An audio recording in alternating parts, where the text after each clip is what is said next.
Chapter 300. Huang Fu Feng's Provocation. Ladies, calmly speak about the matter. Even if the sky falls down, there will be great people to shoulder it. We are out of time. We will tell you on the way. A few girls didn't care whether Li Chia agreed or not and immediately dragged him outside with hasty appearances. What actually happened? Li Chia was helpless and couldn't do anything else but to run along as he was dragged out by the girls. They were running as the girls answered. Her Highness Qi and Huang Fu Feng went on the Dragon Arbiter stage. Dragon Arbiter stage? Li Chia narrowed his eyes a little and said, "Quite bold to consider my words as wind passing through one's ears. Did she really think that I was just boasting?" The several girls quickly said, "After you left, Huang Fu Feng returned with some help. She got a big backing this time, so she came prepared." Gods from which direction? Li Chia asked. Before she knew it, she became quite dependent on Li Chia. Huang Fu Feng's face became hard to look at after seeing Li Chia's arrival, so she shouted, "It was him." Gue Fushu glanced at Li Chia with a cold glare and bluntly inquired, "You are that Li Chia?" Gue Fushu was quite handsome, but his dark aura was too dense. He came from the Four Ghosts tribe, a branch of the Ghost Immortal race. There were not too many Ghost Immortals in the Mortal Emperor world, so the Four Ghost tribe was considered a powerful branch. His involvement induced shivers in the hearts of the Grand Era Hall students who came to support Qi Shaodai. Even the other students from the Zenith Era Hall also became serious. Gue Fushu's ranking was quite high in the Zenith Era Hall as a former Grand Dao noble. His current 1 Celestial Enlightened Being cultivation could be a direct threat to a 5 Celestials Enlightened Being like Hu Yu of the Sacred Era Hall. Li Chia was too lazy to catch a glimpse of him as he slowly said, "Yes, what about it?" Gue Fushu's eyes turned cold. Suddenly, the dark aura became thicker around his body. He truly looked a bit like a ghost. There were many different ghost branches and all of them were different. A few tribes looked exactly like humans, but their blood was purple. Their blood was also a lot colder than that of humans, so the ghost race gave others a cold sensation, and some people referred to this as the ghost aura. "You came at the right time." With a penetratingly cold glare, he awe-inspiringly said, "You can choose how you want to die." At this time, Gue Fushu indeed possessed the ghost aura that caused others to feel creeped out. Moreover, he was a powerful genius of the Zenith Era Hall, so his bare murderous aura caused many to shiver inside. Once a Grand Dao noble, a 5 palaces enlightened being, this was indeed a frightening foe. A few geniuses from the Zenith Era Hall compared themselves to Gue Fushu and only got an unfavorable result. As for the disciples from the Grand Era Hall, after seeing Gue Fushu's suppressive and cold aura that was akin to the aura of an evil ghost coming out from the darkness, they were already quivering in fear. Li Chia didn't care for Gue Fushu as he commanded Qi Shaodai, "If you already came onto the Dragon Arbiter stage, then there is no letting go until death. Kill her, do not shame me. I trust that you can exert your great techniques." Qi Shaodai took a deep breath, then she stepped forward and coldly glared at Huang Fu Feng. "Since you wanted an answer, I'll give you one." Huang Fu Feng shouted in a severe manner and immediately took out a treasure cauldron. A phoenix hymn came about as the cauldron was like a divine phoenix and soared towards Qi Shaodai. Qi Shaodai also cried out. A divine blade appeared in her hand. She raised it towards the sky and slashed downward with a saber intent as violent as torrents. At this time, Li Chia also boarded a different Dragon Arbiter stage. He then pointed at Gue Fushu and slowly declared, "Come accept your death." Chapter 301. Gue Fushu. Li Chia instantly challenged Gue Fushu the moment he stepped onto the stage.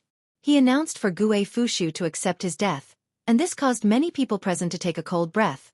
They thought that this brat was too arrogant. Gue Fushu's expression became ugly. After joining the ancient kingdom as a genius, whoever dared to defy him like this? After hearing such boisterous words, some Zenith and Grand disciples shook their heads and expressed, "This brat is too arrogant, too crazy." Even a few spectating sacred disciples' glaring eyes narrowed. "This kid is naive. Gue Fushu is capable of joining the Sacred Era Hall. He only joined the Zenith Era Hall because of a certain matter." Gue Fushu stepped onto the stage with a cold and dark aura that resembled a great fiend. Then he looked at Li Chia with hostility. "How do you want to die? Should I tear your limbs apart or mince you into pieces?" Li Chia didn't care about him and slowly said, "You talk too much. You should take action rather than move your lips." Gue Fushu's ghastly aura soared as he shouted, "Ignorant fool!" His initial ghastly aura suddenly turned into layers of immortal lights that had a faint emperor's air. In an instant, Gue Fushu unleashed an unbelievable and too swift-to-see speed. With a loud boom, Gue Fushu slammed into Li Qie, causing him to crash into the dragon stage. Boom! A deafening explosion occurred as Li Qie's body flew into the stage, causing its magical runes to flash. This stage was maintained by invincible characters with unerasable universal laws. Otherwise, even a huge mountain would shatter after being hit with such force. After his successful attack, Gue Fushu arrogantly stood there and proclaimed, "Just a mere firefly yet still dares to compete with the moon's brilliance." His breath exuded an emperor aura along with the wonderful lights, rendering others in awe. Brilliance immortal pursuit. Immortal Emperor Yao Guang's longevity law. Even Sacred Era students changed their expressions as they gazed towards the suppressive emperor aura. As for the Grand Era and Zenith Era disciples, an emperor law was something far beyond their reach. Presumptuous brat. It would be strange if he didn't die after suffering a blow from an emperor law. A Zenith Era disciple was quite pleased to see someone suffer. Senior Fushu has a peerless emperor law, he's more than enough to lord over the fella. Even though they were just words of flattery, the hearts of many people sank. A 5-palace 1 celestial enlightened being with an emperor law was a great threat even to a 5 celestials enlightened being. At this time, a lazy voice rang out as Li Qie stood up and wiped the dust off his body. "Firefly? Are you referring to yourself? I'm only warming up, yet you still boast without any shame. Die!" Seeing Li Qie fine and well, Gue Fushu shouted. He then rushed forward. At this moment, his speed exceeded all imagination like a bolt of lightning as he slammed into Li Qie's body. Such speed and impact resulted in discoloration on many people's faces. This was pure speed without any technique nor merit laws. Sometimes, pure speed alone was more frightening than even merit laws. Gue Fushu cultivated the brilliance immortal pursuit, which resulted in him being incredibly fast. Li Qie stood firm against Gue Fushu's swift impact. His body suddenly exploded as divine laws started their hymn. The hell-suppressing godly physique awakened and immediately suppressed the heaven and earth. Bang! A deafening blast exploded as Gue Fushu crashed into Li Qie and blood sprayed everywhere. However, the one struck flying away was not Li Qie, and the spilled blood was not from him either, it was from Gue Fushu's body. The moment his godly physique came out, Li Qie became an immovable divine mountain heavier than the earth as it oppressed the 9 worlds. Although Gue Fushu was fast, him slamming into Li Qie was the same as attacking a mountain, thus it resulted in his current state. Gue Fushu flew in the air and performed a somersault to stabilize before gliding in the air with his divine wings made out of light. Li Qie smiled and said, "Want to escape?" Before Gue Fushu landed, Li Qie took a step forward and a Kuan Peng rushed up in the sky with an emperor aura as Li Qie chased after Gue Fushu. His heavenly foot stomped down on Gue Fushu's body. Gue Fushu was shocked. In the blink of an eye, his divine wings flapped, leaving behind a vacant shadow. Using an unbelievable speed, he used his peerless emperor law to its maximum potential and dodged Li Qie's foot. Then he created a distance between the two of them. "Still want to run?" Li Qie smiled. The Kuan Peng jumped into the sky and the space variant appeared. Suddenly, the disparities in space no longer existed. Although Gue Fushu's impressive speed amazed even the geniuses from the Sacred Era Hall, but before he could escape, Li Qie already blocked his path and fiercely struck him with a whip-like kick. Stunned within the moment, he couldn't escape even if he wanted to. He then instinctively summoned a defensive life treasure. He was very fast, but Li Qie was even faster. Bang! Li Qie's kick, with a force of millions and millions of pounds, caved downward. The life treasure shattered and the sound of crushed bones appeared. Gue Fushu's body heavily slammed into the dragon stage while his purple blood stained the ground. After hearing the sound of bones being crushed, all the spectators took in a cold breath and were absolutely horrified. They felt as if it was their own bones being shattered. The Kuan Peng's 6 variants. At this time, one great Sacred Era genius focused his gaze towards the Kuan Peng above Li Qie's head and murmured in astonishment. Crack crack, at this time, the sound of bones reconnecting appeared. Gue Fushu stood up as his blood-stained body was issuing clacking sounds while his bones came together again and his wounds recovered. Such a frightening emperor law. The brilliance immortal pursuit. The spectating disciples from both the Grand Era Hall and Zenith Era Hall were quite shocked at his swift recovery. This recovery rate would make it near impossible to kill him. Gue Fushu then roared, "Little animal, you have angered me." His body then split into 4 exact copies. The 4 of them stood at the same place. One couldn't tell which one was real and which ones were fake. Are they illusions? After seeing the 4 Gue Fushus standing together, a student quietly whispered. Another one opened his heavenly gaze, but he couldn't distinguish the real one from the fakes. All 4 are real. A disciple from the Sacred Era Hall shook his head and said, "They are not illusions." This great genius also used an unmatchable heavenly gaze, but he still couldn't see the real one, so he was certain that all 4 were real. A disciple who had some knowledge regarding Gue Fushu's clan exclaimed with surprise, "Harmonizing Tetra Ghosts. Rumor has it that this is the ultimate art of the Ghost Clan. One can turn into 4 while maintaining the same power as the original form." Everyone's heart started to thump after hearing this. 1 Gue Fushu was scary enough. So what about 4? "Little animal, accept your death." The 4 Gue Fushus surrounded Li Chia as 5 palaces rose above their heads. The 5 fate palaces then turned into a domain for each of the clones that eventually resonated together like a vast kingdom. Rumble. The sound of the Grand Tao appeared with a deafening bang.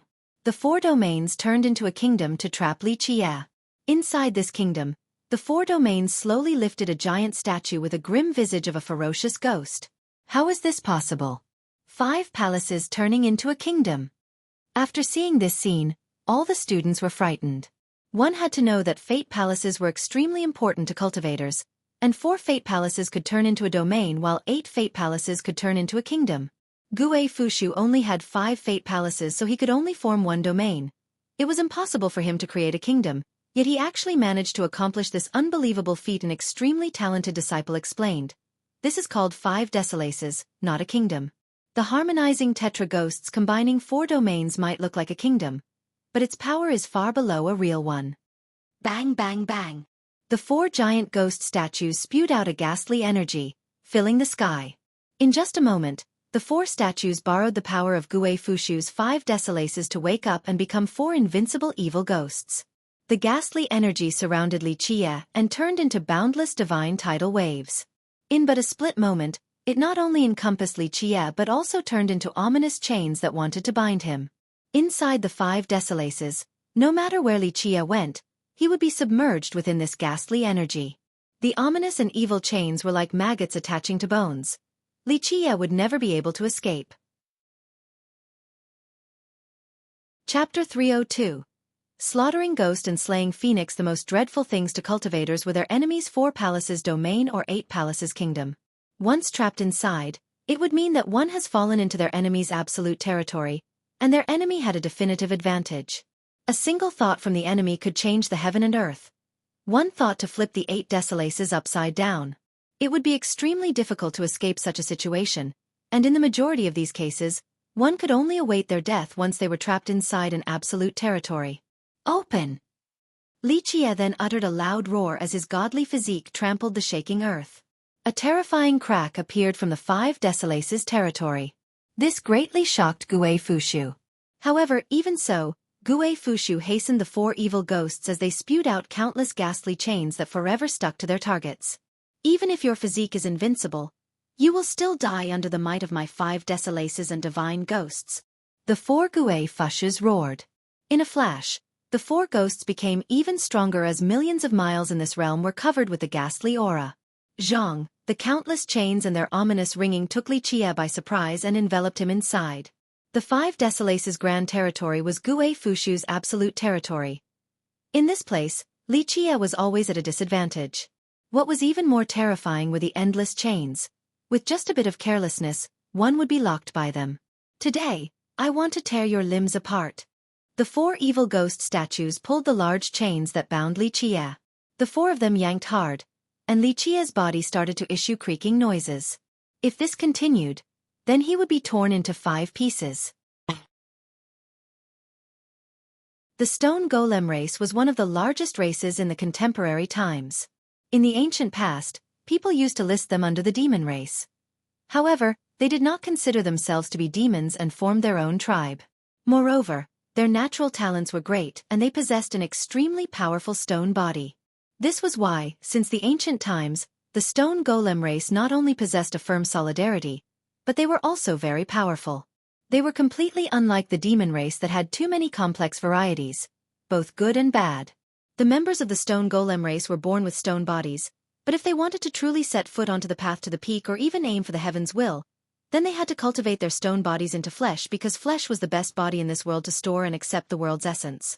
This was why, although it was a huge advantage to maintain the stone body, it was a soaring significance to cultivate into a flesh body. The more body parts that became flesh meant that the person was more powerful and had a greater future potential. Zhu Huangwu was a great genius without a doubt. He not only possessed the teachings of two emperors, but the more frightening part was that he created his flesh at a very young age. The only remaining part of his body that was still stone was his jade bone amidst his brows, which couldn't be refined into flesh.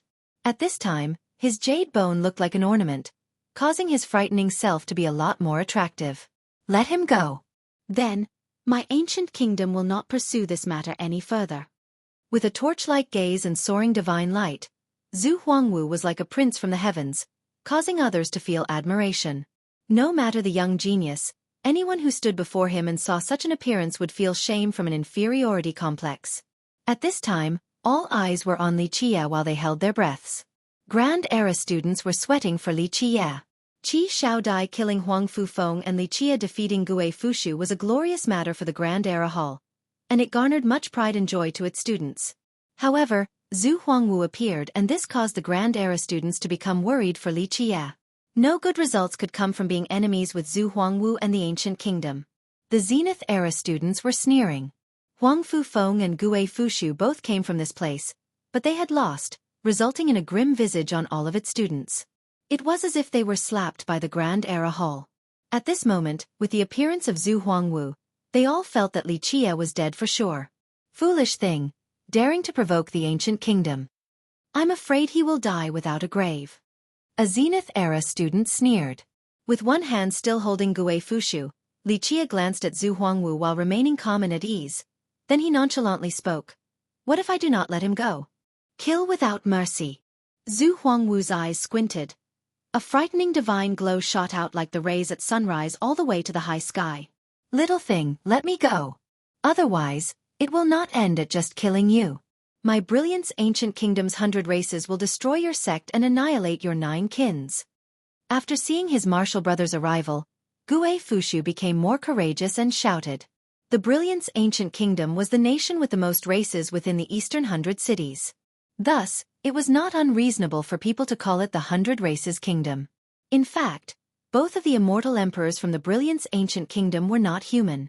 Immortal Emperor Yao Guang was from the Stone Golem race, and Immortal Emperor Fu Mo was from the Heavenly Devil race, which contributed to the kingdom's colloquial name. It was a girl that was dressed up as a man, a girl with a charming aura that wooed the hearts of countless girls. Who else could this be but Bing Yuxia? Her sudden cross-dressing appearance and taking action to stop Zhu Huangwu caused many students to look at each other. Bing Yuxia, the descendant of the Ice Feather Palace. Even though the Ice Feather Palace always maintained its distance and low profile, no one dared to look down on it. Li Qie glanced at her and calmly said, Little girl, this has nothing to do with you. If other people want to cause trouble for me, then I will personally break their bones. Bing Yuxia glared back at him as she closed her fan to step onto the Dragon Arbiter stage with a soul-stealing bearing. Then she said, Who said I wanted to help you? I only want to challenge the brilliance Ancient Kingdom. Nothing more. Miss Bing, you may want to rethink it. Zhu Huangwu's eyes shot out a frightening divine glint as if it could devour the mountains and rivers. Even his enemies had no choice but to acknowledge his amazing air. Bing Yuxia collapsed her fan into her palm and freely said, Zhu Huangwu, what do I need to think about? Everyone said that you cultivate arts from 2 emperors. Today, I want to see how you combine them together. I want to see if your emperor art is unbeatable, or is my heaven-cutting seal better? Bing Yuxia challenging Zhu Huangwu caused many people to look at each other in amazement. However, thinking about it again, the Eastern 100 cities didn't only have Zhu Huangwu, Ba Xia, and Hu Yu. Regarding fame, these 3 were the most prestigious, and it often caused others to turn pale after hearing their names. Some people felt that this world would become their stage in the future. But in fact, how could Bing Yuxia be any weaker than them? The previously mentioned three were always arrogant and didn't put anyone in their eyes. They challenged many geniuses to show off their might. Today, Bing Yuxia wanting to take them down a notch was not a surprising matter. Like Bing Yuxia said, was the Brilliance Ancient Kingdom the only bully in the Eastern 100 cities? And was no one else allowed to bully them back? The Sacred Era students were also silent. Even though Bing Yuxia joined the Idle Era Hall, her power and style exceeded many Sacred Era geniuses. Zhu Huangwu was not afraid of a challenge and said, "Fine, I want to see just how formidable the Ice Feather Palace's heaven-cutting seal is." He became serious as his blood energy soared high above like a true dragon. He took one step forward and the stars began to move. The earth started to shake as if a divine beast was awakening. His mighty aura caused many disciples to shiver. Bang bang bang. The heaven and earth started to shake. In the beginning, everyone thought that Zhu Huangwu was powerful to the point where he could cause trembles, but the shaking became more and more severe. Boom, boom, boom. The earth cracked, and even the Dragon Arbiter stage began to split as a huge gap appeared before everyone. Many students were witnessing this horrible scene where many mountains and ancient temples in the Heavenly Tao Academy began to collapse. What's happening? At this moment, many students were frightened as they flew up high to avoid the sudden shattering of the earth. Clank! Suddenly, a clear bell sound emanated throughout this heaven and earth. Countless immortal lights thrusted upward from the Academy's endless territory. In just a second, many Grand Tao universal laws as huge as the stars locked the earth and suppressed the changes underground to stop this cataclysm. Without a doubt, while the heaven and earth were collapsing, the Supreme Tao Foundation beneath the Academy suppressed this sudden change. What happened? Many students were in shock, especially those with a weaker cultivation from the Grand Era Hall and the Idle Era Hall. They felt that doomsday was approaching. Many Sacred Era students' eyes became deep as if they had understood something. The Sacred Era Hall Master said in a serious tone, "Go back to your halls, it is best not to go out for the time being." Several students looked at the Hall Master, wanting to find out what happened, but the Hall Master said nothing and told the students to go back to their halls. Zhu Huangwu glared at Bing Yuxia, then Li Qie. He no longer wanted to fight and turned around to leave.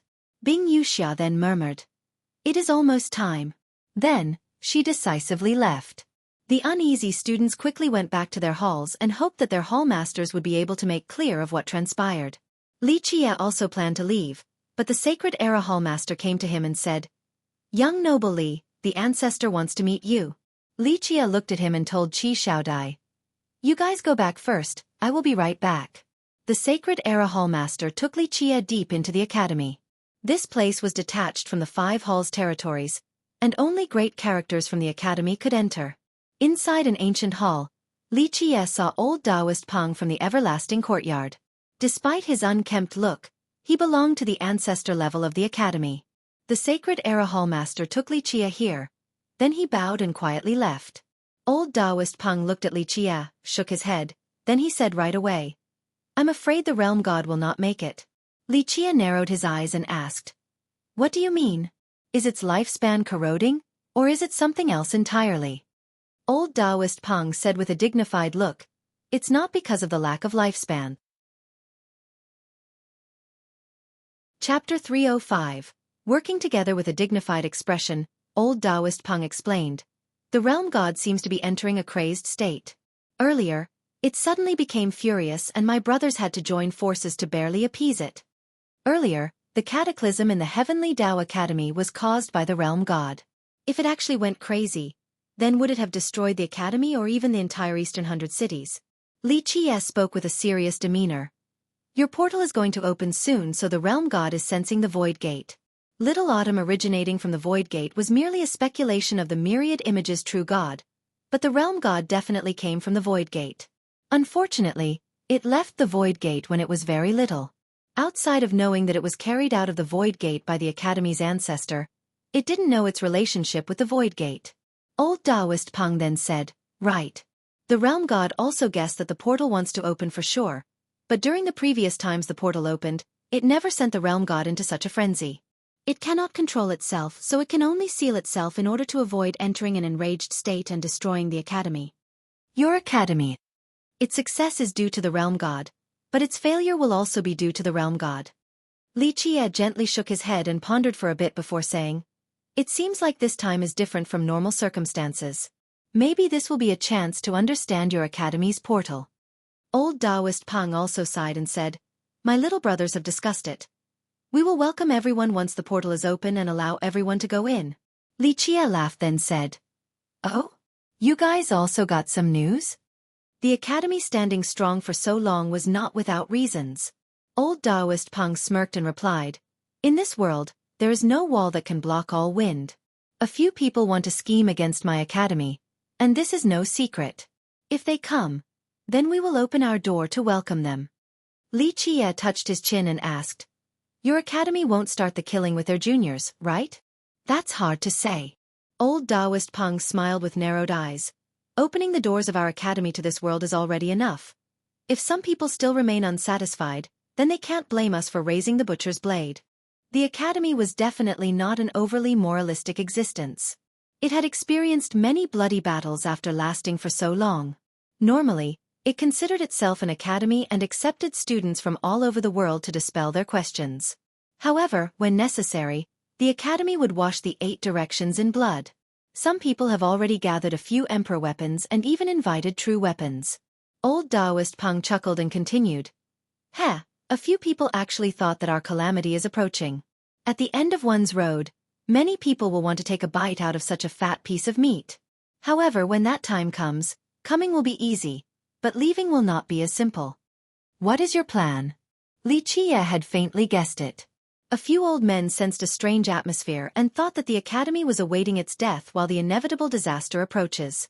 "In my opinion, I don't want you to enter the portal. For those who desire the academy and crave for the portal without any mediation, inside the portal will be their hell." Old Taoist Peng's eyes turned cold as he warned Li Qie. Do not be fooled by his cynical and carefree appearance. Old Taoist Peng had experienced countless waves and storms. During the moment of action, he would be absolutely decisive and ruthless with cold blood. "You guys want to start the mass killing inside the portal?" Li Qie understood the academy's intention. This was locking one's door to beat the dogs.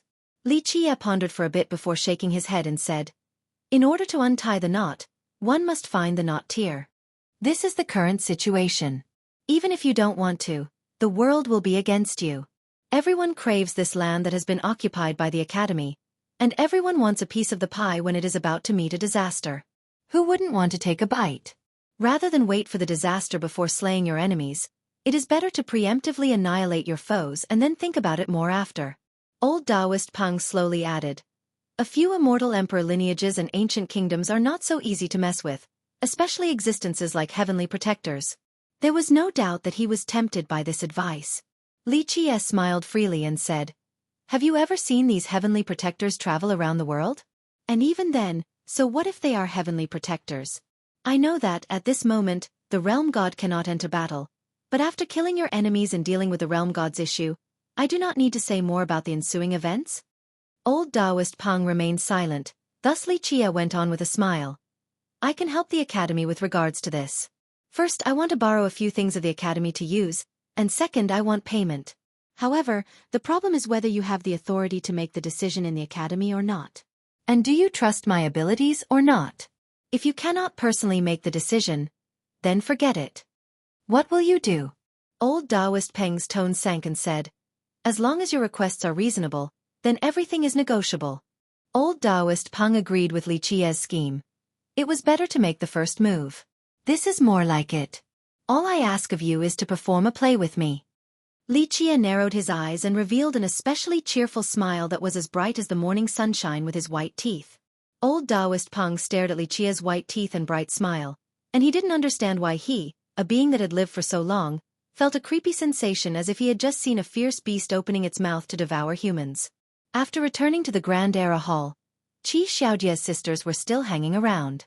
Dozens of girls in one place created quite a festive mood with pleasant words and soft coquetry. These pretty girls were beautiful and had different styles. This was quite a scene to behold. All the girls who were smiling and joking around suddenly became silent after his arrival. While staring at him, all of them were frozen and no one spoke for some time. Previously, these sisters were teasing Li Qie for they felt that he was only a cute little demon with a talkative mouth. They thought that he was Qi Xiaodia's little cousin, so they couldn't help but gather together to make fun of him. At this time, their view of him had changed. This boy that was seemingly younger than them was a lot more terrifying than even their imaginations. Killing Gui Fushu and provoking Zhu Huangwu. How dominating and arrogant were these feats. They couldn't see how this young man had such a frightening power. They felt fear and didn't dare to tease Li Qie like before. Some of them asked Qi Xiaodai about his background earlier, but she maintained secrecy about this matter. Eventually, the neighboring princess said towards Qi Xiaodai, "Xiaodai, we'll be going first." Li Qie did not ask them to stay and said with a smile, "Take care, big sisters. If you have time, then come here and play." This time, the girls couldn't banter with Li Qie anymore. They said their goodbyes and took their leave while Qi Xiaodai sent them away. After they left, only the neighboring princess stayed behind. She was Qi Xiaodia's closest sister and she asked, "Xiaodai, tell me the truth, is he really not your fiancé?" Chapter 306. Great disaster begins. Qi Xiaodai didn't know whether to laugh or cry. Her heart secretly sighed, and she shook her head before answering, "No such thing." After hearing this response, the princess couldn't help but whisper, "Next time you visit my country, could you help me by bringing him along as a guest, please?" Having said that, this princess blushed quite a bit. There was no question that this forthright princess was a bit interested towards Li Qie.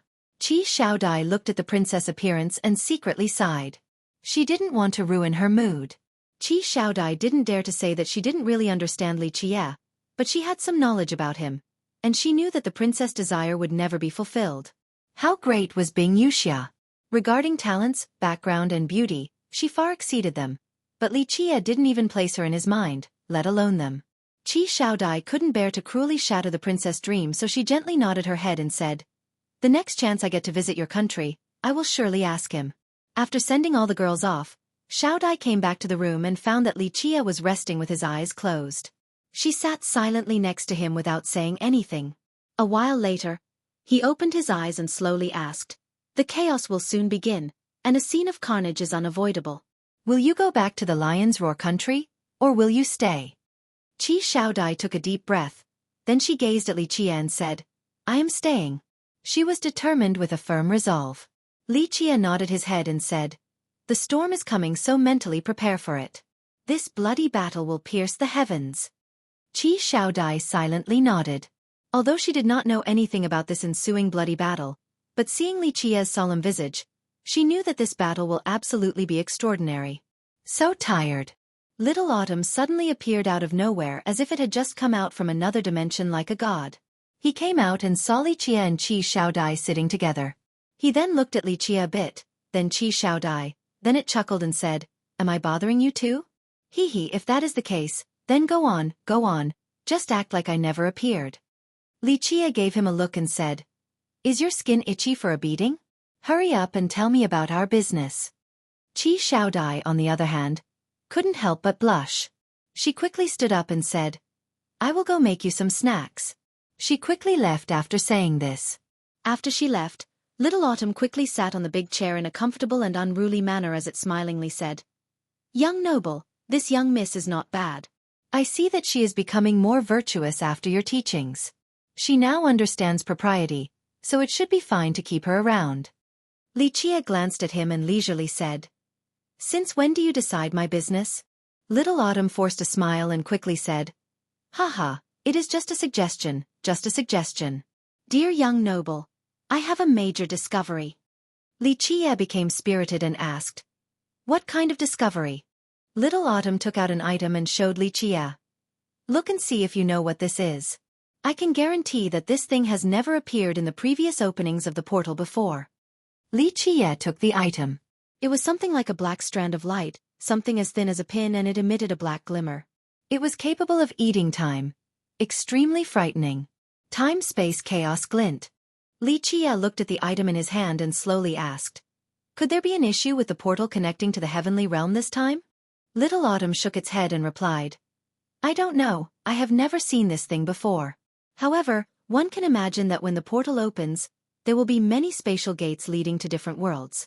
The appearance of this thing means that before the portal is open, space itself will be in disorder. It might even shatter." Just how much power does this require? I've seen this thing before. Li Qie narrowed his eyes and slowly said. It had appeared once before at the Heavenly Tao Academy a very long time ago. That was during the birth of the Realm God and when the World Tree appeared. The World Tree! Little Autumn exclaimed in astonishment. Isn't the World Tree only a legend? Li Qie shook his head and said, It is not a legend, but I couldn't climb it last time due to the lack of preparation. Little Autumn sat there and suddenly became unable to speak. After a while, he calmed down and asked, The portal will be opening very soon. What are we going to do? Li Qie squinted his eyes that flashed out a terrifying gleam. It doesn't matter whether the void gate will appear or not. If the World Tree appears, then it will be fine if there is no void gate. I will absolutely not miss it this time. Little Autumn couldn't help but murmur. What is behind the void gate? What does the World Tree represent? Li Qie smiled and said, Very few people know this since time immemorial. Unless you are able to pass through the void gate or climb to the top of the World Tree, you wouldn't be able to learn the secrets behind them. Damn, these 9 grand heavenly treasures, they really are mysterious. No wonder why immortal emperors and true gods had always wanted to understand the secrets behind them. Little Autumn emotionally stated. Li Qie took out a treasure and threw it at Little Autumn. Wear this thing and use it with your big cannon. Fragmented Realm Spatial Disc. Seeing the thing in his possession, Little Autumn was startled and said, Isn't this a treasure that immortal Emperor Fei Yong swindled to obtain? After immortal Emperor Fei Yong disappeared, this also disappeared. Old Master tried to find it for a long time but to no avail. There are other uses for this thing, but it can temporarily act as your weapon. Li Qie narrowed his eyes and proclaimed, It is time for us to go on a massacre. Little Autumn couldn't contain his excitement and eagerly said, Massacre? Ha ha ha ha. I like this word the most. It has been a long time since I've done something huge. At that time, just tell me the commands, young noble. Just wait, some old undyings are becoming impatient. Li Qie closed his eyes and nonchalantly said. Several days passed and there were strange phenomena in the academy with non-stop quakes. In its utmost severity, chasms started to form everywhere. This heaven and earth suddenly became very fragile. People were very panicked, especially the students from the 2 bottom halls. This sudden disaster worried a lot of them since they didn't know what was going on. The academy remained tight-lipped about this matter, and even the hallmasters were unwilling to divulge anything to the students. Seeing the cracked mountains and shattered pavilions left the students in fear as if the end of time was approaching. However, regarding this sudden change, the students from the Zenith Era Hall and Sacred Era Hall were different. They came from the great powers and were privy to a few things that the 2 bottom hall students didn't know about. This was a chance for them, a chance that was hard to come by even after 10,000 years. The fissures formed even more violently, and finally, the academy shed some light for the students. A catastrophe has befallen on our academy and our territories are at risk. For safety, students in the school should go back to your home and shouldn't return until the disaster is over. Although the academy sent the notice, it didn't force the students to leave. They were happy to open Tao gates for the students to leave, but they also accepted students who wanted to stay. Many students were in a daze after the announcement, especially those who came from average backgrounds. They worked hard to enter the academy and hoped to graduate one day, but this disaster caught them off guard. Within a day, the academy opened many Tao gates to send away their disciples that had lower cultivations. I heard that all disciples below Royal Noble were sent away. This sudden news spread quickly throughout the academy. The disciples were the cornerstone of the Heavenly Tao Academy. They were different from its students. At this moment, when the academy sent away their low cultivation disciples, many students from the 5 halls felt the gravity of this situation, that the academy was really in trouble. This was not a joking matter. Another shocking piece of news sent waves across the academy. I heard first disciple Lu Yi also had to leave. Overnight, a storm approached. The initially scared people became even more frightened. Lu Yi was the academy's most promising disciple. Now, even Lu Yi was sent away, so everyone realized that the academy's disaster was even more serious than expected. We should also leave and come back after the disaster is over. Many disciples who didn't want to leave were shaken, and they gathered their belongings to leave. The academy then opened more gates so that they could leave. In a short amount of time, many students from the 5 halls took their departure. However, most of the students were from the Grand Era Hall and Idle Era Hall. Not too many people from the Sacred and Zenith halls left. It ought to be coming. A few Sacred Era disciples murmured since they knew the inside story.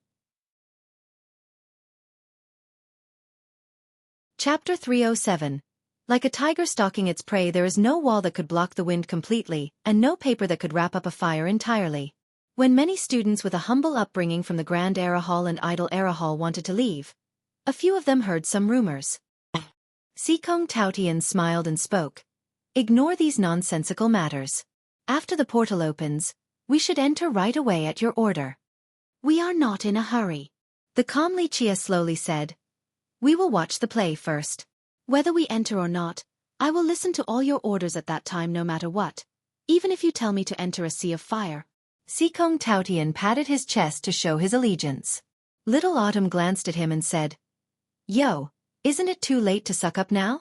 Heh, my young noble does not lack henchmen. Xueqi Taotian ignored it completely and continued to chuckle. You guys can keep doing your show. Bing Yuxia closed her fan and said with unparalleled finesse, I have a date with a miss to gaze at the moon together. I am going now, so let me know when you guys want to enter. Bing Yuxia was a girl, yet she still wanted to flirt with other ladies. The group of Xueqi Taotian didn't dare to comment on it because they knew her outburst would not be easily appeased. Little girl, can you not change your ways? Lichia looked at her with one eye and asked, a girl dressing as a boy all day, are you not tired of it? Start dressing like a nice lady again and find someone to marry. Bing Yuxia didn't care for it and coolly said, Oh? Are you jealous? Jealous that I am loved by women? Or jealous that I have 3,000 beauties in my harem? Lichia leisurely stared at her and said, The girls by your side are indeed not bad, and a few of them could be considered national beauties. However, I have never lacked women, so why do I need to be jealous of you? Such a big tone. Bing Yuxia glanced at him and asked, Do you need me to introduce you to a nice girl? Maybe she could even enchant you. How about the princess from the Pure Lotus School? She is smart and elegant, as gentle as water. If you meet her, maybe you will be lost in the gentle scent of a beauty with no escape to be found. Bing Yuxia played the matchmaker role and encouraged him to go on a date. Lichia lazily looked at her and replied, Even the goddess from the 9 heavens would have a hard time enchanting me. You don't need to waste your time. In my opinion, you should stay behind to be my servant girl. Then, maybe I will even tell you the true mysteries of the sky-cutting tablet. Since time immemorial, Lichia had met countless women. In the past, the supreme sword goddess by his side brilliantly shone for millions of years. Her beauty, gentleness, and talents were all exceptional. Forget it. I will take my time to unravel the tablet's mysteries. With a swish sound, Bing Yuxia opened her fan and walked away. This girl just forfeited a great opportunity. I've been wanting to be young noble's servant from the ancient times till now. Little Autumn scowled and said. Lichia glared at it, resulting in an abrupt silence. It almost forgot that Qi Shaodai and Xueqi Taotian were also around. Chapter 308. Portal from the Legends. As more days passed, not only did the earth split more violently at the academy, but the ground emitted bright and brilliant lights. At nighttime, the night sky was illuminated with extremely spectacular divine beams. Seeing this miraculous scene, the students staying back at the academy excitedly exclaimed, The portal is opening, right? They had forgotten about the sundering of the academy. At this time, countless eyes were gazing at the changes within from the far distance. In a faraway place, at an ancestral ground inside the Eastern 100 cities, a profound gaze observed the academy. In the even further Grand Middle Territory, a terrifying pair of eyes gazed at it. The same unfathomable glare could be found in the unreachable location of the Western Desolate Wasteland. Not only were the Undyings and ancestors inside the Eastern 100 cities alarmed, but those in the far directions also woke up from their sealed slumber. In addition to this, many legendary experts woke up from their countless years of hibernation. Numerous gazes in the darkness preyed on the academy like poisonous serpents watching their victim. Sects and lineages began to rally troops in the towns right outside of the academy, and they even secretly sneaked their experts into the academy. At this time, these great powers did not only come for the portal, but also for the academy itself along with its ancestral vein that was desired by all. In just a short moment, the The weaker sects in the Eastern Hundred Cities recognized the strange occurrence, so they had their own thoughts. Some wanted to take advantage of the situation while others isolated themselves far away from this turmoil. The mythical portal of our academy will soon open, and we wish to share this portal with all the sects in this world. No matter the origin or background, anyone will be able to enter the portal. Amidst countless strategies and schemes, the Academy announced this message that spread throughout the entire Eastern Hundred Cities in but a single night. This sudden declaration sent many people into a daze. Many of these great powers already planned to rob the Academy once the disaster arrived. It didn't matter what their intentions were or whether or not they sent any geniuses to the Academy. They were excited nonetheless and hid their strength in the closest territories around the Academy. However, announcing that the Academy would share the portal took these sects by surprise, and a few old Undyings were caught off guard. They already came up with many excuses in order to enter the Academy or a reason to attack it while still maintaining a moral high ground. However, this sudden invitation to everyone in this world broke the schemes of a few old Undyings. A few sects and countless cultivators who didn't know the inside information quickly came to the Academy almost overnight. The ancient portal in the legends of the Heavenly Tao Academy is about to open. Hurry, the Academy has spoken, everyone will have a piece of the pie. In a short period of time, many people flocked towards the Academy. What is this ancient portal?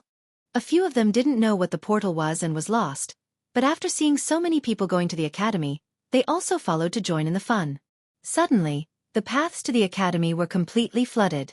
You don't even know of the ancient portal? An elder cultivator explained. Rumor has it that it is a place connected to a divine kingdom or some immortal scenery. Do you know Immortal Emperor How High? In the past, he obtained a fortune from the portal and became an invincible existence that created the most miraculous and frightening sect since the start of time till now. Another sect master exclaimed with utmost excitement. I heard that there are amazing techniques left behind from the legendary era. Only by cultivating one would it allow for someone to become unbeatable and shoulder the heaven's will to become an immortal emperor. Immortal Emperor How High is the prime example. I heard that there were many ancient royal herbs inside the portal, even more than wild weeds. Bushes after bushes, you won't ever be able to pick them all. Cultivating inside the portal for 1 hour is better than cultivating for 100 years outside.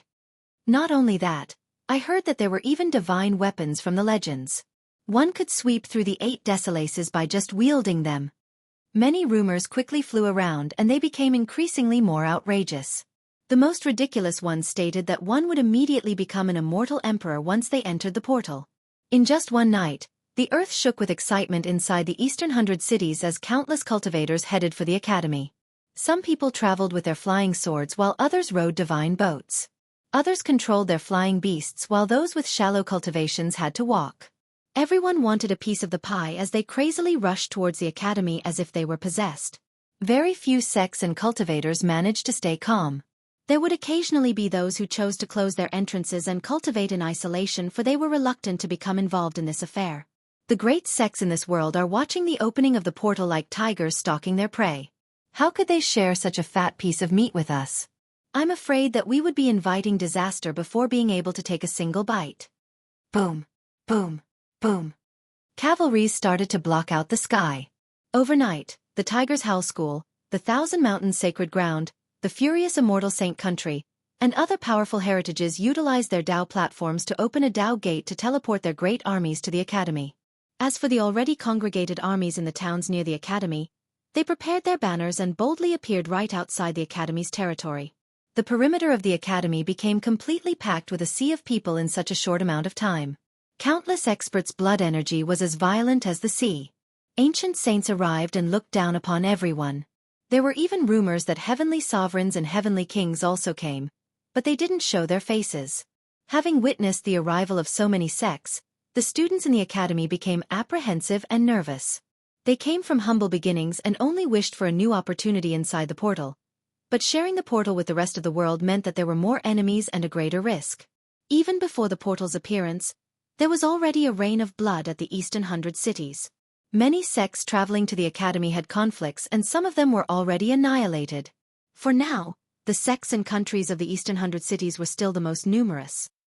In the end, the Grand Middle Territory and the other locations were too far away from the Eastern Hundred Cities. It took them quite a long time just to get the information. As for those monstrous existences who obtained the news early, they would have kept quiet about it as well. My royal father brought some disciples here and are waiting right outside the gate. As Li Qie was leisurely cultivating, Qi Xiaodai suddenly came with a message. Li Qie frowned and said, "Why is your lion's roar gate participating in this mess? Your little power is not enough as an appetizer for others." He was sitting at ease on a fishing boat despite the storm, waiting for the large fish to bite. Qi Xiaodai shook her head and said, "I don't know, I only got the message just now." In fact, she was very worried. Everyone could clearly see that the turmoil had begun. With just a single misstep, a calamity might fall upon one's head. Because she was staying around Li Qie, she was not tempted by the so-called divine weapon and immortal treasures. Li Qie shook his head and said, "Let me meet your father." Li Qie didn't want to mind other people's business, but he didn't want to see the annihilation of the Qi clan. Out of feelings for the 100 Battles God King, Li Qie had no choice but to take action. Qi Xiaodai immediately arranged it for Li Qie. She also didn't want to see her royal father and the Lion's Roar Gate joining in on this chaos because they couldn't compare to the other behemoths. The Lion's Roar Gate could be said to have brought everything. The elders and high elders all personally came and were camping in a valley 500 miles away from the academy. Under her instructions, Li Qie very quickly met with the Lion's Roar Royal Lord, Qi Xiaodie's father. "Thank you for taking care of my daughter in the recent times." The royal lord did not put on airs or act arrogant in front of Li Qie. He quickly bowed as a greeting. In fact, he, as her father, was always worried that his daughter would suffer while following Li Qie. At this moment, after seeing her expression, he, as her father, was finally at ease. Qi Xiaodai also reminded her father of a few matters. Of course, she was not willing to disclose certain secretive matters because she didn't want Li Qie to become unhappy. At the same time, she also secretly told him that Li Qie was more trustworthy than anyone else. This was the reason why the royal lord maintained a very humble attitude when he met with Li Qie. Chapter 309. Small trouble at the marriage proposal. Li Qie sat down and went straight to the point as he said, "For what reason did royal lord come here for? Could it be because of the academy's portal? If this is the case, then please hear my word of advice. Return back. Royal lord does not know the dangers of this place. This is not an opportunity but a great calamity. It is hard to tell whether one will be able to leave this place alive or not." The Lion's Roar royal lord was startled, then he shook his head and said, "Young nobly misunderstood. This time, my Lion's Roar country exerted all of our strength not because of the portal, but because we want to assist the Heavenly Tao Academy." Li Qie did not expect this and repeated, "Assist the Heavenly Tao Academy?" The royal lord forced a smile and said, "This is the will of my father. The academy had helped our sect a lot. When my father came to the academy to find our ancestors' footsteps, he was graced with help from the academy. So now, when the academy is in trouble, my father wants us to aid the academy despite being weak." The Lion's Roar Heavenly King left his isolated cultivation session? Li Qie spoke with surprise. "If that is so, then I would like to see him." The royal lord answered, "Father only came out a few days ago, then he immediately went back to the ancient pavilion. I'm afraid you have to wait a bit longer if you want to meet my father. I heard that he is currently stabilizing his physique." "Your father had an incomplete physique law?" After hearing this, Li Qie knew what was going on. The Lion's Roar Heavenly King was a descendant of Lion Monarch Ba Xian, but unfortunately, their clan's physique law was lost. Despite this being the case, the Heavenly King still tried his best to find his ancestors' footsteps at the Heavenly Tao Academy. Without a doubt, he successfully found something. The royal lord wryly smiled and said, "Only father knows about this clearly. After he leaves his cultivation, you can talk to him about it." The Heavenly King also came this time. However, he was staying at the ancient pavilion and was not meeting outsiders. In fact, outside of the elders, the other members of the Lion's Roar Gate did not know that their ancestor had come out. Li Qie nodded his head and said, "However, in my opinion, forget about assisting the Heavenly Tao Academy. You guys can just sit still and watch. If the situation deteriorates, then hurry up and leave." Li Qie didn't want to ruin his grand plan because of the Lion's Roar Gate. He was waiting for the big fish. After hearing this, the royal lord pondered for a bit before asking, "What is young noble trying to say?" Li Qie shook his head and replied, "Royal lord cannot imagine the true power of the Heavenly Tao Academy. Among its ancestors, There is an extraordinary person. Also, the academy has an unfathomable depth. To them, ancestors from the great sects and the sealed old undyings are nothing. Even masters from the legends are not worthy enough to cause the academy to worry. And even against eternal existences, the academy can still deal with them. The saint country wanting to marry his daughter was far from being a simple matter. Rumor has it that their physique law was incomplete and they had always been searching for a method to supplement it. Without a doubt, their lion's roar gate was one such target. The royal lord reluctantly said, "Regarding my daughter's marriage, it should be up to her, so we have to hear her opinion." The council elder quickly said, "Brother Chi is mistaken. A boy of age should marry a wife, and a girl of age should marry a husband. If one's parents agree, then how could the daughter not listen? The two children have known each other since a young age and they get along quite well. So this matter only requires your blessing. Our heavenly king has already announced, if this proposal is accepted, then the heavenly king and our ancestors will bless the marriage themselves. This is a great honor, not only for the two children but also a rare fortune for the Lion's Roar Gate." Sima Longyun stepped up and clasped his hands together in front of the royal lord. "Uncle, this nephew and Xiaodai have always been in love. I hope that uncle will." Sima Longyun's words immediately outraged Qi Xiaodai to the point where she was shaking with anger, causing her eyes to redden. She wanted to rush out but was stopped by Li Qie. Li Qie then leisurely said, "Before speaking nonsense, you should take another good look at yourself in a pool of piss. Someone with your lack of virtues would still dare to say these words? Have you no shame?" Sima Longyun glowed red from anger. His master's eyes turned cold and with a rising killing intent, he asked, "Who are you?" Li Qie didn't bother to glance at him and slowly continued, "Who I am does not matter. However, I will let you know that there is no chance that the marriage with your saint country will come to be. Regardless of whether you came for Xiaodai or the immortal physique law, or another matter altogether, it is better to leave now when it is still opportune. This junior does not know the immensity of the heaven and earth."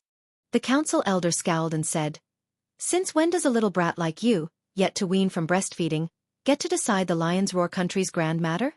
Li Qie lazily looked at him and said, "The matters of the Lion's Roar country do not need me to decide, but I have the rights to do so for the people by my side. At this moment, this little girl Qi is under my protection. One of my people, so abstain from any ideas."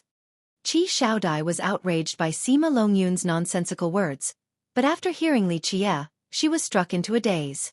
Her face became red as her heart beat fast. Her anger was quickly forgotten and her heart felt a soft tingle. To her, she would pay any price to hear these words again. With a blushed complexion, she lowered her head and played with her sleeves. She didn't hear anything else besides these words. However, Li Qie's words caused the expressions of Sima Longyun and the elder to turn extremely ugly. The elder's expression sank as he coldly spoke.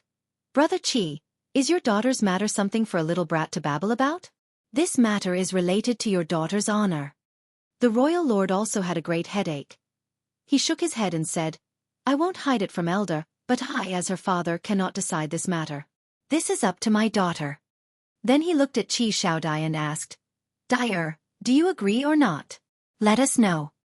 As the group of Sima Longyun stared towards Qi Xiaodai, she who was lost in happiness suddenly came to being. She took a deep breath and stared at the calm Li Qie sitting on his chair.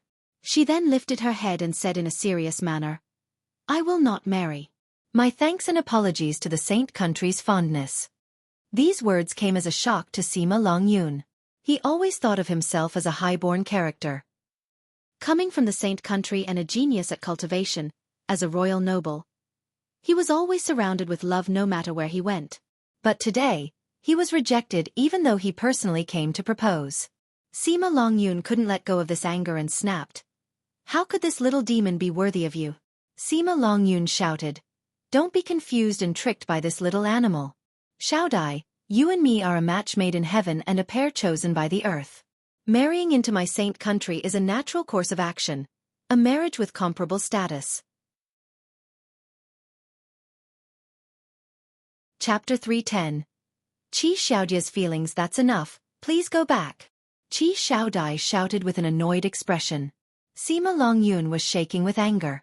His love was taken away from him, so he pointed straight at Li Qie's face and declared, "Little animal, come out here right now. Today, I want to show you who is truly worthy of Xiao Dai. We will fight to the death. Only the victor will be worthy of marrying Xiao Dai. If you want to fight, then there is no need for him to come out. Qi Xiaodai also immediately stood up in anger and coldly declared, I will fight. Little animal, what is so great about hiding behind a woman? Sima Longyun vomited blood from anger and declared with his finger pointing at Li Qie. Qi Xiaodai took a step forward but was stopped by Li Qie. He then slowly stood up and said, Will you leave on your own accord or wait for me to drag you out? Mo. A bull's roar exploded as Sima Longyun's body glowed with a golden radiance. It was as if a divine bull had fused together with him. His blood energy exploded like a flood breaking a dam. Sima Longyun then shouted, Little animal, taste my fist. His golden bull physique unleashed a thunderous fist that was capable of shifting the mountains and enveloping the ocean. Scram! Li Qie's eyes focused. He suddenly activated his hell-suppressing physique. Then he heavily swung his sky-splitting hand towards Sima Longyun. Bang! There was no need to think about the result of the hell-suppressing godly physique versus the golden bull physique. One was an immortal physique while the other was a Xiantian physique. There existed a difference comparable to the heaven and earth. Sima Longyun was struck flying outside by Li Qie. He crashed through a wall and continued on for a very long distance. The council elder was shocked to see his disciple being beaten, so he immediately shouted, You! I'm sure you will be able to do it. This little brother is waiting to drink your wedding toast. Qi Xiaodai could only stay silent and secretly sighed in the face of Qi Xiaodao's teasing. Qi Xiaodao noticed this and caringly asked, Sister? What's wrong? If you have something in mind, just say it. Maybe I can help you feel better. It's nothing. Qi Xiaodai shook her head with a heavy heart. Is it because of Brother Li? Qi Xiaodao showed his concern. The relationship of this brother and sister was quite good. They grew up together, so Qi Xiaodao, as her brother, naturally wanted his sister to have a happy marriage. In response to her continual silence, Qi Xiaodao anxiously asked, Could it be that Brother Li does not like you? After a while, Qi Xiaodai gently sighed and replied, How would I know? Then she whispered, Even the young lord of the Ice Feather Palace could only be his maid. Qi Xiaodai knew that Li Qie was not joking when he said that to Bing Yuxia. Bing Yuxia was supremely peerless. There were no flaws to her beauty and talents. If one had to be picky, then the only valid point of criticism would be her cross-dressing nature.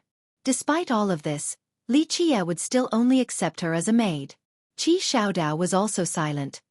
He had heard Li Qie say this before. If other people said this, they would be viewed as crazy and ignorant. But Qi Xiaodao knew that Li Qie was serious.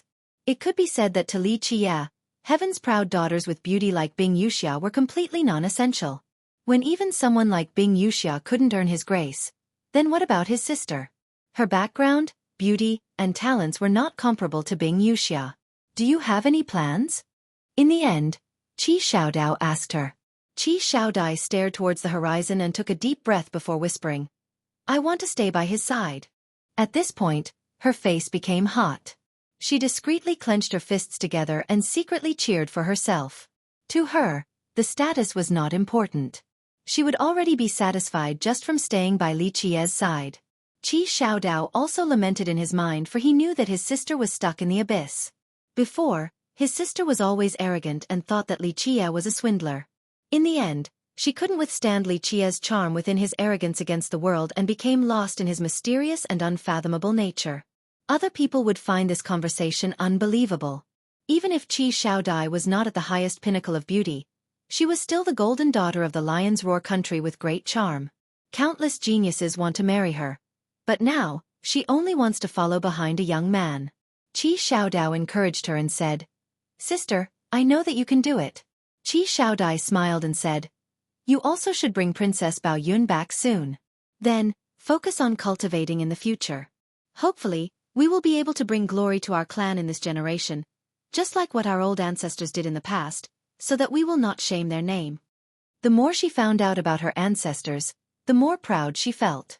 Both the 100 Battles God King and Lion Monarch Ba Xian were characters that once reigned over this world. As a descendant of the Qi clan, Qi Xiaodai hoped to one day regain their glory and allow their heritage to flourish again. Sister, I will try my best, Qi Xiaodao said in order to motivate himself. Chapter 311. Arrogance before the crowd during Li Qia's stay. The Lion's Roar Heavenly King did not come out, but Lu Yi had visited instead. He secretly went to the Lion's Roar camp, betraying the rumors that stated that he and the other disciples had evacuated from the academy. He came to tell Li Qia a message. Brother Li, my ancestor told me to tell you that everything is well prepared. At the same time, ancestor also obtained some trustworthy news. The enemies have 7 immortal emperor life treasures and 2 immortal emperor true treasures. However, as for which ancestors and which grand sects are taking action, this still remains unknown. Li Qia narrowed his eyes and stated, 7 immortal emperor life treasures and 2 immortal emperor true treasures. Such a grand gesture. There must be at least 2 immortal emperor lineages involved to play such a big hand. Not too many immortal emperor lineages in this world would be able to take out so many emperor weapons by themselves. This time, the enemy had formulated a plan with complete confidence. They wanted to take over the academy in one fell swoop. Otherwise, they wouldn't have brought so many emperor weapons into the mix like this. Anyone who knew this secret would absolutely piss their pants. 7 life weapons and 2 true weapons were enough to sink the entire eastern 100 cities. This would become a battle as frightening as the one between immortal Emperor Ta Kong and the Black Dragon King. Lu Yi secretly left. Then Li Qia called for Little Autumn. He then looked at the starry night sky and slowly said, "The grand massacre begins." Little Autumn responded in excitement. "Ha ha ha ha." It then eagerly spoke.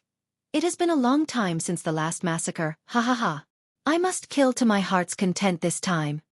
You keep a lookout for me." Li Qia commanded. "Take action when necessary." Roger. Little Autumn accepted the order. At this moment, he was more excited than anyone else. It had held back for so many years, so it simply wanted to warm up at this moment in preparation for the grand battle that will ensue. Outside of the academy were many sects and countless experts. There were too many named heroes and royal nobles to count. Enlightened beings and ancient saints also congregated, and heavenly sovereigns and heavenly kings of the legends also arrived, but they kept their presence a secret. At this minute, even ancestors and undyings from the grand sects resided in their own camps, including those from the furious immortal saint country and the Tiger's Howl School. However, these 2 powers denied this rumor. Within 2 days, with so many people here, the academy became extremely lively. At the same time, the immortal light below the academy's ground was still being powerfully emitted as chasms continued to violently form on the surface. The Emperor Foundation below the academy was extremely powerful. Divine lotus vines stabilized the earth, but it still shook. The mountains and rivers within a 10,000-mile radius kept on splitting with bigger divides. Everyone could tell that if this trend continued, the academy would surely collapse. Countless bright gazes secretly observed in the shadows, spectating the continual deterioration of the academy. The Heavenly Tao Academy will soon be history. A cold voice faintly declared in the darkness. While countless heritages gathered right outside, 3 days later, the academy suddenly opened its doors. The Grand Era Hall Master personally announced that all the sects and personnel who came for the mythical portal could enter. The academy, as the host, did not preside over the allocation of resources and treasures inside the portal. Before everything began, the sects in this world must discuss the order in which they would enter as well as other rules. Each and every sect and individual was allowed to contribute their input. Within a single day, the sects were allowed to enter the academy. Of course, the giant armies of the grand sects were stopped right outside. Only after they finished deliberating on the order to enter would they finally be able to go inside. The academy's decision was very beneficial to the vagabond cultivators, and the grand sects also did not reject this matter. The order wouldn't be so easily decided since the grand powers and immortal emperor lineages had an absolute advantage in deciding the order to enter. Today, countless elites from the great powers and vagabond cultivators entered the academy. Many camps started to form at the plains. After a brief moment, sects spread out everywhere as alliances began to form. The little powers quickly formed temporary alliances or joined the banners of the great powers. The Tiger's Howl School, the furious immortal saint country, the Brilliance Ancient Kingdom, the Thousand Mountains Sacred Ground, and other great powers possessed a great advantage since they were the closest to the academy. The other great powers from afar could not muster a great army in time to come. Once all the powers settled within the plain, the academy presided over the meeting to finalize the order in which the sects would enter in order to avoid a chaotic massacre before the portal even opened. In theory, everyone was allowed to comment, But the reality was that all the power to make the decisions were in the hands of the monstrous existences like the Saint Country and the Brilliance Ancient Kingdom. The Lion's Roar Gate also came, but they had very few people. Only the royal lord and a few more followed Li Chia. The meeting had only just begun, but someone had already started to stir up trouble with the Lion's Roar Gate.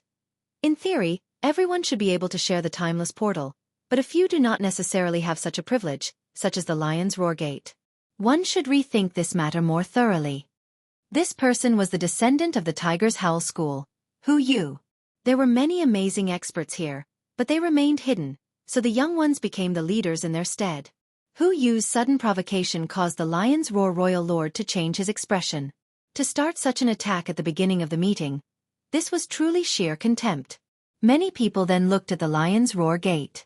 The powerful factions at this meeting would not support the Lion's Roar Gate, and the minor ones, along with the vagabond cultivators, couldn't bear to share the fortune inside the portal with even more people.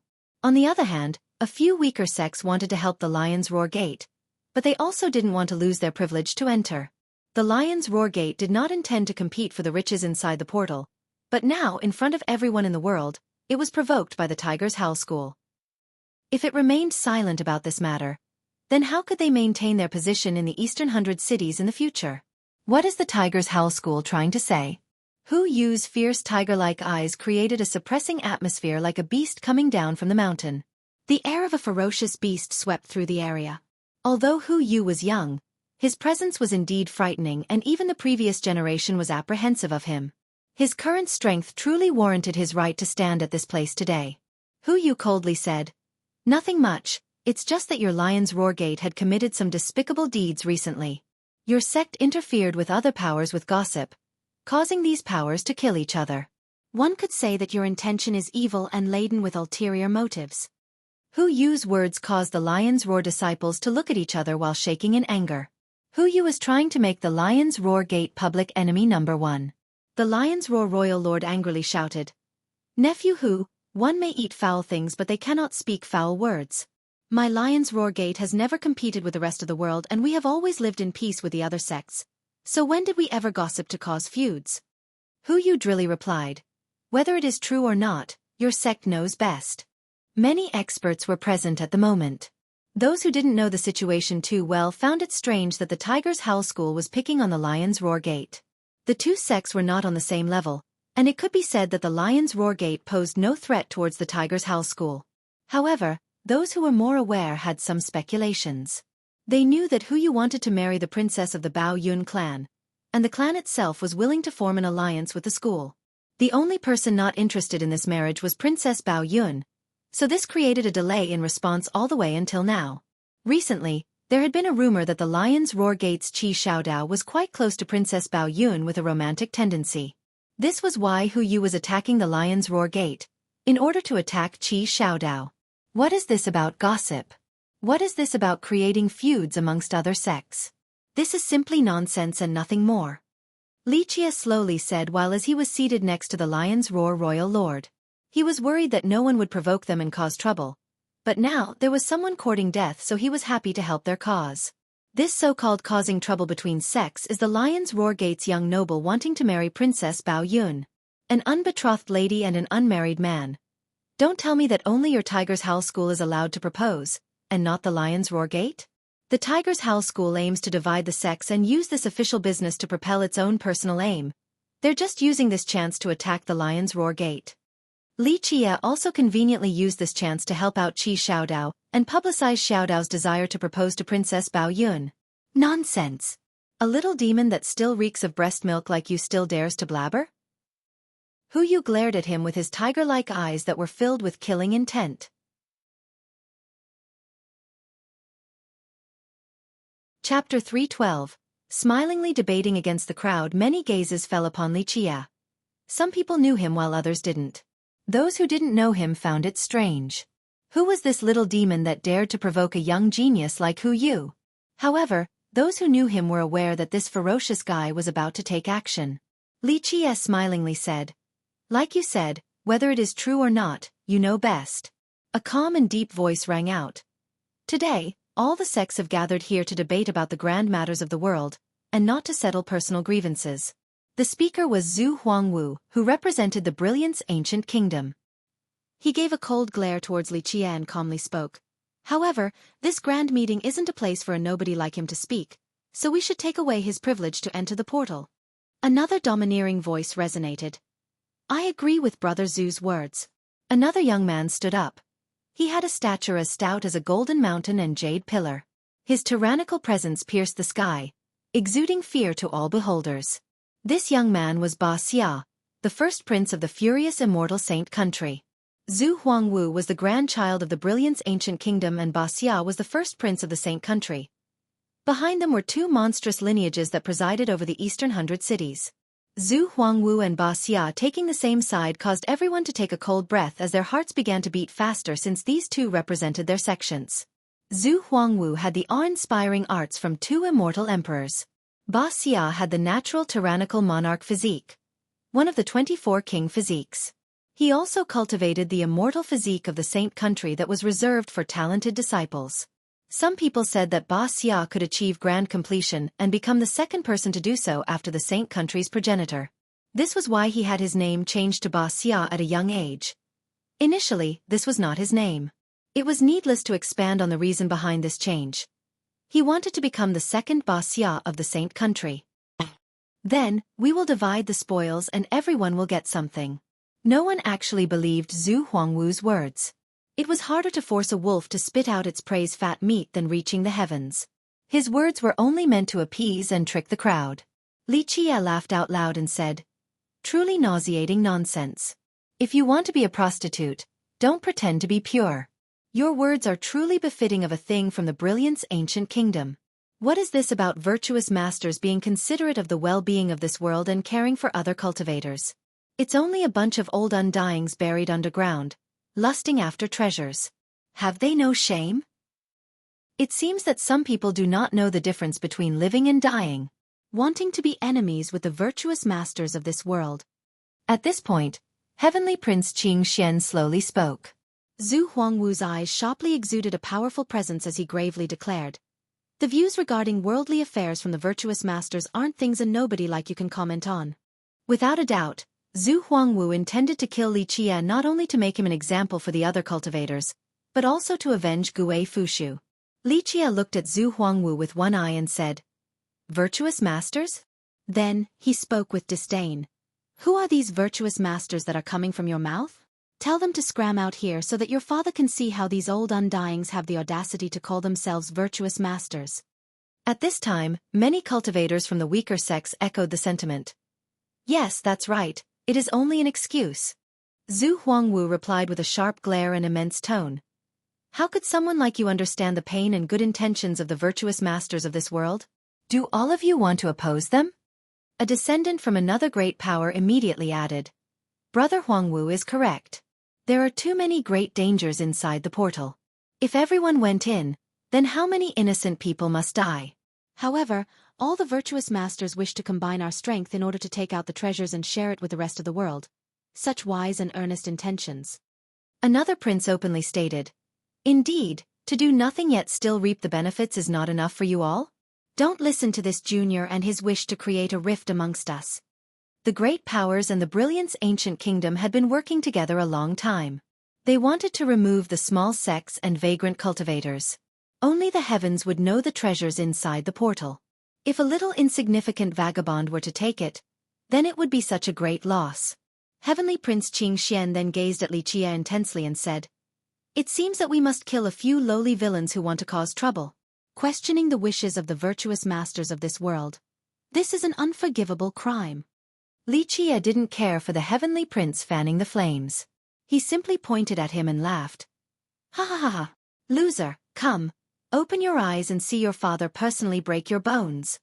Li Qie was afraid of not having an excuse to kill, but now, he was very happy because someone came straight to his door and wished to die. Li Qie's domineering presence left countless cultivators and academy students from the weaker sex in admiration. Of course, they simply praised and cheered for him in their hearts, for they did not wish to provoke an existence like the azure mysterious ancient kingdom. This thing not knowing life from death. An insect wanting to hinder a chariot. You, an ignorant no-name junior, want to question the virtuous master's conclusion? Today you cannot be spared.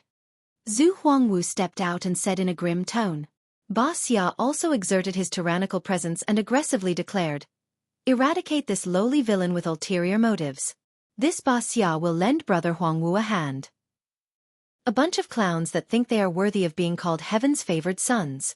Li Qie did not bother to glance at them because he simply looked down on these so-called geniuses, these so-called heaven's proud sons. Chapter 313, Bing Yuxia's strength. While the group that consisted of Zhu Huangwu, Ba Xia, and Heavenly Prince Qing Xian wanted to surround and kill Li Qie, a voice like the hymns of immortals appeared. Fellow Taoist, makes a lot of sense. A woman drifted by. Her gentle arrival was like a goddess descending from the heavens. With her divine presence, she was someone who was unstained by the mundanity of this mortal world. Strange images began to appear with her arrival. Lotus flowers fell down from the sky while golden springs oozed from the earth, just like the appearance of a true immortal. Goddess Mei Suyao, the representative of the Eternal River School. Both her background and herself were worthy of apprehension and respect. She had the qualifications to become a legend of the contemporary era. She then spoke to everyone after drifting by like a fairy. The timeless portal had always been in the Academy's possession. As its owner, the Academy itself is willing to share with the rest of the world. Which qualifications or virtues allows certain sects to steal from others? Even virtuous masters and wise sages during our contemporary era do not have the rights to steal from others. All existences are equal without superiors nor inferiors. So if the Academy is willing to open its doors, then everyone should be blessed with the portal's wealth. Great sects, powerful countries, or minor sects and vagabond cultivators all have the rights to reap this benefit. Those from more humble backgrounds immediately cheered. Goddess May put it so well. Even though everyone agreed with Li Qie's words as well, very few cheered for him. In the end, he was alone with no backing, so although everyone acknowledged his stance, they couldn't show it openly due to a lack of strength. Goddess Mei Suyao was different. She herself was unfathomable, not to mention that the Eternal River School behind her was quite frightening. Both the Brilliance Ancient Kingdom and Azure Mysterious Ancient Kingdom were far from being comparable to the Eternal River School. Zhu Huangwu's tone sank as he spoke. Goddess words are logical, but a few people who harbor evil intentions should be exiled. We cannot let him stay at the Eastern 100 Cities to continue his treacherous rift-creating intentions. He was glaring straight at Li Qie while uttering these words. A clear laughter resounded, followed by these words. Since when did your Brilliance Ancient Kingdom speak for the entire Eastern 100 Cities? Bing Yuxia slowly approached with her male-style dress. There were city-toppling beauties to her right and left, giving her the appearance of a suave young master. Even before so many people, Bing Yuxia still did as she pleased and embraced beauties without a care. She came forward and smilingly said, "The Eastern 100 Cities belongs to the human race and all the inhabitants of this world. The human race's wise sages built this vast land so that any human could freely stay in this place. Who gave your Brilliance Ancient Kingdom the right to expel human disciples? The Brilliance Ancient Kingdom and the furious immortal Saint Country. What is so remarkable about these two existences? If you want to monopolize the timeless portal, then just frankly say it. Do not make excuses and use the tiger skin as your banner. This is only a disgrace to the honor of your ancestors. If you have any grievances with Li Qie, then directly fight and kill him instead of simply waving the banner of justice. What is this about questioning the virtuous master's decision? Why don't your virtuous masters show themselves so that everyone can see these great people and whether they are worthy of the virtuous master title or not? As a man, your way of conducting business is cowardly. Saying one thing but meaning another. Such a hypocrite. How can you call yourself a genius with such a personality and dare to talk about competing for the heaven's will in the future? People will lose their teeth from laughing at you. Compared to the elegant and graceful words from Mei Suyao, Bing Yuxia's remark was much more arrogant and rude. It was filled with a hot temperament. However, her style really satisfied the cultivators with humble beginnings. They didn't dare to offend the two powerful countries, but they couldn't help but cheer in their minds for they thought that Bing Yuxia's scolding was very appropriate. Little girl, your words just now really resembled immortal Emperor Bing Yu's style. Li Qie clapped his hands and said, I'm beginning to like you more and more. Bing Yuxia glanced at Li Qie and said, Forget it, I only like pretty girls. I have zero interest in men. Her uninhibited manner caused many people to be speechless. She was such a supreme beauty yet she favored other pretty girls. This was not a secret in the Eastern Hundred Cities. The group of Zhu Huangwu, Heavenly Prince Qing Xian, and Ba Xia became quite annoyed. Goddess Mei Su Yao was still polite, but Bing Yuxia's words spared no room for cordial pretension. Zhu Huangwu then slowly retorted. And you're saying the Ice Feather Palace can represent the Eastern Hundred Cities? With a surging sacred aura, Zhu Huangwu solemnly stood out. His body emitted the songs of wise sages. As an expert, the moment he began to speak, it created a suppressive aura that rendered others in fear and awe. Bing Yuxia glared at him and let go of the beauty in her hand as she closed her paper fan. She then straightened herself and freely smiled. Zhu Huangwu, who are you trying to scare in my presence? Who the hell are you? A person with the arts of 2 emperors, right? Now, let me try the dual emperor arts of yours. What is so great about your fame as a genius? This uncle has always looked down on geniuses. The moment she finished speaking, an explosion erupted and 9 fate palaces appeared on top of her head. Seeing the 9 fate palaces, everyone exclaimed in shock. A 9-palace ancient saint, a pinnacle saint. A pinnacle saint could look down in disdain on all the other ancient saints. Even a heavenly sovereign coming into being would lose their colors before this supreme genius. How could this be? All the experts, both young geniuses and ancient saints of the previous generations, all changed their expressions before Bing Yuxia's 9 fate palaces. What are these geniuses worth?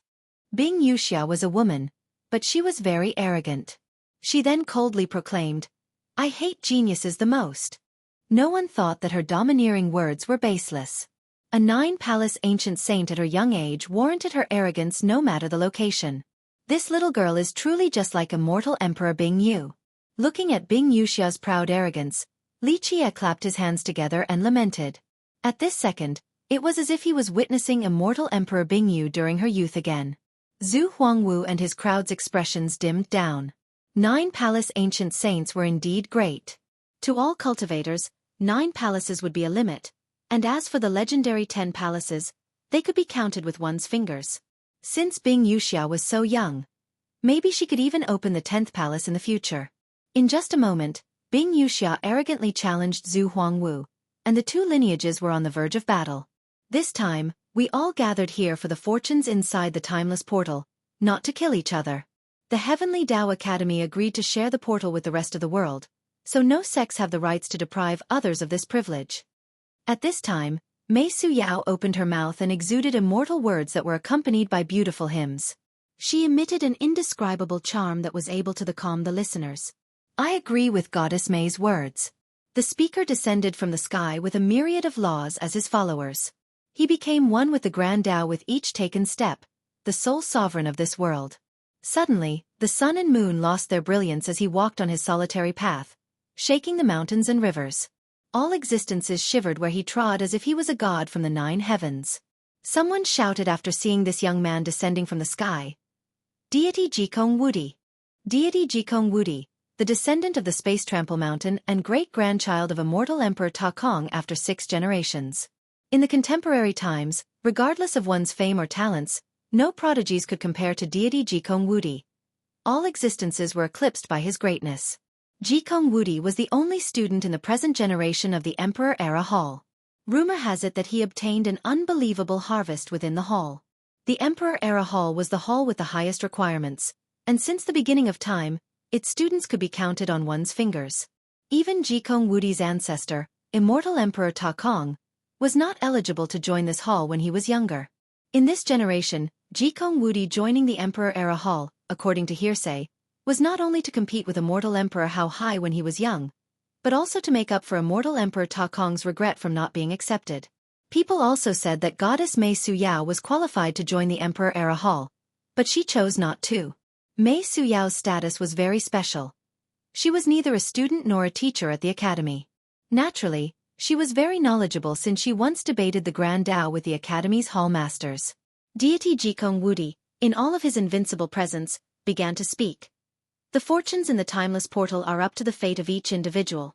If friends here consider yourselves as contemporary prodigies, then go forward and take the lead. Why the need to be apprehensive towards competition? The fortunes are meant for the fateful, so friends do not need to exclude others. Whether one will obtain the fortunes inside the portal or not, It will depend on their own skills. Jikong Wudi's domineering tone was brimming with confidence because he was simply not afraid of competition. Goddess May and deity said it really well. All existences are equal, and the fortunes inside the portal are meant for the fateful. Everyone will have a share. All of a sudden, the cultivators from the weaker sex loudly resonated in agreement and applauded the two.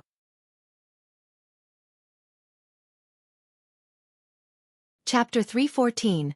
Forced marriage, this boy stole young noble's limelight. A voice suddenly resounded next to Li Qia. Before anyone knew it, a dark-skinned youth was sitting next to Li Qia. With a glance, Li Qia was able to tell that it was Xikong Taotian. Limelight is nothing. Li Qia didn't care and he smilingly replied, if others like it, then let them have it. I prefer killing more so than attention. After having said this, Li Qia ominously licked his lips. Xikong Taotian got a chill after seeing Li Qia's actions. He had seen many winds and waves and he even snuck into the ancestral grounds of the great sects. It could be said that not many things could scare him. However, Li Qia licking his lips sent a chill deep down his spine. At this moment, he had a vision in which there were rivers of blood and mountains made from bones. Li Qia was like a devil licking his lips stained with blood as if he had not had his fill. Xikong Taotian was horrified because he could already faintly smell the bloody stench. The group of Zhu Huangwu and Heavenly Prince Qing Xian became speechless. With the new development, even the monstrous existences behind them couldn't exclude other people. The Brilliant's ancient kingdom wished to clear the way in order to have the best development in the future, but it was no longer possible to chase outsiders away. In the end, this so-called meeting amounted to nothing. The plan concocted by Zhu Huangwu and the other great powers was aborted, and the meeting became a mere farce. It failed to reach an agreement and was temporarily abandoned. At the time of departure, Li Qia couldn't help but sigh with regret. It is a pity. Li Qia couldn't accomplish his goal because of Mei Suyao and Jikong Wudi's interference.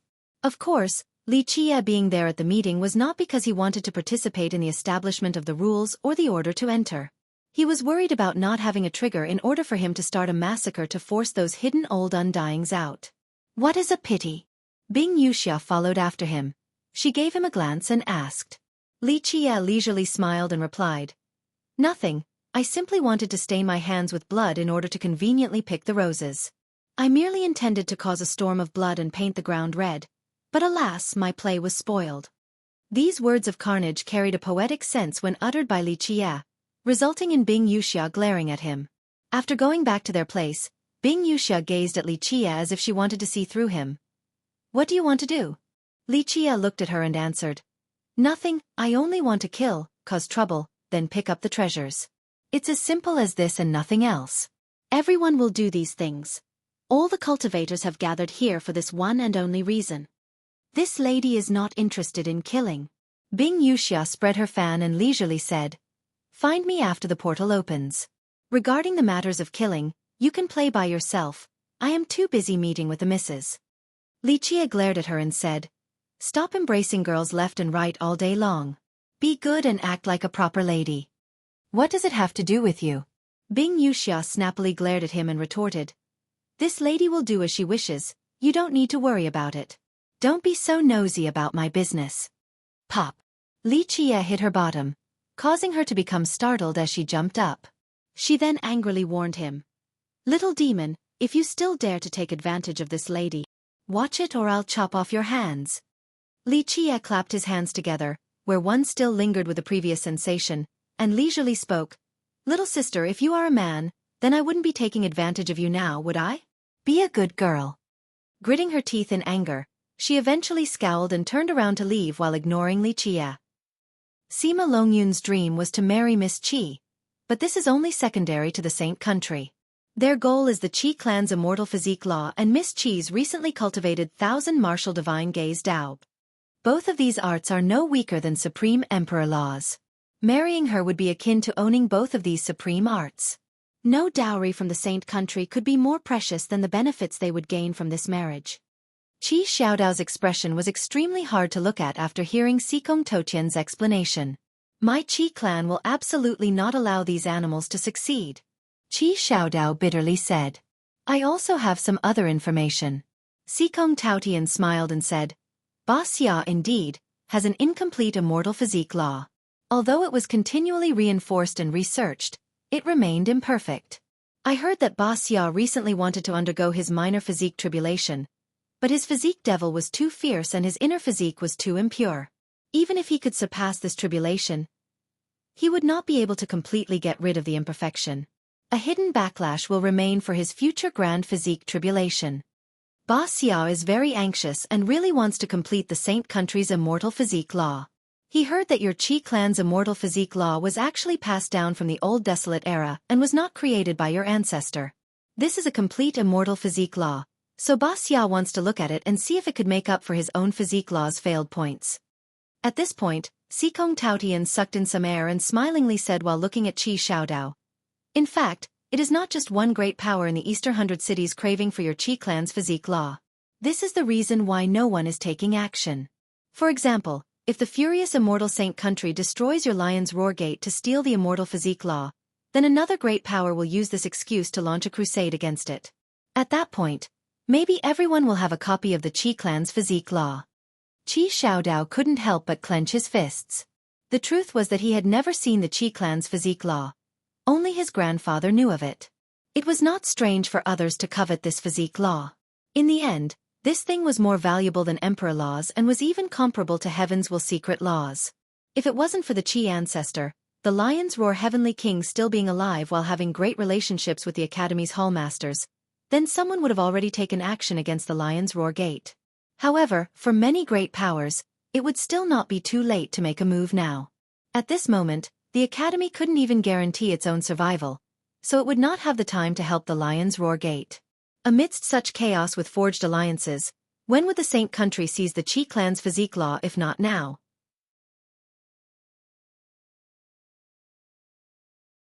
Chapter 315. Kill without mercy, brotherly. Hurry and come. Ba Xia is already at our door. Qi Xiaodao anxiously urged Li Qiye. Li Qiye couldn't help but smile. He nodded his head and said, "Fine, they're just in time. Since they came to our place to seek their deaths, it would be a sin if I didn't kill them." Seeing Li Qiye's bright smile, Xikong Taotian, with chills down his spine, felt that a fierce bloodthirsty beast was opening its jaws. He simply wanted to escape right away. "Where are you going?" Li Qiye slowly spoke. "It is time for you to contribute. Otherwise, how could I trust you?" The Xikong Taotian who wanted to run froze up after hearing this, and he quickly replied, "Nowhere, I'm not going anywhere. On your command, I shall traverse any treacherous path." Li Qiye nodded his head with seriousness and said without any jest, "Very well, prepare for a great massacre then." Xikong Taotian frowned and followed along. Fighting directly was not his style, but he didn't have any other choice right now. Ba Xia, along with Sima Longyun, came for the marriage proposal with an aggressive momentum. They were determined to achieve victory. After a rejection, and especially when the lady in question maintained her position, other people would not be thick-skinned enough to come again. But this time, Ba Xia and Sima Longyun boldly came without any hesitation. Their attitudes made it clear that Qi Xiaodai could not reject this marriage. Ba Xia courteously spoke. "Royal Lord Qi, 3 virtuous paragon true treasures are included in the dowry for Miss Qi. I think this sufficiently demonstrates our goodwill." 3 of these treasures were indeed heaven-shaking no matter the location because they were monstrous, priceless items. If it was another minor sect, then they would be quite honored in the face of such a dowry. Meanwhile, the Lion's Roar Royal Lord had an exasperated expression while Qi Xiaodai was shivering in anger with sparks in her eyes.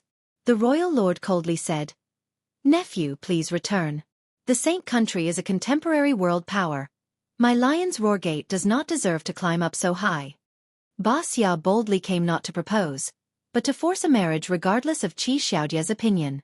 As her father, how could the Royal Lord accept this? It was too humiliating. Ba Xia's gaze turned sharp and oppressive as he spoke. "Royal Lord Qi, do not make a mistake.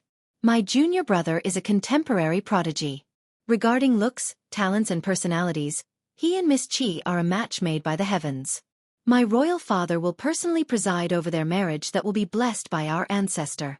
This is a grand occasion, and I trust that this marriage will be wonderful. My Saint country will not mistreat Miss Qi, and this is also a great honor to the Lion's Roar Gate's ancestors." Great honor to the Lion's Roar Gate's ancestors? A lazy voice came about. Even the furious immortal Saint Country's progenitor is nothing. How can one even dare to compare him against the Qi clan's ancestor, the 100 Battles God King? When your progenitor was alive, he was only worthy of carrying the God King's shoes. Li Qie. Having heard this voice, Sima Longyun suddenly jumped as if he had been stung by a scorpion and screamed. Li Qie leisurely strolled forward. He simply glanced at Ba Xia once, and then he didn't put him in his eyes again. Ba Xia's sharp gaze exuded an aura as torrential as a flood. He took a step forward, shaking the mountains and rivers. His surging blood energy rendered others breathless. Qi Xiaodai breathed a sigh of relief after seeing Li Qie. She was quite assured with his presence. Even if the sky fell down, Li Qie would shoulder the burden. Ba Xia also sneered after seeing Li Qie's arrival.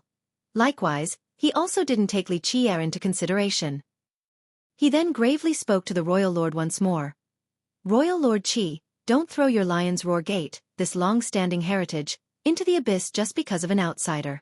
If you still possess any foresight, then you should chase a certain someone out of the lion's roar gate, lest he brings about a disaster to your sect.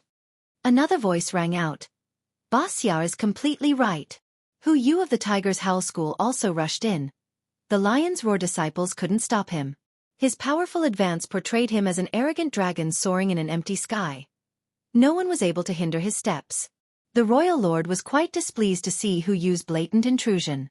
His actions didn't give the lion's roar gate any respect. Hu Yu stepped inside and looked around, then he smilingly added, I also feel that Brother Sima and Miss Qi are a match made in heaven. Miss Qi being able to marry into the Saint Country is all due to the grace of her ancestors. Brother Ba Xia, instead of choosing a day, why not just get them married today? You! At this point, the Qi family was furious. Qi Xiaodao stood out and angrily shouted, Your Tiger's Howl School shouldn't push people too far. Too far. Hu Yu looked at Qi Xiaodao with contempt and said, Qi Xiaodao, heed my warning, do not follow this little brat Li. In the future, if you still dare to appear around the Bao Yun clan, then I will personally cut off your limbs and destroy your cultivation so that you will be a cripple for the rest of your life. Brother Yun, go and greet your father-in-law. Ba Xia sneered and said. The ecstatic Sima Longyun quickly stepped forward to bow towards the royal lord. However, he was only met with blood-vomiting anger from the royal lord and Qi Xiaodai. His greeting was also blocked by Li Qie, who was standing in front of the royal lord. Li Qie then quipped, You wish to bow down to your grandfather? Unfortunately, I do not have such an unfilial grandson like you. A surge of rage overcame Sima Longyun. At this moment, he finally lost his mind from anger. However, he had the support of Ba Xia and the Saint Country, so he was no longer afraid of Li Qie. Little animal, I've had enough of you. He roared and rushed forward like a maddened ox. His golden ox physique came forward with its most powerful stance, wanting to slam Li Qie away. Boom! Li Qie didn't try to dodge. Instead, he stretched out his hand and seized the approaching Sima Longyun. Although Sima Longyun's golden ox physique could collapse a high mountain, it couldn't move Li Qie one bit. Li Qie's technique resembled a myriad of hands. He was like a true god descending to the mortal world. Each of these hands could shoulder a separate world as 9 great spheres appeared behind his back. At this point, Sima Longyun was caught by Li Qie's 4 hands as Li Qie was about to tear him apart. Li Qie's 4 hands appeared to be cast from unbreakable divine gold. Sima Longyun was completely trapped. Although he was a royal noble equipped with a golden ox physique, he could not hinder Li Qie in the slightest. A minor completion immortal physique, the 1,000 hands against the 9 worlds technique, plus Li Qie's current royal noble cultivation, Sima Longyun was not his match. The 1,000 hands technique was the myriad images true gods defining treasure. It could shake the 9 heavens above and sink the underworld below. It was capable of slaying immortals and supporting this world. Sima Longyun's physique was absolutely nothing compared to the true god's technique.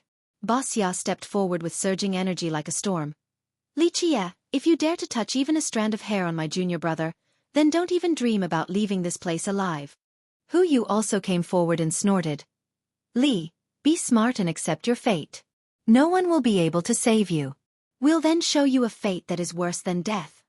Hu Yu and Ba Xia trapped Li Qie with a pincer formation. Both of them took action as they wanted to kill him in one blow. Today, They came well prepared not only for the matter of marriage but also to kill Li Qie. Before obtaining the Lion's Roar Supreme Immortal Physique and accomplishing their goal, they must slay Li Qie and eradicate this pebble that blocked their path. You still dare to threaten me with just the two of you insects? Li Qie, with his thousand hands technique, looked at Hu Yu and Ba Xia before he smilingly said, "Not to mention you two insects, even if your ancestors crawled out of their graves, I would still personally take care of them if they angered me." After these words, Li Qie strengthened his grip on Sima Longyun. "No!" Sima Longyun miserably bellowed. After a popping sound, he was torn apart by Li Qie. His true fate couldn't escape either and was crushed by another hand. In the blink of an eye, Sima Longyun could not resist being torn apart alive by Li Qie. Even before his death, he couldn't believe that Li Qie still dared to kill him despite his senior brother backing him up. "You're courting death." Ba Xia and Hu Yu both became furious and instantly struck with blows that were capable of sinking the heaven and earth. An amazing energy blade slashed straight towards Li Qie, wanting to finish him off in one blow. Scram! At this time, the hell-suppressing godly physique broke out. Its power swept through the 9 heavens and 10 earths. His 1,000 hands held up 3,000 small worlds and his back carried the 9 grand worlds. The oppressive descent of the 1,000 hands was as if the 3,000 small worlds were crushing the firmaments. Even the 18 layers of hell would collapse from such might. Royal noble power, minor completion immortal physique, and a true god's defining technique. The 3 of these combined would even easily defeat an ancient saint. All of these things were not just empty names. Boom! A deafening noise filled the air as the Lion's Roar Gates camp cracked under this blow. Hu Yu and Ba Xia's combined effort did not amount to anything. They were struck flying away by the 1,000 hands into the Lion's Roar Gates camp.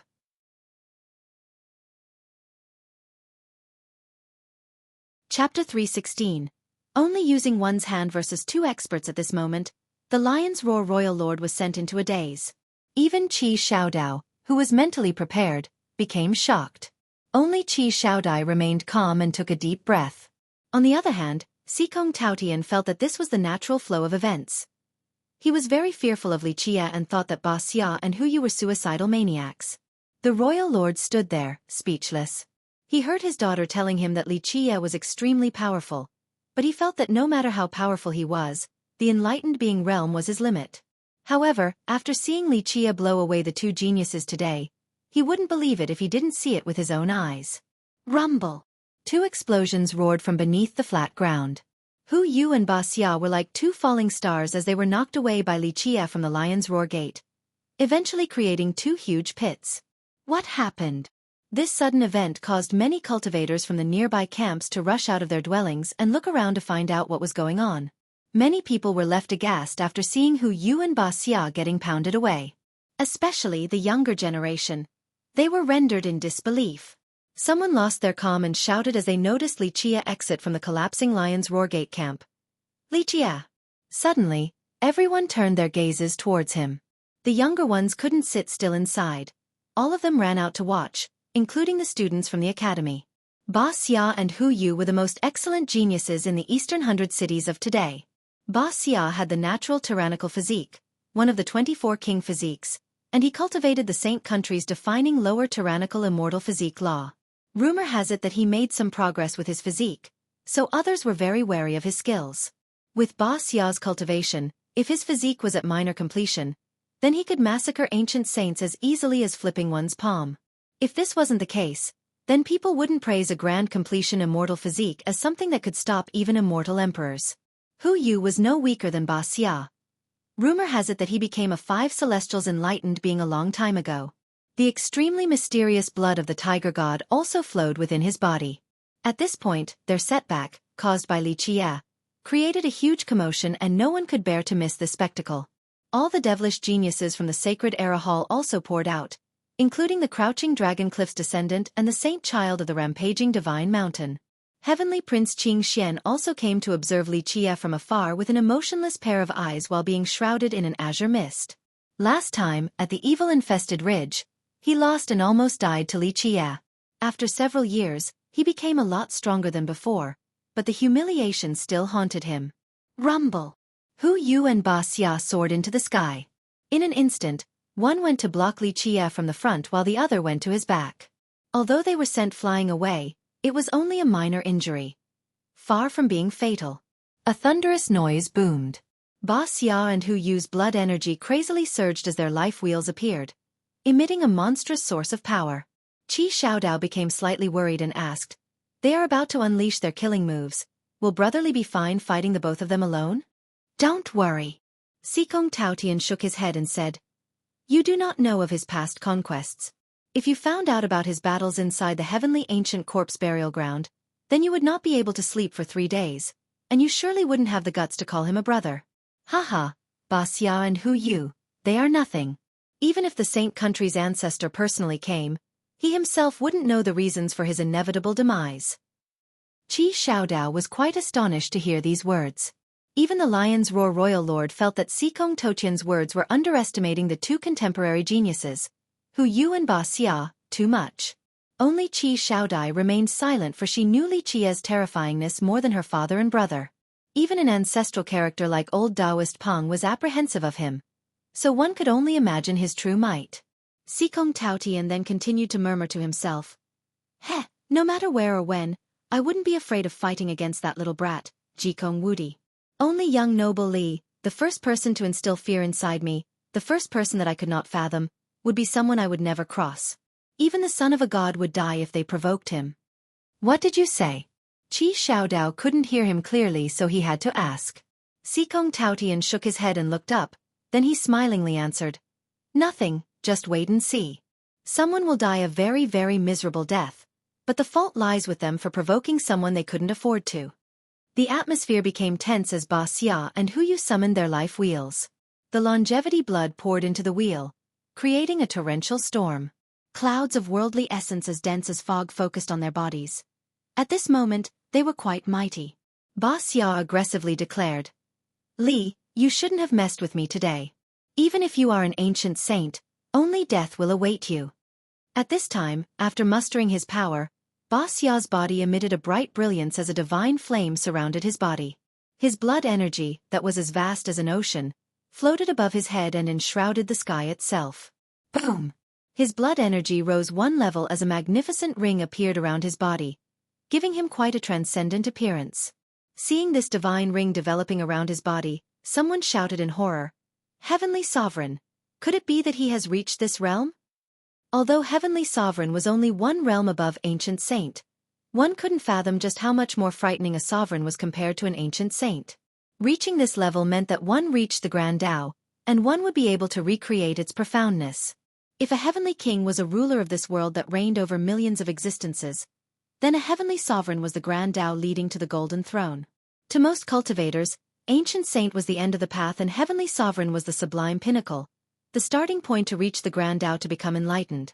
They would no longer be confined to the limits of their previous path and would begin to develop their own Tao. The Heavenly Sovereign realm was where the foundation for becoming an invincible virtuous paragon gets laid, and it was the first step towards the heaven's will. If all the realms before Heavenly Sovereign were part of the heaven and earth's path, then being a Heavenly Sovereign meant that one had finally entered the great palace of the heaven and earth. One Heavenly Sovereign could easily subdue an ancient saint, since they have already escaped the boundary of an ordinary Grand Tao and touched upon the heaven and earth's Grand Tao. Without their presence, ancient saints and royal nobles would be in charge of worldly affairs. However, upon the arrival of but a single Heavenly Sovereign, said two realms couldn't reach the apex. No, it is the furious immortal tyrannical physique. A devilish genius from Sacred Era Hall said with gravity while wearing a serious expression. After hearing this name, many people took a cold breath. One person murmured, "Furious immortal tyrannical physique. Could this physique be at minor completion?" A predecessor cultivator said with a shocked expression, "This physique increases one's battle prowess as their cultivation temporarily goes up by one level. If Ba Xia is an ancient saint, then he will have the power to challenge a heavenly sovereign." Many people lost their colors after seeing the divine ring floating around Ba Xia, including the devilish geniuses from the Sacred Era Hall. If it was indeed a minor completion immortal physique, then it was truly terrifying. Even though no one knew Ba Xia's exact cultivation, but if he was an ancient saint, then he could slay a heavenly sovereign with a minor completion immortal physique. The coveted furious immortal tyrannical physique could crazily increase a cultivator's blood energy and temporarily unleash an endless potential, giving them 10 times more battle power. Those with even more untapped potential could have their strength increase by 100-fold without any side effects. Ba Xia was a natural tyrannical king physique and cultivated the defining physique law of the Saint country, so one could only imagine his great potential. Little demon, today, I will show you what people call a fate worse than death. After Ba Xia unleashed his physique, Hu did not falter behind. Suddenly, his blood energy roared like a divine tiger as Hu Yu's fate palace opened. A pagoda made of gold appeared with flames surrounding it. It was Hu Yu's true fate weapon, and it was created by a powerful heaven's will true stone. At this time, 7 stars emerged to carry the pagoda. Then, this tower suddenly lit up and a loud boom resounded. The pagoda opened up as if it was the entrance to the realm of the deities. Dragon cries and phoenix hymns, accompanied with a black tortoise's roar, spewed forth. Then, an azure dragon flew out of the pagoda, followed by a vermilion bird while a black tortoise shouldered the ocean. Hu Yu's blood energy turned into a white tiger with a divine presence that filled the sky.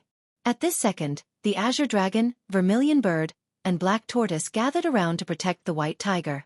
Seeing the 7 stars supporting the pagoda, the Eastern 100 cities' inhabitants were quite shocked. 7 celestials enlightened being. He is already a 7 celestials. I only heard that he was a 5 celestials before. So he was hiding his strength. This is not the most scary matter. An old cultivator who knew about the Tiger's Howl School emotionally said, "His heaven's will true treasure is the most terrifying part." This 4 divine beasts pagoda was created from a heaven's will true stone with 4 das. A younger cultivator asked in confusion, "Even though a 4 das heaven's will true stone is precious, but with Hu Yu's gifts, he should have a better stone. I feel at the very least, that it should be 7 das. No." His royal lord then corrected him, "The value of a heaven's will true stone does not lie in its Tao quantity. The more is not necessarily better. The truth is that it is difficult to discern the power and advantages of these stones. We refer to them by the das inside them only for the sake of classification."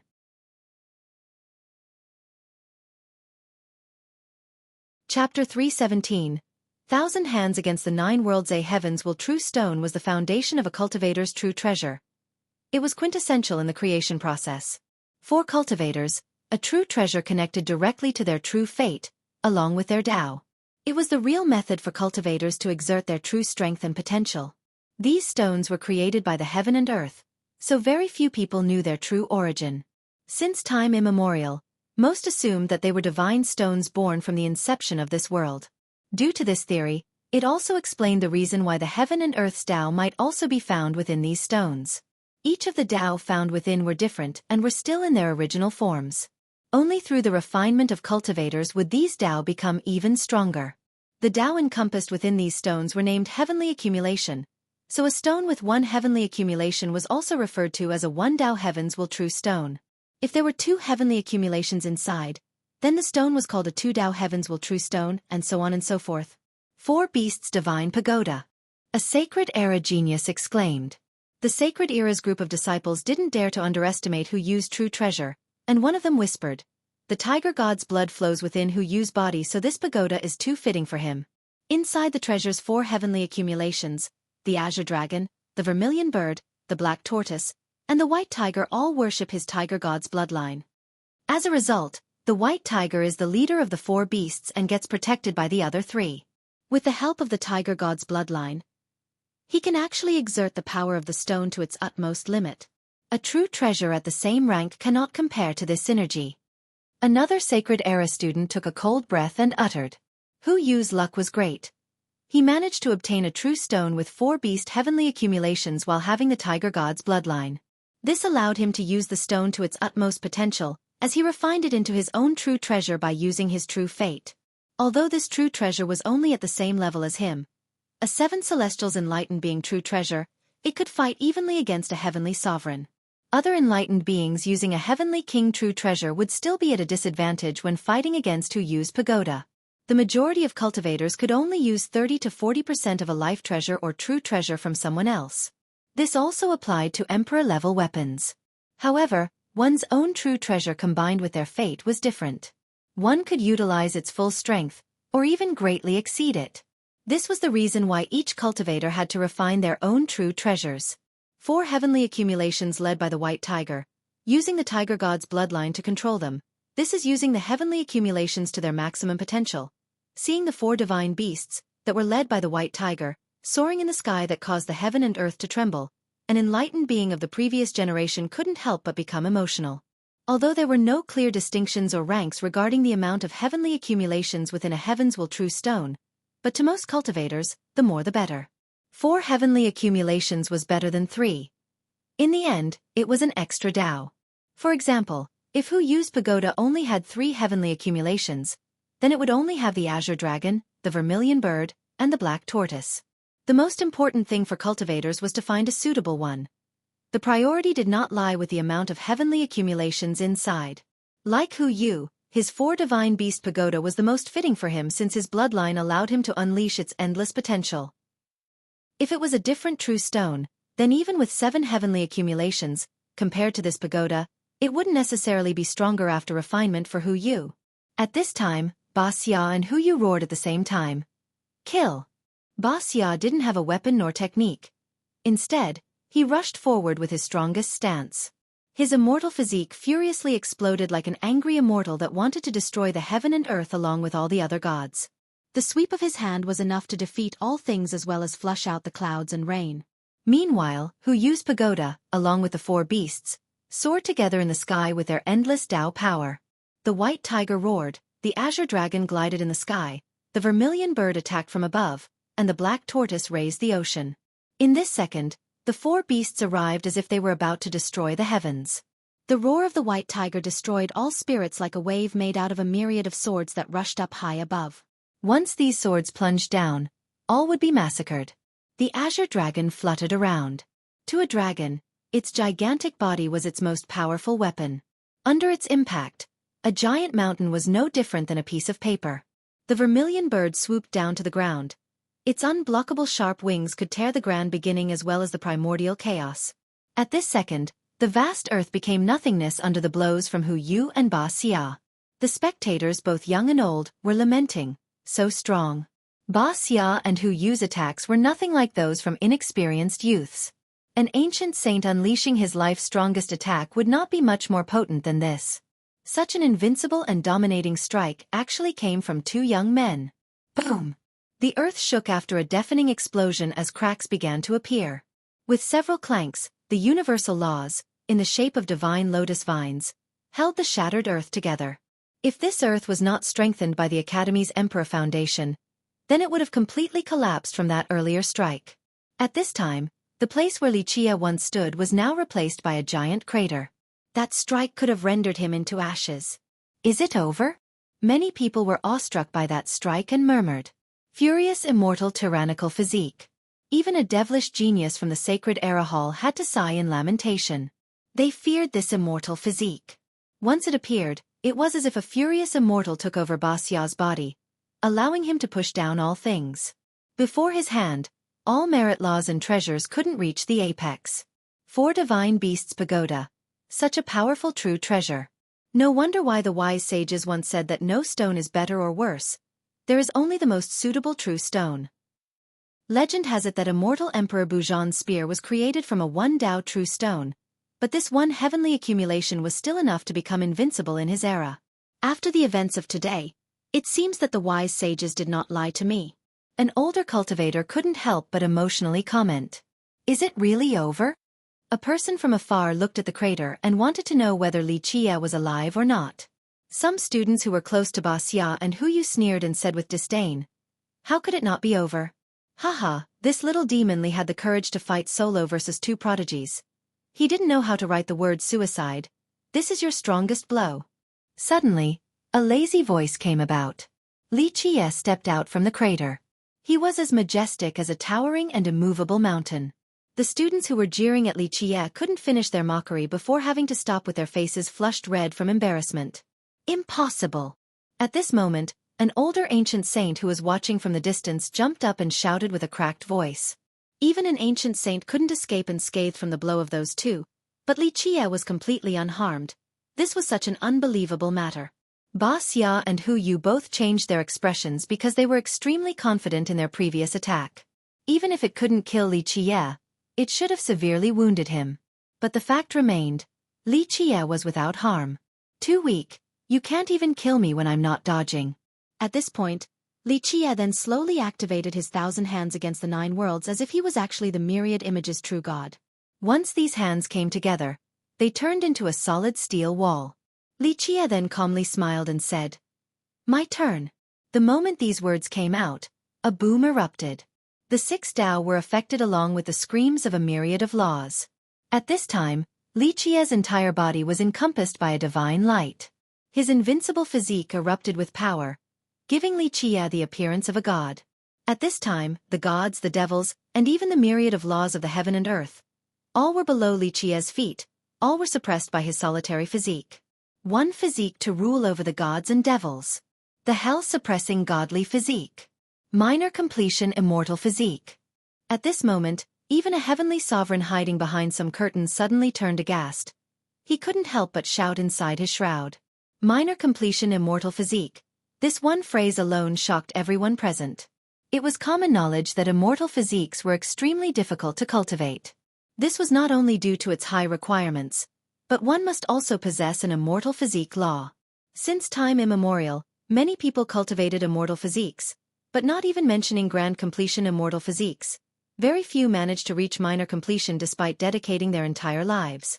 Once someone reached minor completion, it was more likely that they had also reached the heavenly king realm, or even the virtuous paragon realm.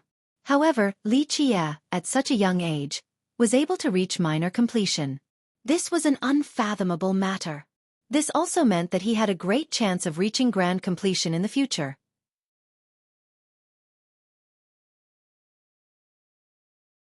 Chapter 318. Geniuses are nothing but ants. The emergence of a minor completion immortal physique shocked everyone, for it was an extremely fearsome physique.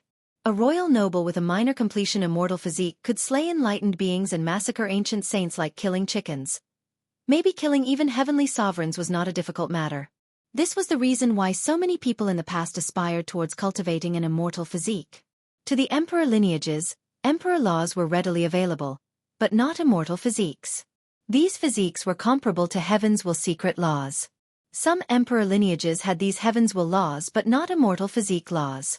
It truly is the minor completion hell-suppressing godly physique. Heavenly Prince Qing Xian, who was shrouded in his azure mist, stared at Li Qie intensely with a terribly sharp glare. Li Qie, with his minor completion physique, would pose a great threat to geniuses and princes, like him, in the future. At this point, the Lion's Roar royal lord's mouth was wide open. He couldn't have even imagined about this matter. His father spent his entire life to research immortal physiques, and he even cultivated the furious immortal tyrannical physique, but he couldn't reach minor completion. However, Li Qie accomplished this task at such a young age, and the royal lord understood the significance of this matter. This. I can't believe it. I heard grandfather say that in order to reach the minor completion of an immortal physique, even someone with a saint physique and a perfect immortal physique law would require at least 100 years unless it was an insanely talented genius. Even so, they would need 50 years. How old is he? This is too frightening. This is not the most terrorizing aspect about him. Sikong Taotian slowly spoke. Li Qie's most fearful edge lies with his calculations. Just wait, one day, you will see him scheme against the entire world. Only then will you understand that his greatest strength is not his might, but his mind. One still wouldn't know how they were caught in his trap even after dying. At this point, Ba Xia and Hu Yu's expressions became extremely hard to look at. This time, they came prepared not only to force the marriage and take over the Lion's Roar Gate, but also to kill Li Qie. Who would have thought that Li Qie would reveal his minor completion immortal physique and foil their plans? Your saint country's trash physique still dares to call itself a supreme immortal physique law in this world? Li Qie deliberately said. Today, I will open your eyes so that you can see what a real immortal physique is, so that you can stop dreaming about dominating everything just by learning a little portion of an immortal physique law. Kill! Ba Xia and Hu Yu both roared. They no longer hid their strength as their longevity blood poured into their life wheels to channel the most magnificent blood energy, pushing their lives to the utmost limit to unleash the strongest of attack. Ba Xia's hand pushed forward. It was capable of shattering the stars and striking the sun and moon. His domineering strike caused even ancient saints to lose their colors. Hu Yu mustered his tiger god's blood to its pinnacle. The 4 divine beast pagoda's white tiger, with its infinite momentum, pounced forward in the air. My turn. Facing two sure-kill grand techniques, Li Qie was still as nonchalant as before while his royal noble aura surged with rolling blood energy. At this time, he raised his 1,000 hands to wield the 9 words true bow.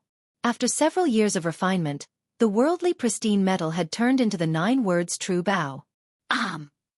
The bow did not have an arrow, but once its string was pulled, bright stars came together as a true mantra appeared. This mantra materialized into an immortal scripture. Once this scripture was unleashed, an immortal arrow descended right into the bow. Clang! The string that was pulled and tense was now readied with an arrow as great as the mountains, and then a true mantra arrow was shot out.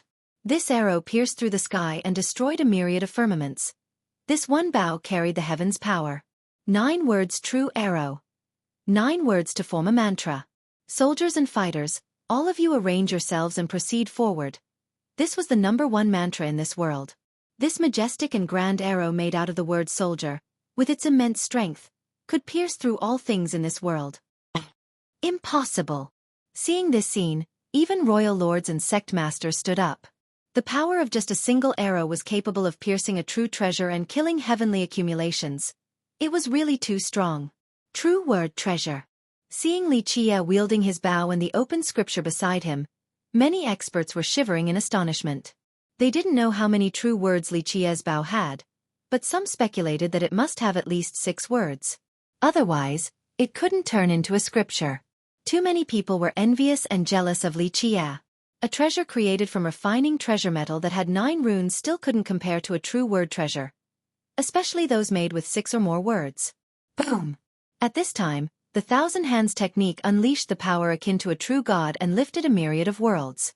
When the 1,000 hands came down, suppressing all existences, the wounded Hu Yu and Ba Xia mustered all of their destructive laws. However, they still could not escape from Li Qie's grasp. Finally, under the hell-suppressing godly physique, bone-breaking sounds began to appear.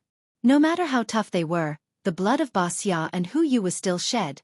They were on the verge of dying. Then, Li Qie picked them up with his 1,000 hands. Everyone was completely transfixed on watching this scene in shock. Devilish geniuses and experts of the previous generation all lost their minds.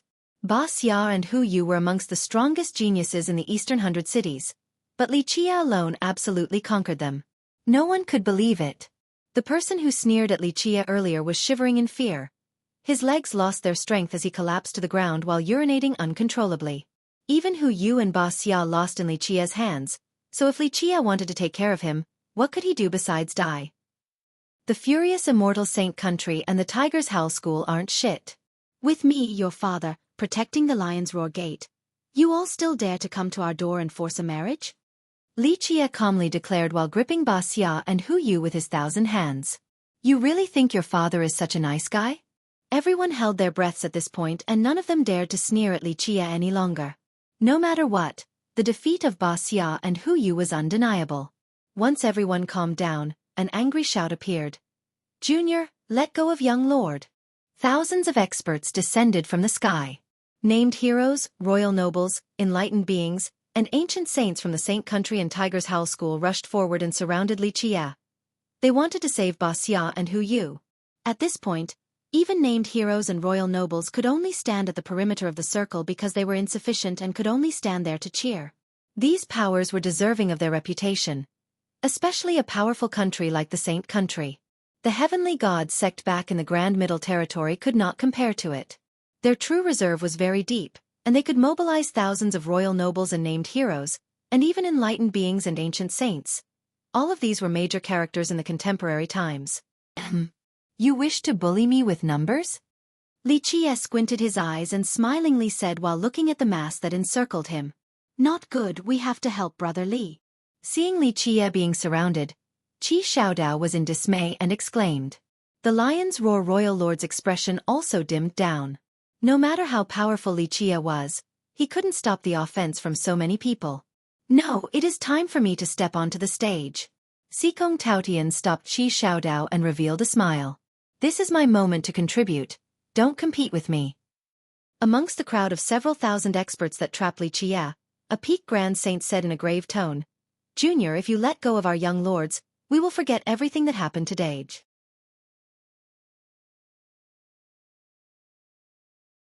Chapter 323. Jingwei's azure sun. Something appeared to be moving inside Heavenly Prince Qing Xian's life wheel as everyone witnessed it turn into a boundless azure fog. At this time, the initially majestic life wheel that towered like a mountain had turned into a small azure sun. It had the sensation of being the most oppressive sun in this world as it spewed out an endless amount of azure energy. After a loud chirp, an azure bird started to fly around it as if it was nibbling on the life wheel. There was a sun in the sky along with the celestials, but all was shadowed under this supreme azure fog. Inside Zhu Huangwu's life wheel was a giant mountain. The moment the life wheel opened, it was as if a new world was established as an endless, blinding light illuminated the back of his neck. At this time, his life wheel had turned into something mystical, and everyone could see the giant mountain inside. The giant mountain was as black as iron with immense weight. It was as if it was suppressing countless gods and devils inside the life wheel. His longevity blood flowed around the mountain while his blood energy was stained with an indescribable evil presence. In just a second, this sky-flooding blood energy turned heavy. It was capable of piercing the heavens and crushing the earth as each strand of blood became incomparably powerful. An older cultivator from the Grand Middle Territory looked at the longevity treasure inside the Heavenly Prince's life wheel and exclaimed in astonishment, "Jingwei's azure sun." Meanwhile, the Lion's Roar royal lord saw Zhu Huangwu's life wheel and murmured, "Could it be that this is the Brilliance Ancient Kingdom's evil subduing mountain that had always been passed down?" Jingwei's azure sun and evil subduing mountain. All who knew their identities were startled. Although the role of longevity treasures was not as great as life or true weapons, they still had a power that could not be ignored. Jingwei's azure sun is a longevity treasure that was once used by the legendary immortal Emperor Qing Xian. It was created from the life ring of a divine Jingwei, and it helped immortal Emperor Qing Xian sweep through the world during his youth. Later on, after accomplishing his grand Tao, immortal Emperor Qing Xian abandoned it. The evil subduing mountain also had a remarkable history. Cultivators in this world knew that longevity treasures were usually refined from the life rings of the life wheel. But rumor has it that immortal Emperor Fu Mo of the Brilliance Ancient Kingdom refined a mountain into a life wheel. This treasure had always been inside the Brilliance Ancient Kingdom. This is the true power of ancient kingdoms. An older cultivator couldn't help but sigh with envy. Immortal Emperor items were things that could only be obtained by a stroke of great fortune. Even heavenly sovereigns and heavenly kings would have an arduous time in obtaining immortal emperor items. These two, at such a young age, already had immortal emperor longevity treasures, so how could others not be jealous of them? With a buzzing sound, it was as if the heaven's will was synchronized as the heaven and earth's grand Tao began to awaken. Everyone felt the heavenly power. At this very second, it was as if the heavenly grand Tao was being channeled as an endless stream of power appeared inside a divine light that basked Zhu Huangwu and the heavenly prince. This divine light that surrounded the two appeared to be creating its own heaven and earth with circulating stars as many existences were being created. The illusion of a whole new universe coming into being appeared inside the body of Zhu Huangwu and the heavenly prince. They took control of these worlds, and the heavens opened its path for them. The heavens' will was within their grasps. In this instance, their strength. Outside of their personal powerful cultivation that instilled endless fear into others, no one else knew their true methods. Maybe they could have brought along virtuous paragon life treasures, or even true treasures. Unfortunately, I really don't care for heavenly sovereigns. Just an ordinary little sovereign is nothing. Maybe an era sovereign would be able to do something, but you two are nothing. Li Qie laughed and said, "How foolish." As different laws were transforming in his eyes, the mortal king said in a dignified manner without any anger, "Do you think that you can leave this place alive? Even if you have immeasurable abilities, if you dare to harm my son today, then do not even dream about leaving alive." Li Qie laughed so hard. "Then," he said as he squinted eyes, "so, your saint country brought even more than just a heavenly sovereign like you? Is it an era sovereign? A heavenly king? Or is it those old undyings and ancestors hiding in their coffins? If you already know the situation, then hurry and let go of my son."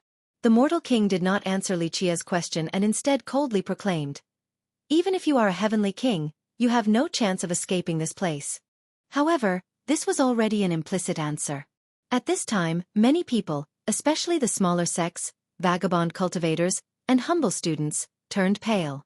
This meant that the saint country brought even more powerful people. Maybe it was not just the saint country. The other great powers might have commanded even stronger experts here. A couple of days before, these monsters, like the Saint Country, the Tiger's Howl School, the Brilliant's Ancient Kingdom, and others were in the same camp. This was enough to indicate one thing. They wanted sole hegemony of the portal. A few devilish sacred era geniuses thought about it even further, especially those who came from the other territories. Although their sect's experts and armies had not arrived in time, they still knew a thing or two more than others. Maybe these grand characters came not only just for the portal, but to scheme for something else. Like the Heavenly Tao Academy. In just a second, many thoughts ran astray inside the heads of these geniuses. But at this moment, everyone still wanted to see Li Qie's decision. The mortal king's words were clear. The Saint Country didn't have only one heavenly sovereign. There were even more powerful figures present. Under such a situation, anyone smart would know what to choose. Defeating Hu Yu and Ba Xia was already a great achievement to a youth. It was enough for one to smile proudly around the Eastern 100 cities and become one of the strongest young geniuses. They could bask in all the fame, fortune, and glory. Regardless of Li Qie's origin, this was already more than enough. So why the need to create a life-or-death feud against the Saint Country and Tiger's Howl School? If he let Ba Xia and Hu Yu go, then not only would he have obtained the prestige and honor from beating them, but he could also safely retreat. To many people, this was the clear choice. Young noble Li, take a step back to take in the height of the sky and vastness of the sea. At this time, the Lion's Roar royal lord couldn't help but shout loudly. He was very worried for Li Qie. Although Li Qie single-handedly defeated Ba Xia and Hu Yu and showed his might, but under an irreconcilable blood feud with the Saint Country and Tiger's Howl School, there was only a path towards death. Qi Shaodai stopped her father from trying to persuade Li Qie and gently shook her head before murmuring. He is not going to back down, even if a heavenly king comes in person. Senior Li, this is correct. Take a step back to take in the height of the sky and vastness of the sea. You have already won. The Grand Era disciples also couldn't stop themselves from providing Li Qie with an easy way out.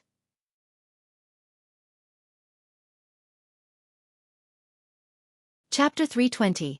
Watching the enemy's destruction with a smile, Li Qie easily overcame the joint effort of Hu Yu and Ba Xia, earning the Grand Era Hall a great deal of honor. So many of its students were very elated, and they certainly did not wish to see Li Qie die here. Young noble Li is already so formidable, so please show kindness and spare your opponents. At this point, many girls were encouraging Li Qie, trying to get him to step down without losing face. Many of them were sisters of Qi Shaodai while the others had a humble background. These girls thought of Li Qie as one of their own. A wise man should know what to choose. The Tiger King deepened his tone. If you let them go, then we can forget about today. Meanwhile, Ba Xia and Hu Yu were quite behaved. Their necks were still being gripped by Li Qie. These two were the heaven's proud sons, always arrogant and boastful. Today, due to suffering a crushing defeat from Li Qie, resulting in their necks being gripped by the victor, they were extremely ashamed. After hearing the demands from the Tiger King and Mortal King, Li Qie laughed and said, I am a person who has this bad habit where my hand would shake if other people threatened me. And if my hand shakes, then it might accidentally kill someone. Don't you dare. The Mortal King and the Tiger King were jolted and immediately exclaimed. They were afraid of hurting Ba Xia and Hu Yu, whose fates were in Li Qie's hands. They couldn't attack, but they also couldn't just sit still and do nothing. Li Qie leisurely watched the two and said with a smile, In the 9 heavens and 10 earths, there are not many things I don't dare to do. If you dare to kill my son, there will be no asylum for you even at the edges of this world. Our Saint Country swears that we will never let this go until we extinguish your 9 clans. Extinguish my 9 clans? Li Qie's eyes narrowed as he said, I'm so scared, I guess I'll just have to wait for it. Having said that, his 1,000 hands closed shut. In just the blink of an eye, it shattered the 9 worlds and crushed the heaven and earth. No, the Mortal King and the Tiger King uttered a cry, but it was all too late. Ah, miserable screams bellowed forth. In front of everyone and the pressure of 2 heavenly sovereigns, Ba Xia and Hu Yu were crushed by Li Qie into a bloody mist. Suddenly, the heaven and earth became silent as everyone stood frozen in place. Even with the threat of 2 heavenly sovereigns, Li Qie still killed Ba Xia and Hu Yu without a care. Many people could not believe their eyes. Li Qie dared to kill those 2? From now on, Li Qie would not be able to share the same sky with the Tiger's Howl School and the Saint Country. There would only be an irreconcilable outcome for both sides where either the fish will die or the net will rip. At this point, the royal nobles and ancient saints from the school and saint country crazily cried out and went to kill Li Qier in a craze. Wait, there is still me. Xikong Taotian emerged and uttered a long cry. No one saw what Xikong Taotian did, but he unleashed so many treasures like a goddess scattering beautiful flowers. Flying bell, underworld umbrella, cloud-shattering sword, inflammation cauldron, and many other terrifying items. The emergence of these treasures collapsed the sky and cracked the earth as if it wanted to destroy this land. The lion's roar royal lord couldn't help but become startled. He quickly exclaimed after a brief moment, "We should help them now." Qi Shaodai stopped her father and gently nodded her head to say, "No need to steal Xikong Taotian's moment. Like he said earlier, this is his time to contribute. Otherwise, young noble would have already taken action." Boom, boom, boom. Xikong Taotian personally fought against thousands by himself and unleashed countless treasures as if he had an endless supply of them. All were bedazzled by the spectacle, for they had never seen someone with so many treasures like this. Xikong Taotian continued to throw out more than dozens of treasures as if they were just trash. There were a lot of geniuses present. Some were from the grand sects and powerful countries, and a few were from the emperor lineages, but no one here was as luxurious as Xikong Taotian, who was capable of throwing out so many treasures. This was a case of beating people to death with treasures. He had enough to slay one person with one treasure. Seeing so many treasures surrounding Xikong Taotian, Qi Shaodao angrily exclaimed, "Motherfucker, this thief has such a scary fortune, yet he still tricked me for my little bit of medicines. Is there no justice in this world? How is this different from a tycoon stealing a beggar's cold grub?" Meanwhile, Li Qier stood there, watching Xikong Taotian as he fought against the crowd. "Use your finishing move already. How long do you want to fight for?" Li Qier eventually slowly spoke. "Oh grandma, I can't hold on much longer." Against the continuous attack of several thousand royal nobles and ancient saints, despite his numerous treasures, he was just one person. Eventually he shouted, "I'm about to do it." Boom! A loud bang exploded. Xikong Taotian took out several puppets and spewed blood on their bodies. The moment these puppets landed, they turned into generals. Kill! These puppets were as powerful as Xikong Taotian. They accepted treasures from Taotian's hands and rushed out to kill the several thousand troops before them. This is a bit too much. Are there 72 of them? He created 72 copies of himself in one go? Qi Shaodao watched Xikong Taotian take out these puppets and became astonished. It was as if each of these puppets was the embodiment of Xikong Taotian. This boss-killing move is also coming. The mud cannon opened a giant black hole, and then Little Autumn screamed, "Taste my invincible grand zero-dimension banishment." Boom! The cannon shot out and dimensional black holes appeared in the sky. The Tiger King that was initially evading was now locked up by these black holes. When all of the black holes came together, the Tiger King could escape no longer and was suddenly devoured. Before dying, he miserably screamed one last time.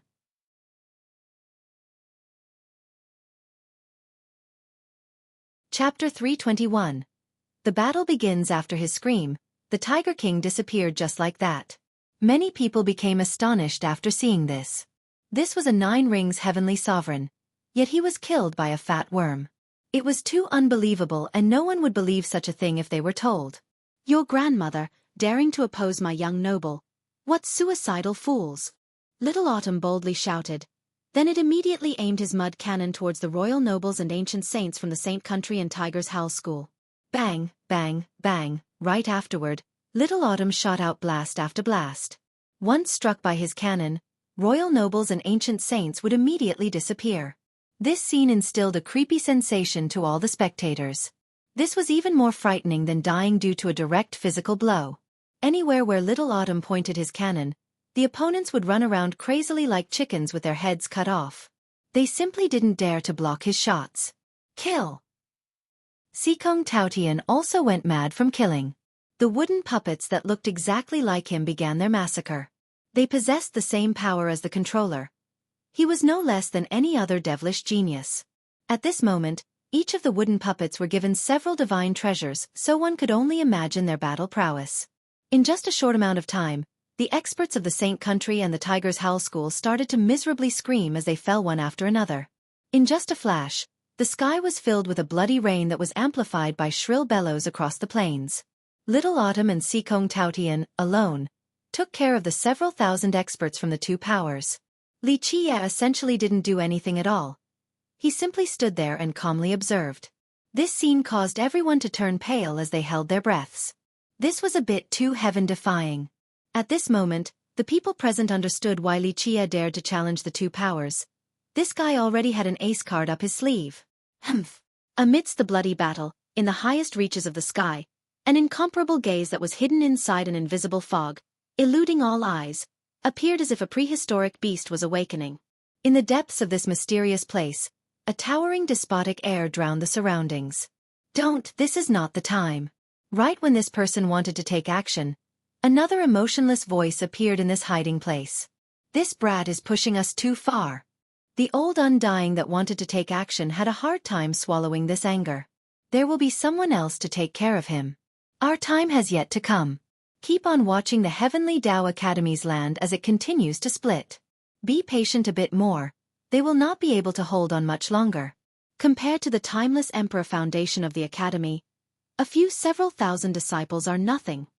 The cold voice resounded again in the darkness. Finally, the eager old undying managed to calm down and closed his brilliant eyes. In the middle of the battlefield, Li Qie stared towards the horizon and couldn't help but smirk. A few people truly had a very good tolerance, and he wanted to see just how much longer they could endure. Li Qie, do you want to kill until nobody remains? At this time, a steady and strong voice appeared. Utilizing his blazing divine light, the speaker joined the battlefield with one step and left it with another step. The one who appeared was Zhu Huangwu. His divine light protected his body like wise sages protecting their treasure. This brilliance extended for 10,000 miles, giving him an unbeatable presence. The natural stone bone on his forehead that was as smooth as jade enhanced his charm even more. Li Qie slowly looked at him with one eye and said, "You got something to say? Whether I show mercy or not is my business, not yours." The Heavenly Tao Academy is a place for learning, not a place where evil rampages. Zhu Huangwu calmly and powerfully enunciated each word. Today, you massacred several thousand cultivators. This is you wanting to stain the academy with blood. An evil like you should be eliminated. Even the academy cannot protect a barbarian like you, or they would be going against justice. Many people disagreed with Zhu Huangwu's rhetoric. Which cultivators' hands were not stained with blood? This was a world where the weak were the prey for the strong, and this was the natural order of things. Killing happened every day in the Eastern 100 cities. Everyone also knew about the long-standing grievance between Li Qie and the Brilliance Ancient Kingdom because Li Qie killed Gui Fushu. As his marshal senior, it was understandable that Zhu Huangwu wanted revenge. Li Qie then smiled in response. If I feel like killing someone, then I'll kill them. What does it have to do with the academy? Let's take a step back and assume that even if the academy chooses to protect me, then what? What does it have to do with you? Li Qie's words left many people secretly shaking their heads. These words were not wise because it was common knowledge that right now, the academy was having a hard time taking care of itself, yet he was diverging even more attention to the academy. It was impossible for the academy to protect him at this moment. Maybe he would even be expelled. It sounds like you are very confident. Do you really think that because the academy is protecting you, you can do whatever you want and perpetrate violence? At this time, a different speaker came along and continued on, allowing such a villain to commit atrocious deeds. The academy needs to give everyone an explanation. The speaker was none other than Heavenly Prince Qing Xian, who was shrouded in a mysterious, azure radiance. However, his deep eyes were quite terrifying. It was as if they were capable of stealing the souls of others. Heavenly Prince Qing Xian also stepped forward to descend into the battlefield, suddenly causing the atmosphere to become quite eerie. The spectators couldn't help but to glance at those next to them.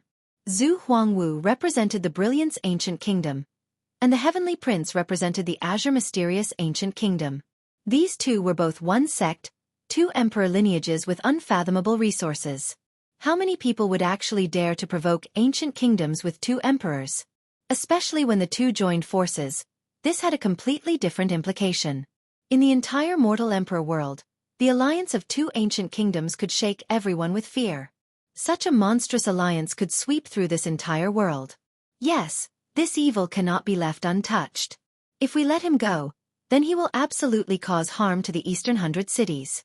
When that time comes, how many innocent people would suffer? The Academy will not allow such an evil wretch to exist. At this time, a prince from an eastern 100 cities country also shouted.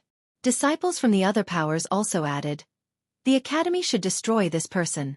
They definitely cannot protect him. Please give everyone an explanation. Others in the crowd echoed this sentiment. This is how it should be. The Academy must immediately suppress such a murderer. Suddenly, many people were stirred up and demanded for the Academy to take action. The more wily and experienced cultivators smelled something strange in the air, while some devilish geniuses who knew the inside stories had quickened heartbeats. The wind suddenly changed. Although it seemed that there was a demand to punish Li Qiye on the outside, it was actually pointed at the Academy. Those not privy to certain information, especially the humble Grand Era students, were incensed from the injustice. One of them couldn't help but say, "Only your grand sects and countries are allowed to kill people and others are not allowed to protect themselves?" For these students, Li Qiye was the pride of the Grand Era Hall and themselves. Naturally, they wanted to see him soar higher and higher. What? Could it be that you are on the same side as this madman, Li Qiye? Committing murder everywhere, massacring the innocent. Someone like this deserves to be hunted down by all. Could it be that you also want to become enemies with the rest of the world like Li Qiye? To be hated by the rest of the world? To the side, a Grand Sect's disciple glanced at this discontent student and coldly spoke. This Grand Era disciple's expression greatly changed with rage. This Grand Sect's disciple blatantly threatened him. He was enraged to the point of shivering. Pfaff! However, the moment this Grand Sect's disciple finished his words, a huge palm descended down. After a scream, this disciple was killed without a chance to defend himself. Become enemies with the world? Li Qiye was the killer. He glared and then sneered. Who dares to oppose me? I shall annihilate them. Grand Sects, so what? And what if the Academy protects me? Your father is standing right here. Those who are unconvinced can come right now. I will challenge the world to see if all of you are actually so extraordinary. These despotic words filled the sky, causing the blood of the listeners to boil. Many Grand Era students immediately applauded and shouted, "Brother Li, kill them all. Only the great powers are allowed to kill us? Humph! Where is the heaven's justice in this?" To them, their fists represent justice, so we have to play by the same rule. Many of them could endure no longer and their solidarity started to show. Yes. Brother Li, use your fists to crush them. Bah, what is so innocent about them? Little brother, try your best, defeat the Grand Sects and ancient kingdoms. Many girls started to scream cheers for Li Qiye, especially Qi Xiaodie's group of sisters. A Grand Era female student was even more bold and excitedly urged. Little brother Li, kill the great powers, then I will warm your bed tonight. Ha, brother Li, did you hear that? Defeat them and make us proud. We all support you. Even a sister wants to warm your bed tonight. In just a short period of time, all the Grand Era students were shouting and clamoring. The situation suddenly became chaotic. A few predecessors were quite smart and didn't want to become involved in this. The young cultivators suddenly became divided into two camps. The students from the great powers were on one side while the more average disciples banded together, setting a new precedence to support Li Qiye. Humph! At this time, Zhu Huangwu and Heavenly Prince Qing Xian both snorted. So, not convinced? Li Qiye glanced at them and said without a care in the world.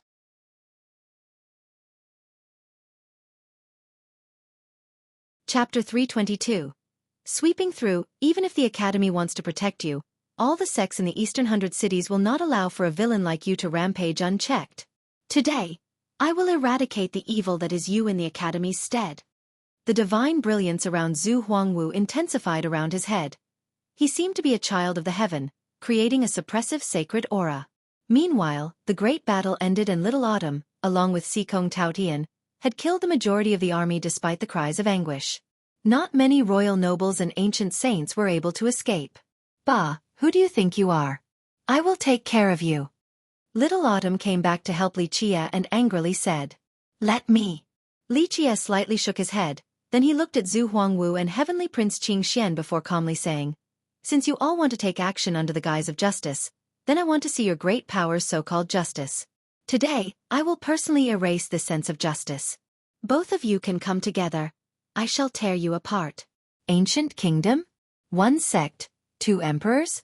They are nothing in my eyes. Such a big tone. Zhu Huangwu's expression changed from being angered by Li Qie. In the eastern 100 cities, outside of Mei Suyao, who could oppose him? Brother Huangwu, if he wants to die a naive death, then we'll lend him a hand. Heavenly Prince Qing Xian took a step forward and slowly said. The Heavenly Prince had seen Li Qie's fiend-like actions before, so when Li Qie wanted to take both of them on alone, he was happy to satisfy him. Come together, I will quickly take care of you. Then, I can take care of bigger matters. Li Qie freely smiled and said. Truly insane. Many people shook their heads after hearing Li Qie's declaration. Amongst the older cultivators, including the neutral ones, they all gently shook their heads and said, this is underestimating the enemy too much. The youths these days are too hot-headed. Zhu Huangwu isn't someone that Ba Xia and who you could compare to. Even the Grand Era students who supported Li Qie became alarmed. They also felt that he was too confident by taking on the two by himself alone. These were princes of ancient kingdoms, and both of them had the supreme arts of two emperors. If it was one-on-one, then the students had faith in him, but 1 versus 2 made them very worried. Senior Li can definitely do it. Some of them cheered for Li Qie, but it was also to motivate themselves since their hearts were not assured. Does he really think that he is unbeatable amongst the younger generation just by defeating Hu Yu and Ba Xia? He actually dares to fight 2 heavenly princes by himself. I'm afraid he will not know how he is about to die.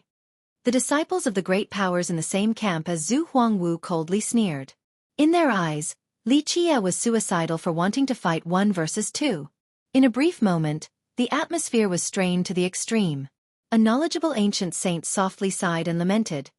Being overly rigid is easy to break. Li Qie is definitely extraordinary, but he picked the wrong opponent. Zhu Huangwu brought along an immortal emperor's life treasure. Immortal emperor's life treasure. Upon hearing this, those next to this ancient saint couldn't help but become startled. An immortal emperor's life treasure was absolutely an item that could render others breathless. Suppress. At this very second, Heavenly Prince Qing Xian and Zhu Huangwu both opened their fate palaces and revealed their true fates. Their Tao foundations exuded frightening emperor's powers as if an immortal emperor was about to appear from within. After feeling their Tao foundations, everyone became aghast. An immortal emperor's fate law. Using an immortal emperor's fate law to create a Tao foundation was a privilege reserved to immortal emperor lineages. At this point, the Heavenly Prince and Zhu Huangwu were completely different. Although they both used an emperor law, their styles were very distinct. Zhu Huangwu's body was covered in a blinding divine light. It was as if he was the light itself. With his extreme speed, it was as if even time would decay in his palm. On the other hand, Heavenly Prince Qing Xian was wrapped in an azure radiance. When he took action, an azure fog enveloped the world. Inside this azure fog, a scene of a true dragon being born appeared. It ferociously roared and shattered the heaven and earth. A surging emperor's breath appeared as if an immortal emperor was arriving while riding the beast, trampling on all things and forcing even the gods to submit in prostration. The two exuded the style of young immortal emperors with their far-reaching auras, instilling fear and deference to all spectators. Even Li Qie's supporters lost their colors. An emperor's power was something that could not be resisted because everyone in the world knew that immortal emperors were invincible throughout the ages. Only these 2 trivial emperor laws are insufficient. Facing the pressure from 2 emperor laws, Li Qie boldly laughed and said. At this time, he unleashed his 1,000 hands as 3,000 small worlds were created in each of his palms. At this time, the 9 worlds rose right behind Li Qie. Gathering the protection of all the living creatures in the 9 worlds, it was as if the essence of the 9 worlds heaven and earth was channeled into Li Qie's body, and he could use their power as he pleased. Boom! After a deafening explosion, the sky shattered. Li Qie alone blocked the attack from Zhu Huangwu and Heavenly Prince Qing Xian. The remnant emperor's power swept through and destroyed the surrounding area. Scram! Li Qie laughed and exclaimed. He swatted down his 1,000 hands. In just the blink of an eye, it was as if all 3,000 small worlds were instantly annihilated, and then came the suppressive force of the 9 worlds, majestic and boundless. Zhu Huangwu and Heavenly Prince Qing Xian both became startled. In a flash, they both put on immortal armor and protected their bodies with many different laws in order to repel Li Qie's offense. At this second, They looked like true gods that were capable of stopping the sky. Bang! After another loud explosion, a myriad of worlds was destroyed and the sky shattered. In just a second, thousands of miles of the sky was broken into pieces like shattered glass, resulting in an extremely spectacular scene. The prince and Zhu Huangwu were struck by the annihilating strike from the 3,000 small worlds, so they were shot flying away as they uncontrollably spun in the air. However, it had to be said that they were quite powerful, for they were able to withstand this attack. Impossible! This occurrence shocked everyone, especially the disciples from the great powers. They felt as if their chests were just ruthlessly smashed by a hammer. Many enlightened beings and ancient saints from the last generation of the great powers couldn't believe their eyes. How could this be? Li Qi'er is clearly only a royal noble. A very old demon monarch gently sighed and said, "This is the monstrous characteristic of an immortal physique. Once one reaches minor completion, a wave of one's hand would have a divine power capable of destroying in heaven and earth. Even though they could not activate the inner physique, the body itself would have been successfully tempered with a frightening divine trait. If a saint physique was 100 times or 1,000 times stronger than a common physique, then one could say that an immortal physique was 100 times stronger than a saint physique, or maybe even more. He cultivates the hell-suppressing godly physique. This is the heaviest one amongst the 12. His physique had been recast, and even without using its inner physique, one strike with pure strength alone has the power of 10 million pounds. Reaching minor completion at such a young age. This is still rare throughout history. Even if he is only a royal noble, he could still easily shake ancient saints." The demon monarch lamented and was very envious of Li Qi'er. And not only him, many others were envious of Li Qi'er as well. Who on this earth didn't want to cultivate an immortal physique law? Who didn't want to have one? However, they were rarer than emperor laws and even more difficult to cultivate. Zhu Huangwu and the Heavenly Prince couldn't cultivate an immortal physique even though they came from ancient kingdoms. Although there were rumors that these ancient kingdoms also had immortal physique laws, there was no news of someone successfully cultivating them. This meant that even though the ancient kingdom possessed these laws, they were incomplete. After seeing Li Qi'er obtaining the upper hand with his 1,000 hands, someone was curious and asked, "I know about the hell-suppressing godly physique, but what is Li Qi'er's technique?" Such a technique was no weaker than Emperor Laws. In fact, the 1,000 hands against the 9 worlds was not only on par with Emperor Laws, it was the defining technique of the myriad images true God. Only Heaven's Will secret laws could compare to it, and ordinary Emperor Laws simply could not be a match. Ordinary Emperor Laws won't do. Li Qi'er smiled and shook his head, then he leisurely said, "Let me see your Heaven's Will secret laws." Zhu Huangwu and Heavenly Prince Qing Xian looked at each other. Then they finally released their life wheels. Boom! After a thunderous explosion, waves of blood filled the sky as blood energies rained down. At this moment, the two of them were awakened dragons. Their blood energies were strong and domineering, majestically increasing to an infinite volume like waves striking the shore, alerting the stars in the sky. Amongst the raging bloody storm, even the stars started to fall down. "It is nice to be young." An old undying hiding in the darkness couldn't help but exclaim with admiration. It could be said that their blood energies were far from being as strong as a heavenly sovereign or a heavenly king, but they were like the still rising sun while already being comparable to the sun at the high noon. One could only imagine how powerful their blood energies would be once they reached their middle ages.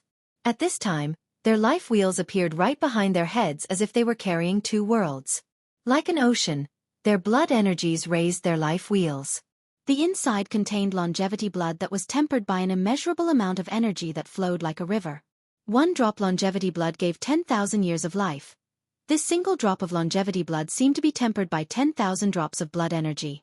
Other people saw an illusion of there were coiling dragons resting inside their life wheels.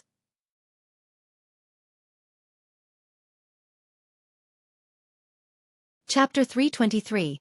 Jingwei's Azure Sun. Something appeared to be moving inside Heavenly Prince Qing Xian's life wheel as everyone witnessed it turn into a boundless azure fog. At this time, the initially majestic life wheel that towered like a mountain had turned into a small azure sun. It had the sensation of being the most oppressive sun in this world as it spewed out an endless amount of azure energy. After a loud chirp, an azure bird started to fly around it as if it was nibbling on the life wheel.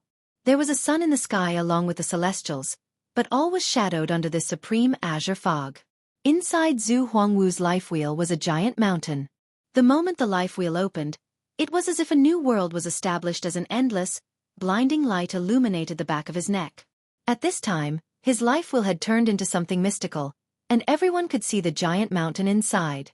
The giant mountain was as black as iron with immense weight. It was as if it was suppressing countless gods and devils inside the life wheel. His longevity blood flowed around the mountain while his blood energy was stained with an indescribable evil presence. In just a second, this sky-flooding blood energy turned heavy. It was capable of piercing the heavens and crushing the earth as each strand of blood became incomparably powerful.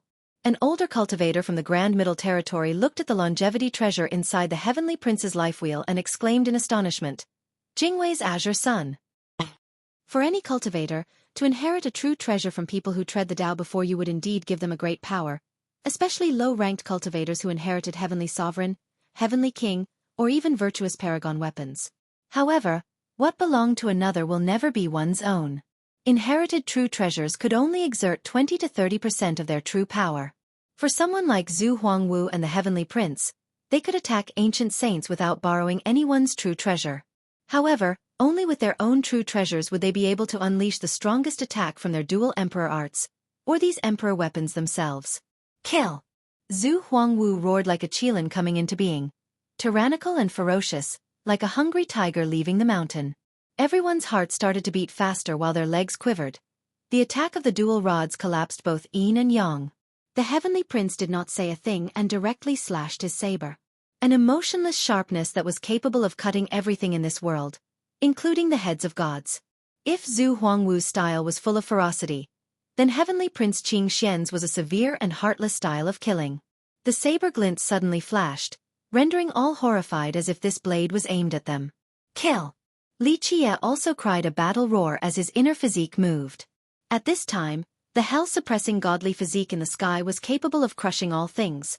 All laws were suppressed beneath his feet. His 1,000 hands raised up 3,000 small worlds that were surrounding and protecting the 9 worlds. The boundless energies from all existences poured into Li Qie's body. Bang, bang, bang. The 3 of them collided recklessly in just a split moment. All spectators lost their minds. This was finally a battle between geniuses. All other geniuses started to breathe faster. They thought that if it was them in this battle, they wouldn't be able to handle any of the 3. Poof! This terrifying battle consisted of domineering rods and an emotionless saber while Li Qie used his body to block them, so he was at a great disadvantage. No matter how tough his godly physique was, the divine saber still managed to slash a wound that was deep to the bone. Although Zhu Huangwu's dual rods were not as sharp as the divine blades, they still managed to stop the 1,000 hands in the most tyrannical manner. Bang! Li Qie was knocked flying away after using his body as a shield against 2 divine weapons. The Heavenly Prince and Zhu Huangwu did not let Li Qie go and immediately soared after him, using an invincible momentum to strike him once more. Boom! Li Qie was struck again, and he slammed straight into the ground. The earth cracked and was stained with blood. Not good. Seeing this scene, the group of Qi Shaodai became horrified and screamed. Just a trivial matter, don't worry. Little Autumn shook his head and said, Young Noble has not yet used his killing moves. The Grand Era students also turned pale and shouted after seeing Li Qie fall. Meanwhile, the disciples of the great powers happily applauded. Haha, he alone dared to challenge 2 heavenly princes? Foolish thing, this is his fate. Rumble. With debris and sand scattered away, Li Qie soared up high before he landed on the ground. His blood-stained body consisted of some bone-deep wounds, but he was still full of vitality and had spirited eyes. It is indeed an immortal physique. He's actually capable of sustaining such blows. Even though the hell-suppressing godly physique is not as impervious as the indestructible diamond physique, it is still very tough. Someone exclaimed after seeing how Li Qie didn't suffer any grave injury after such a beating. Zhu Huangwu and the Heavenly Prince looked at Li Qie in shock.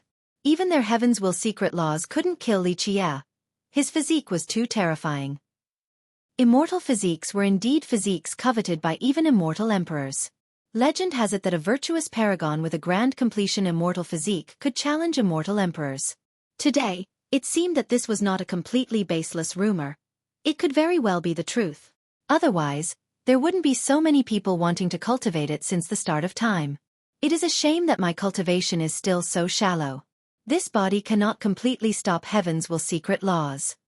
Li Qie smiled and slowly said, Who will let me borrow a sword and a saber? Senior Li, take them. One Grand Era disciple immediately threw a sword and saber at Li Qia. Both of them were quite exceptional weapons. Li Qia accepted the weapons. His right hand wielded the saber while his left held the sword. Then, Li Qia mobilized his 1,000 hands as well. I also have a Heaven's Will secret law. He grinned and said, Boom! A divine light descended down from the heavens, and this blinding radiance landed on Li Qia's body as it exuded an endless amount of flames.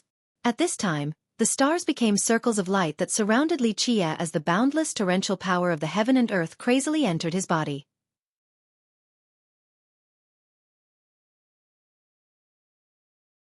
Chapter 324.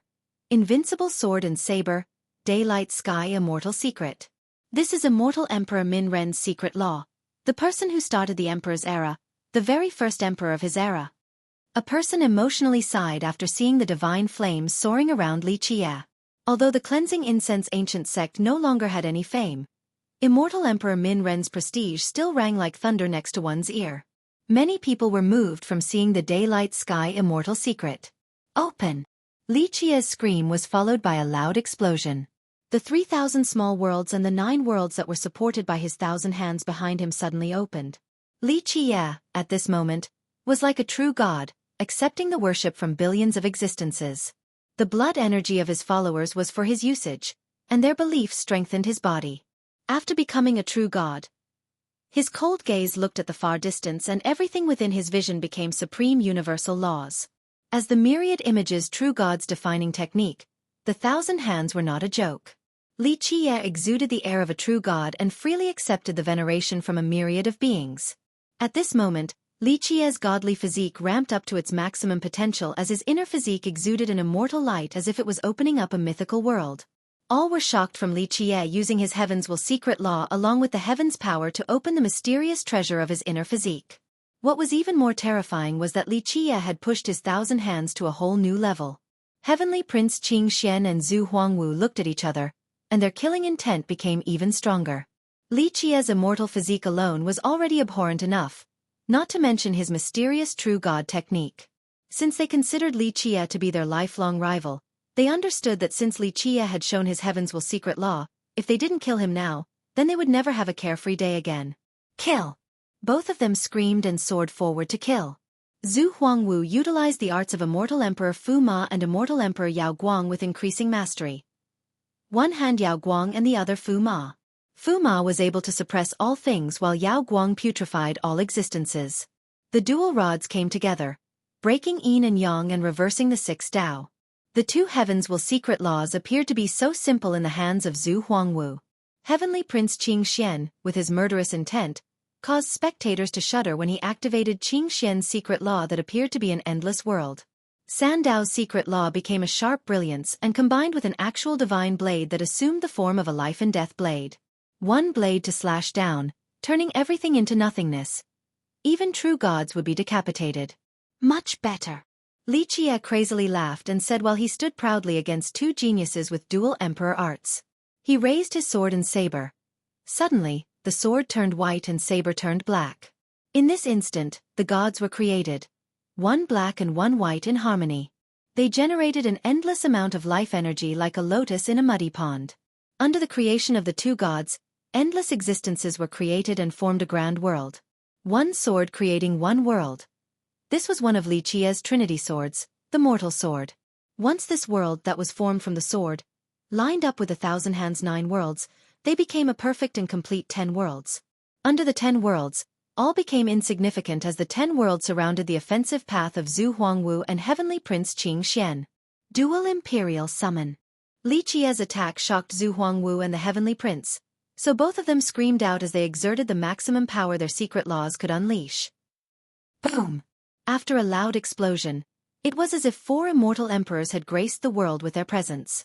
Immortal Emperor Fu Ma and Immortal Emperor Yao Guang stood by Zhu Huangwu's shoulders. Immortal Emperor Qing Xian placed his hands on Heavenly Prince Qing Xian's shoulders and used his invincible immortal power to protect him.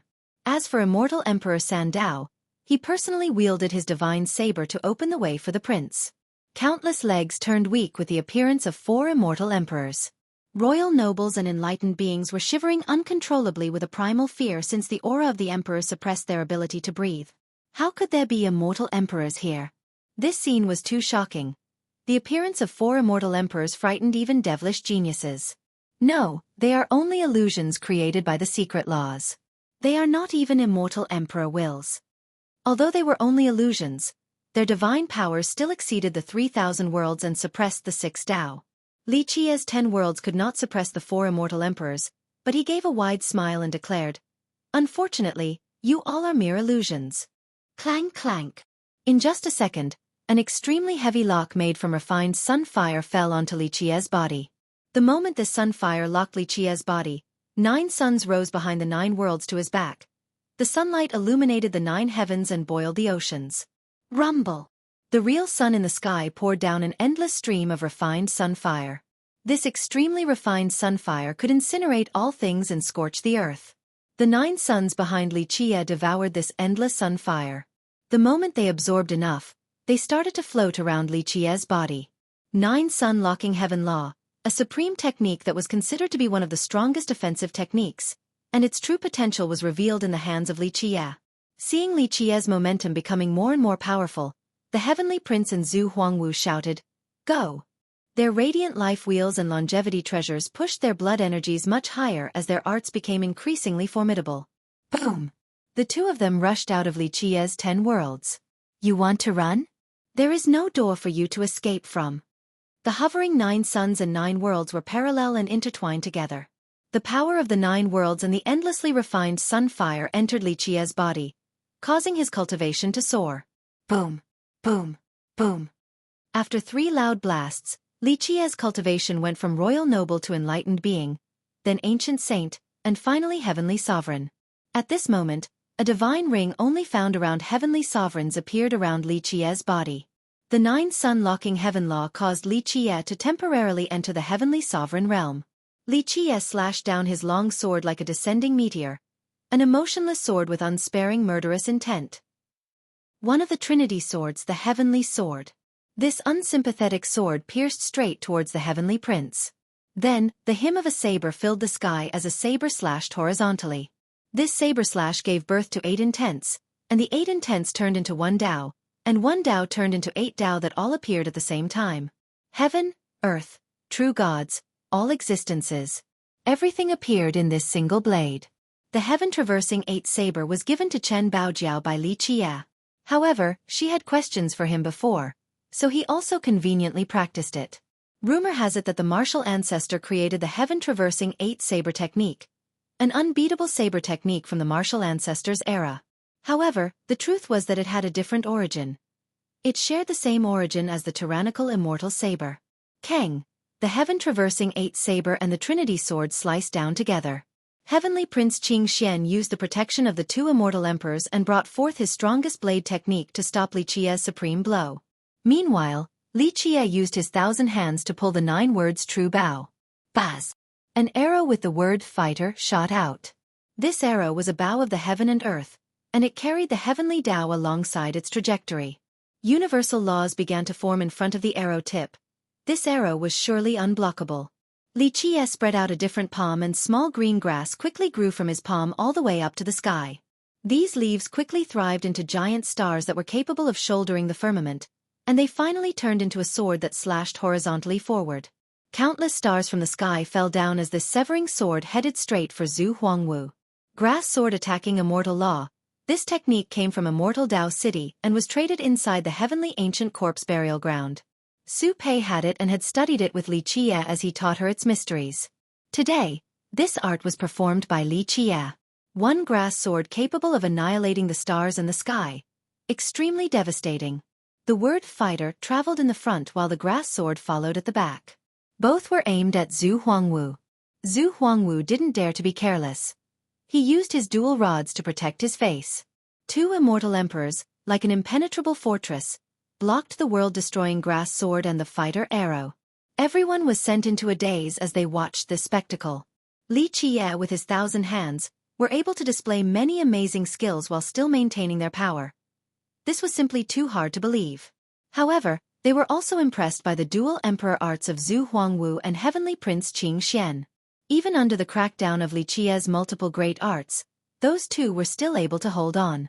If it was someone else, they surely would have been killed already. Rumble. In a short period of time, both sides recklessly competed in might. The Heavenly Prince, with his two immortal emperors' protection, used the best saber skill with his divine saber to stop the Trinity Sword and heaven-traversing Eight Saber. Zhu Huangwu swung his dual rods while his two emperors sealed yin and yang like a fortress to stop the grass sword and the fighter arrow. 1 versus 2. Li Qie used the Daylight Sky Immortal Secret and the Nine Sun Locking Heaven Law to repress his two opponents. They were not easy foes with their dual emperor arts. Although Li Qie's offense was fierce, Zhu Huangwu and the Heavenly Prince fought on. They were in a stalemate, and no side managed to take it a step further. However, at this moment, an unbelievable thing happened.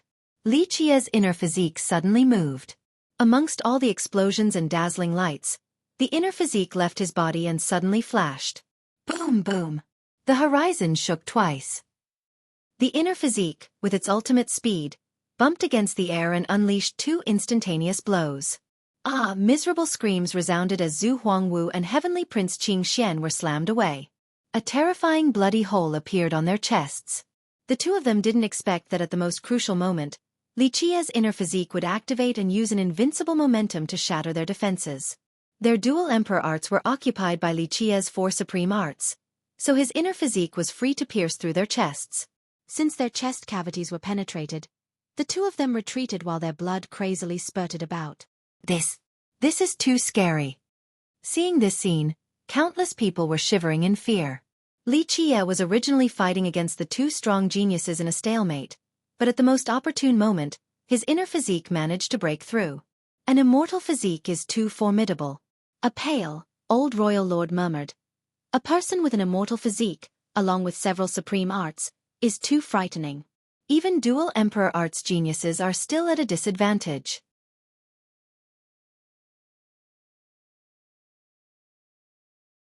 Chapter 325. Emperor weapons appearing. The two flew in the sky while their blood dyed the blue sky. All the spectators were quite shocked and speechless, including devilish geniuses and previous generation experts.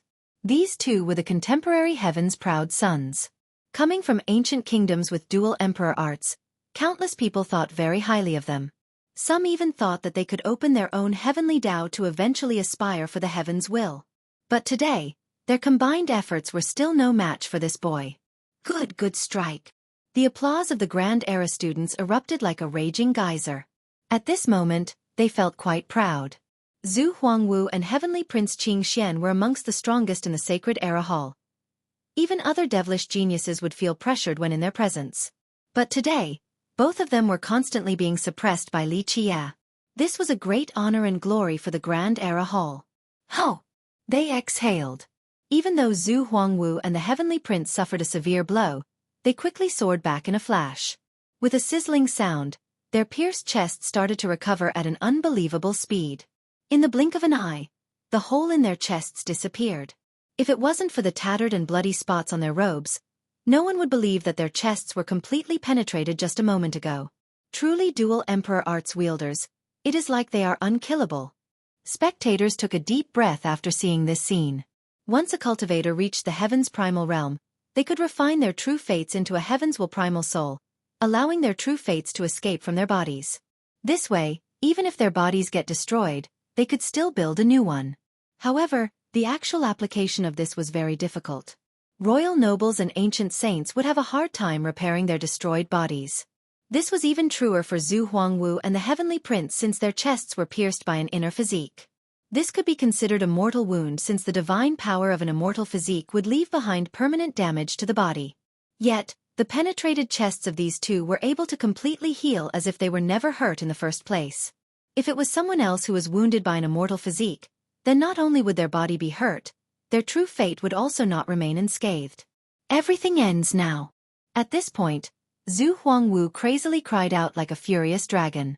This battle was extremely shameful to both of them. They were the heaven's proud sons, the highest existences amongst geniuses. Today, despite their joint efforts, they were still trampled by Li Qie. So what face was left for them? There would be no place in this world for them to stand unless they killed Li Qie. Rumble. At this moment, the 9 heavens and 10 earths shook as all existences prostrated themselves on the ground. Countless experts were suppressed, and even ancient saints couldn't stand straight. An emperor's weapon. An ancient saint that had lived for more than 10,000 years exclaimed with a horrified and pale expression. Royal nobles and named heroes soon bowed on the ground due to the invincible emperor's aura. Zhu Huangwu and Heavenly Prince Qing Xian both took out immortal emperor life treasures. Zhu Huangwu had a battle rod that was capable of sweeping through everything in this world. The moment he swung it, the cry of a black tortoise resounded like a divine beast. The battle rod turned into a black tortoise, and then it seemed as if immortal Emperor Fu Ma was sitting on top of this tortoise to suppress all gods and demon kings in this world. Black Tortoise Rod. This was the life treasure left behind by immortal Emperor Fu Ma for the Brilliance Ancient Kingdom. Rumor has it that he went into an immortal ground and slayed a divine beast, the Black Tortoise. Then, he used its Dao bone to craft this imperial rod. Heavenly Prince Qing Xian, on the other hand, took out a very familiar weapon that had once appeared in the heavenly ancient corpse burial ground, the Imperial Violet Hammer. The appearance of the 2 emperor weapons brought everything back to the primordial chaos. Open! Li Qie screamed and unleashed all of his supreme arts to their utmost limit. At this moment, Li Qie's life wheel exploded with an endless ocean of blood. There was a sanguine moon and a golden sun in the middle, spinning around like the taijutsu. In the end, it was not his cultivation that lost to Zhu Huangwu and Heavenly Prince Qing Xian. Instead, he was killed by emperor weapons. Ha ha ha ha ha. He was just an ant, yet he still dared to challenge the tiger's howl school. What a foolish thing. An insignificant mayfly that tried to shake a giant tree. Look, this is your hero, this is all that he could do. A prince from a powerful country laughed and mocked the Grand Era students. The Grand Era students could only glance at each other, holding on to their anger. Before the invincible aura of emperor weapons, all was powerless and they simply could not resist. It is all over, Zhu Huangwu said with a deep tone. Both Zhu Huangwu and the Heavenly Prince heaved a sigh of relief. Li Qie's existence caused them to feel a great amount of pressure and unease. But now, after killing him, they were finally able to relax with the weight off their backs. Over? This is only the beginning. At a time when everyone thought the matter was settled, all of a sudden, a calm voice filled with an influential charm appeared. Rumble! Li Qie got up from the ground. He was covered in blood with his flesh torn apart. He was like a broken vase with cracks everywhere. It was as if his body would instantly shatter into small pieces from just a slight touch. There was a terrifying crack on his head. However, he was still alive. Clank! The inner physique in Li Qie's chest once again exuded an immortal radiance. Divine chains, that appeared to be like needles, started to sew together the cracks on his body. Eventually, after a ding sound, the giant lock made from refined flames once again covered Li Qie's entire body as these strings of universal laws wrapped around his wounds. The Kuan Pang inside his Dao foundation spread its wings as the heavenly essence entered his body and treated his wounds. The ocean of blood in his life wheel poured longevity blood back inside as well to accelerate the healing process. An immortal light that was connected to the heavens will descended from the sky, and it illuminated his entire body without any signs of dimming. The daylight sky secret law was able to communicate with the heavenly Grand Dao, and he used its power to heal his wounds. Although this physique is not as invincible as the indestructible diamond physique, it can still endure this much. Healing one's body is not something limited to people with dual emperor arts. Li Qie calmly spoke with confidence. Unfortunately, your cultivations are too shallow. If you both actually had the power of heavenly sovereigns or were able to use 20% of the emperor weapons, then it might have been possible to defeat me. Only 10% of the weapon's power is not enough to kill me. The immortal physique. At this point, both Zhu Huangwu and the Heavenly Prince lost their colors as they took a step back. With the emperor weapons, as long as they could unleash 10 to 20% of its power, they could massacre all things. All fate laws, longevity laws, techniques. Everything became insignificant in the presence of emperor weapons. 1,000 hands against the 9 worlds, 9 sun locking heaven law, heaven traversing 8 saber. In the end, all of these arts could not stop an attack from the emperor weapons and were rendered into dust.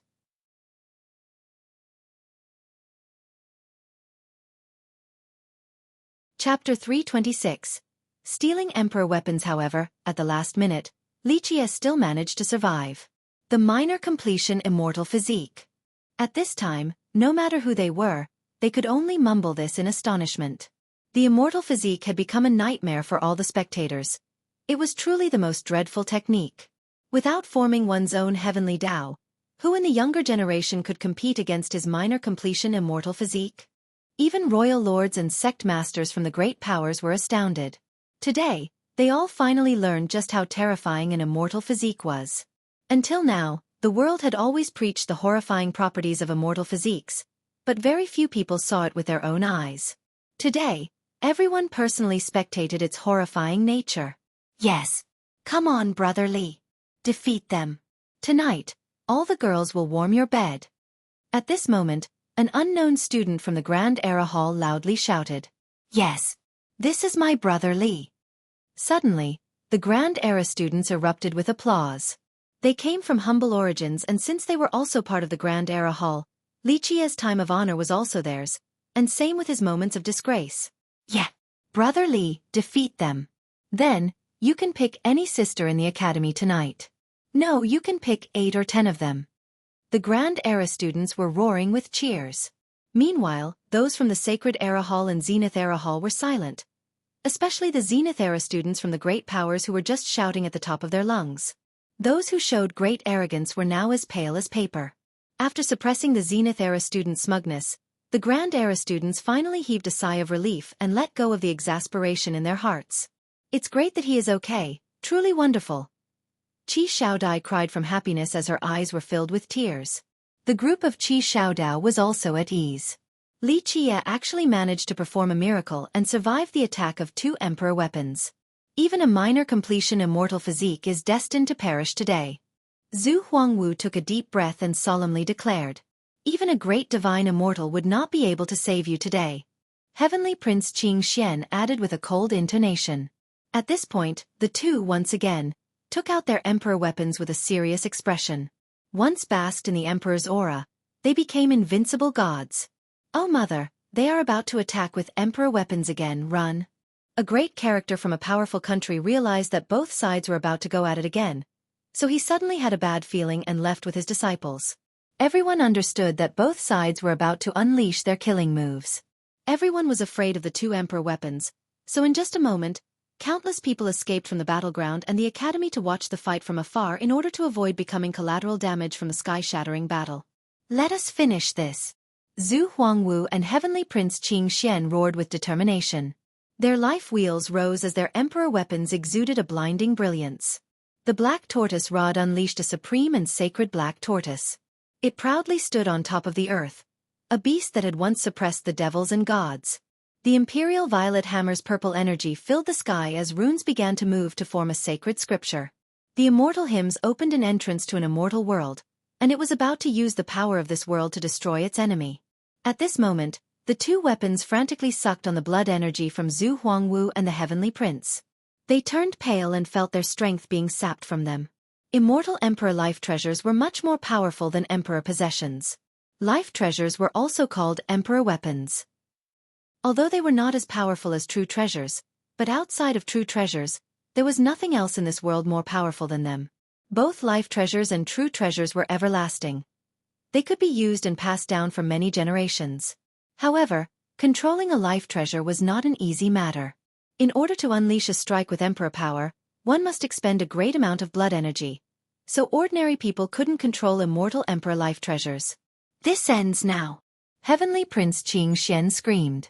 They even spewed out their most valuable longevity blood without a care in order to channel the most powerful strike from their weapons.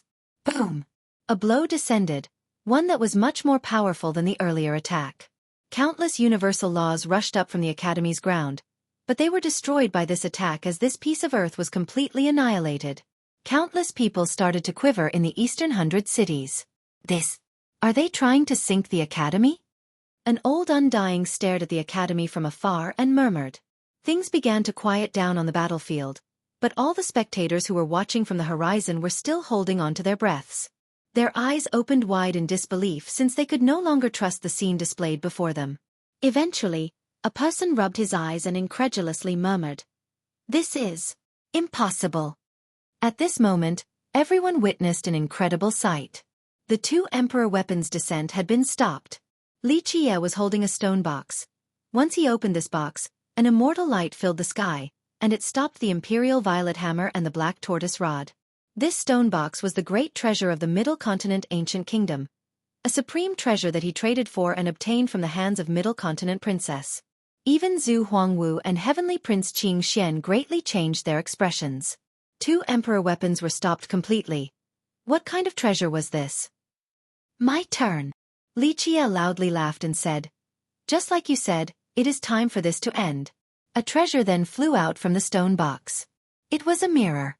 It was not bronze nor gold, not silver nor steel. The material was unknown.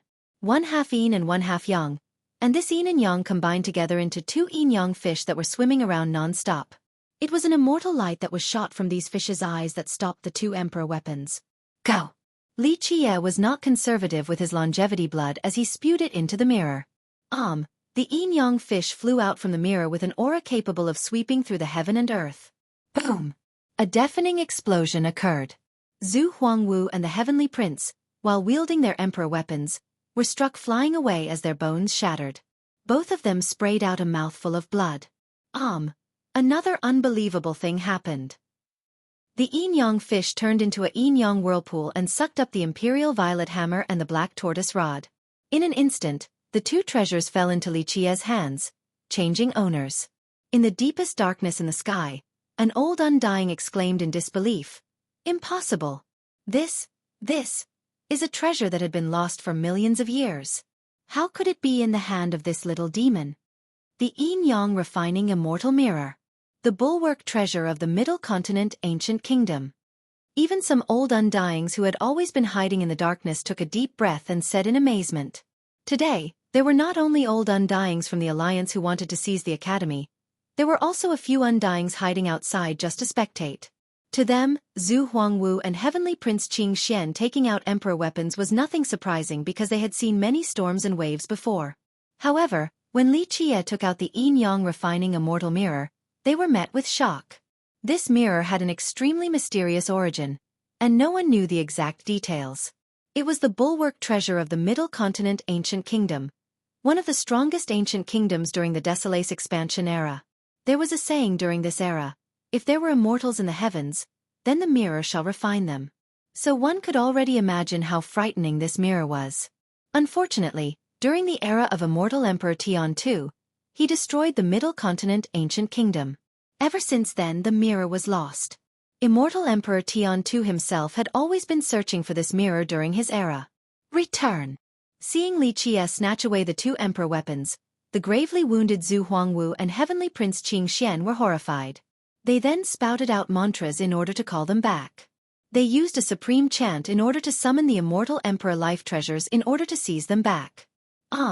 The hammer and rod were vibrating as they struggled to fly out from Li Qiye's hands. Li Qiye's expression sank as he used a great technique to suppress the two emperor weapons as the yin-yang refining immortal mirror floated above his head. Poof!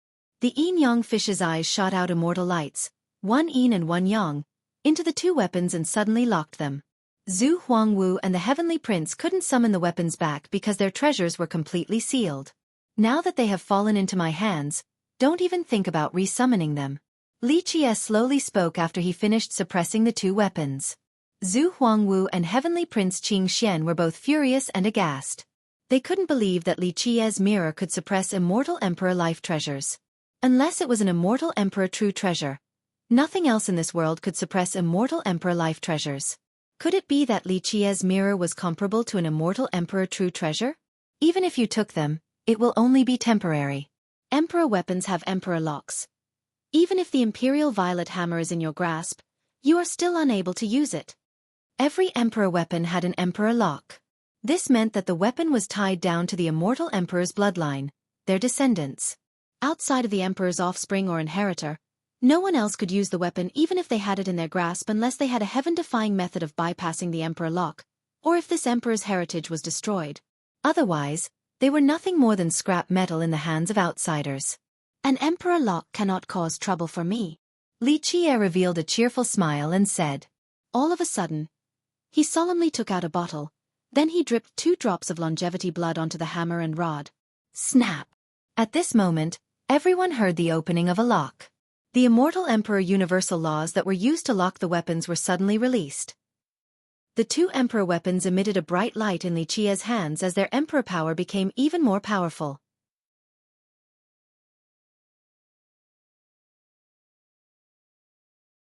Chapter 327. Great Calamity, Dumb. At this time, the Imperial Violet Hammer and the Black Tortoise Rod rang in resonance in Li Qia's hands. Their Emperor power surged higher and higher. They were even more powerful than when Zhu Huangwu and Heavenly Prince Qing Xian poured in their longevity blood. Preposterous! Seeing this scene, Zhu Huangwu and Heavenly Prince Qing Xian became frightened and shouted. Not good! An old Undying hiding in the darkness in the sky lost his colors and exclaimed. The group of Undyings was alarmed when the 2 Emperor weapons fell into Li Qia's hands. Initially, the Emperor locks would have allowed for them to take the weapons back from Li Qia whenever they wished. However, the situation had changed. Li Qia was able to unlock the seals. This meant that the connection between the weapons and the Emperor's descendants and lineages was severed. An Emperor lock served to tie the weapons to their respective lineages. As long as the lineages continued to exist, then no matter where the weapons went, there was a chance for the lineages to get it back. However, once the lock was released, this meant that from then on, the weapon belonged to someone else, and the lineages and descendants were no longer able to control them. The evacuees from the academy, who were spectating from a faraway location, exclaimed in shock, "Impossible! Even a virtuous paragon would not be able to open an Emperor lock, let alone a junior like Li Qia using only his longevity blood. This was simply a fantasy. An impossible thing." However, this impossible thing happened right before everyone's eyes. Li Qia used 2 drops of longevity blood to open 2 Emperor locks and easily took over the Imperial Violet Hammer and the Black Tortoise Rod. Amidst the crowd's astonishment and horror, they didn't know that there was something hidden in the 2 drops of longevity blood. The 2 drops appeared to just be Li Qia's blood, but a bit before he took action, he used a sliver of myriad star water and mixed it with his blood. It was just a little amount. Not even a drop. However, a single drop of myriad star water was a thing that even immortal emperors craved. Thus it was not a difficult matter for it to unlock the seals when combined with Li Qia's 2 drops of longevity blood. The result flabbergasted everyone present. Like you said, it is time to end this. Li Qia pointed his unsealed weapons towards Zhu Huangwu and Heavenly Prince Qing Xian. Zhu Huangwu and the Heavenly Prince recovered from their daze and quickly turned around to run in horror after seeing Li Qia's pose. Boom! A vast amount of Emperor power from the 2 weapons slashed down. Zhu Huangwu and Heavenly Prince Qing Xian used all of their merit laws and treasures, but they couldn't stop the onslaught. "Junior, you dare?" At this moment, an enraged roar descended from the sky. A monstrous hand reached down, giving shivers to all the spectating cultivators. They felt like they were ants under its might. One could only imagine how frightening and powerful this hand's owner must be. Boom! This monstrous hand that slammed down could not reach the academy because multiple defensive layers rose to stop this hand in the sky. Ah! Miserable screams suddenly bellowed. They were from Zhu Huangwu and the Heavenly Prince. They were very unwilling to accept their fate of being rendered into ashes by the Emperor weapons since they had no chance of blocking this attack. This result was outside of everyone's predictions. Zhu Huangwu and Qing Xian were proud geniuses of this generation with dual Emperor arts, but they actually died to their own weapons. Rumble! The heaven and earth shook, followed by a collapsing sound. The Academy's vast territory started to crack as the mountains and rivers began to split apart.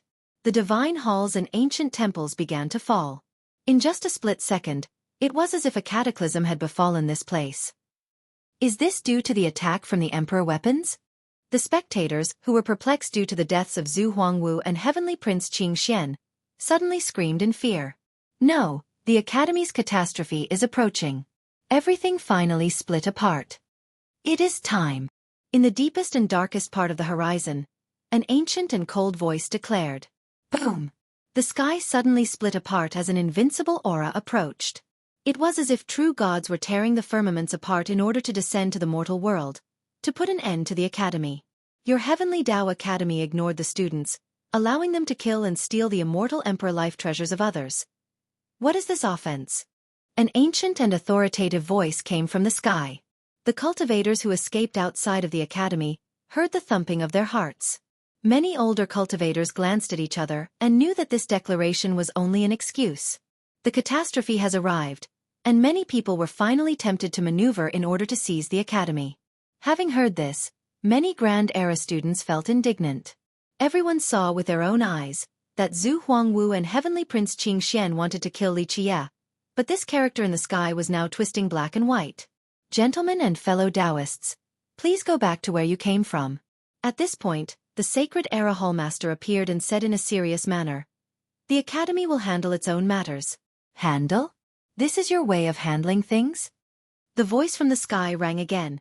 If your Academy does not give an acceptable explanation today, then this matter will not be waived.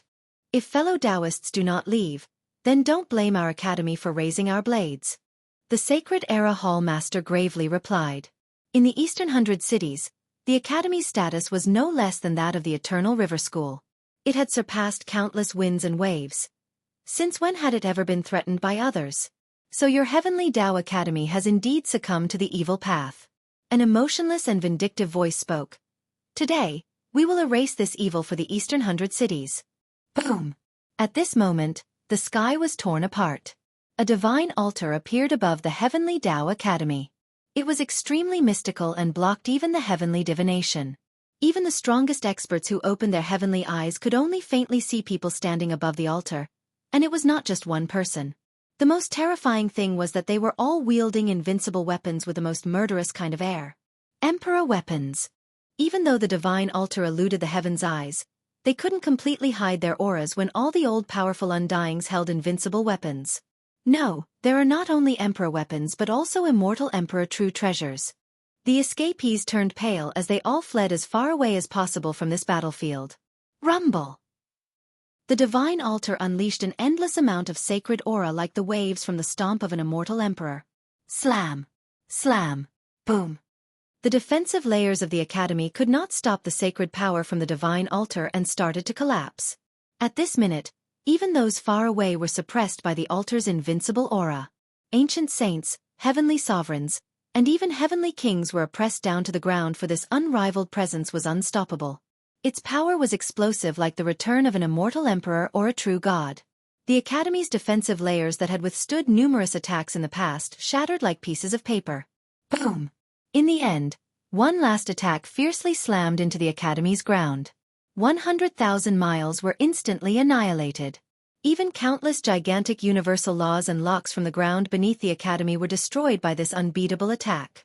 These attacks not only rendered the Academy helpless, but even the entire Eastern 100 cities were shaken. Under this peerless offense, the Eastern 100 cities was like a tiny boat amidst a torrential storm and could capsize at any second. Today, countless existences cowered in fear and prostrated on the ground. Several immortal Emperor life treasures flew out, and not just one immortal Emperor true treasure was summoned. This was a sign of the destruction of the heaven and earth. Is this the end of the Heavenly Tao Academy? An Undying in the Eastern 100 cities who was reluctant to enter these muddy waters exclaimed in horror with his eyes wide open. Not just one life treasure, and not just one true treasure. Seeing this scene, many cultivators that had pulled out of the academy were frightened into a stupor. This was too horrifying. One life treasure was already powerful enough, but true treasures were even more terrorizing. This was a fate weapon capable of exerting an immortal emperor's battle prowess. However, these weapons had always been the sect-protecting treasures of immortal emperor lineages. They would not be easily summoned. Today, there was more than one here, clearly indicating that someone wanted to destroy the academy. A door opened on the altar that was floating in the sky as shadows jumped down into the academy. These shadows hid from the heavens' divination so no one could see their true appearances nor backgrounds. When they descended to the ground, they immediately ran to the deepest corners of the academy where the greatest amount of treasures and manuals were hidden. Defend! The elders, high elders, and the hall masters that had been keeping silent suddenly appeared to protect the divine halls of the academy's ancestral ground. Boom! Boom! Boom! Explosions came in waves as the halls that contained the most precious manuals and treasures of the academy erected their own defensive lines and universal laws to seal the sky.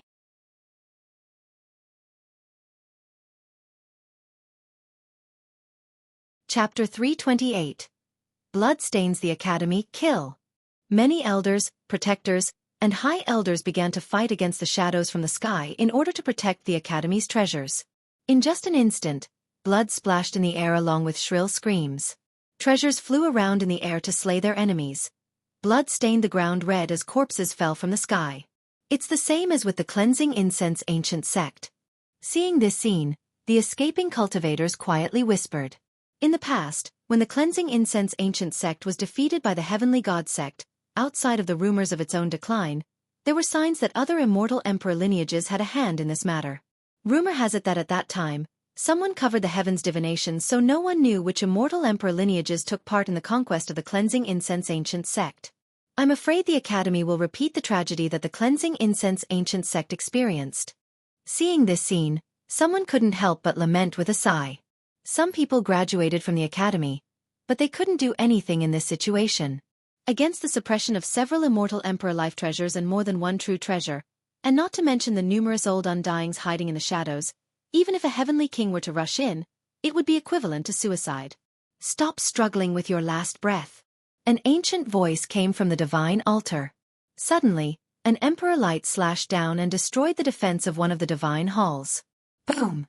Dozens of protectors and even the Grand Era Hallmaster, who were protecting the divine hall, died on the spot. Hallmaster. Seeing as how the Hallmaster was instantly killed, many Grand Era students cried out with grief and hatred. The Grand Era Hallmaster was very friendly. He taught the Tao and dispelled all of their questions, but today, he died in the hands of the enemy. Some students hated themselves for not being able to pounce forward to exact their vengeance. Under the suppression of the floating divine altar, those with a weak cultivation like them could not even stand up. They were completely immobilized by its invincible aura. Boom! The divine altar slashed down with another supreme blow to a sacred peak, revealing an old temple. The ancient desolate temple. It truly is here. Seeing this old temple, a gigantic hand reached out from the divine altar, wanting to grab it. The divine altar consisted of more than just one life and true treasure, and it was personally controlled by a group of undyings. Another supreme slash soared out from the altar towards the Academy's peak. Inside this peak, a tiger that towered more than 100 meters jumped out. It was a beast protector tasked to guard the Academy's treasures. Grew. This gigantic tiger jumped out with a roar as it pounced towards the divine altar. However, the blow from the altar came down and immediately killed the tiger after it let out a miserable scream. The crack in the peak revealed a mine that exuded blinding divine lights. This was a divine steel ore. Extremely precious. It could even be considered priceless. Cloud immortal steel, take all of it. The command came from the altar. Then, more shadows jumped down from the sky to rush to the ore in order to steal the items. Boom! A true treasure attacked a huge river. A flood dragon rushed up, but it was still killed. This huge river was split apart, and inside was an ancient sacred monolith. I'll fight till my last breath. The elders and protectors from the Academy defended their ancestral ground with determination, but they still could not stop the altar from above. Who knew how many old undyings, with their emperor weapons, were inside? At this moment, the Academy could not hold back the enemy's offense. In a short period of time, the Academy's force kept on retreating deeper and deeper inside. The enemy, with their divine altar opening the way, had many shadows running out to seize treasures. Don't go too far. While the elders of the Academy were retreating, a roar emanated from the deepest part of the Academy. An old man trod on the air as his body was surrounded by lightning. Thunderous crackles appeared as these lightning bolts intertwined together. It was as if he was the god of thunder. The cultivators who stood outside, with hearts that yearned to help the Academy but were powerless, became ecstatic when they saw this old man. Ancestor Lei.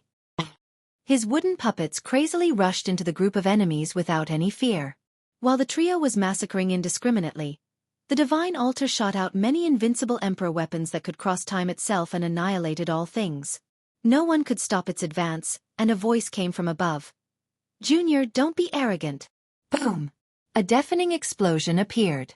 Li Qie used his 2 emperor weapons to block the strike, but he was still blown away while spraying out blood.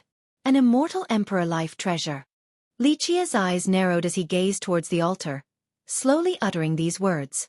Junior, surrender the emperor weapons and all of your techniques, including the immortal physique law. Only then shall your life be spared. A voice descended from the altar. Go!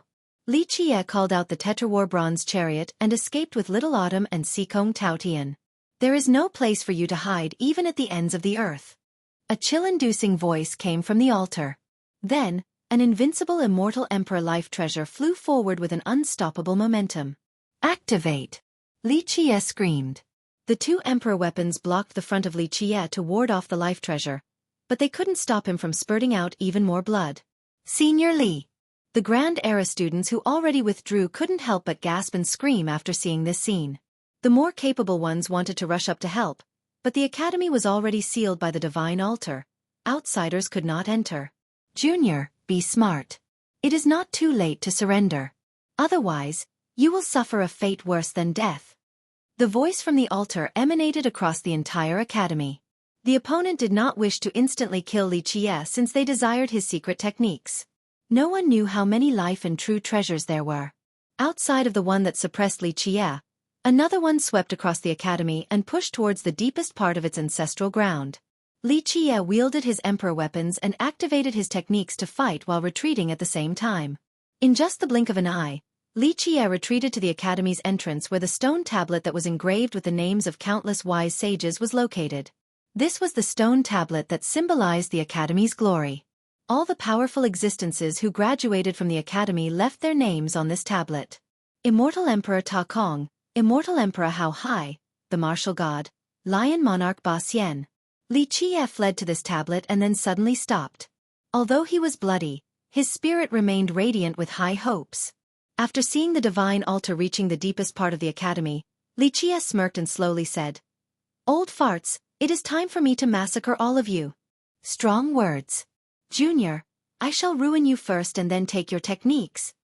Although the altar was very deep into the academy's ground, this distance to them was still within reach. It is time to close the gate to beat the dogs. Li Jie loudly screamed. At this moment, waves of immortal light shot out from the academy's deepest area. Each of these immortal light streaks was like a divine sword that was capable of slaying the heavens itself. They were filled with murderous breath. The moment these lights turned into swords, others felt that this was a grisly scene. It was as if these immortal swords had once drunk the blood of immortals. The hymn of these swords resounded to the 9 heavens. In this second, a monstrous sword formation appeared inside the deepest area, and it sealed the ancestral ground's core. Even the altar that was powerfully forcing its way in was trapped by this sword formation. The God-punishing formation. You all still have this formation? An emotional cry came out from the altar. Then, a different emotionless voice appeared as well. Even the God-punishing formation is not enough. Boom! 1 moment later, the 7 immortal emperor life treasures and 2 true treasures combined together into one unit in an instant.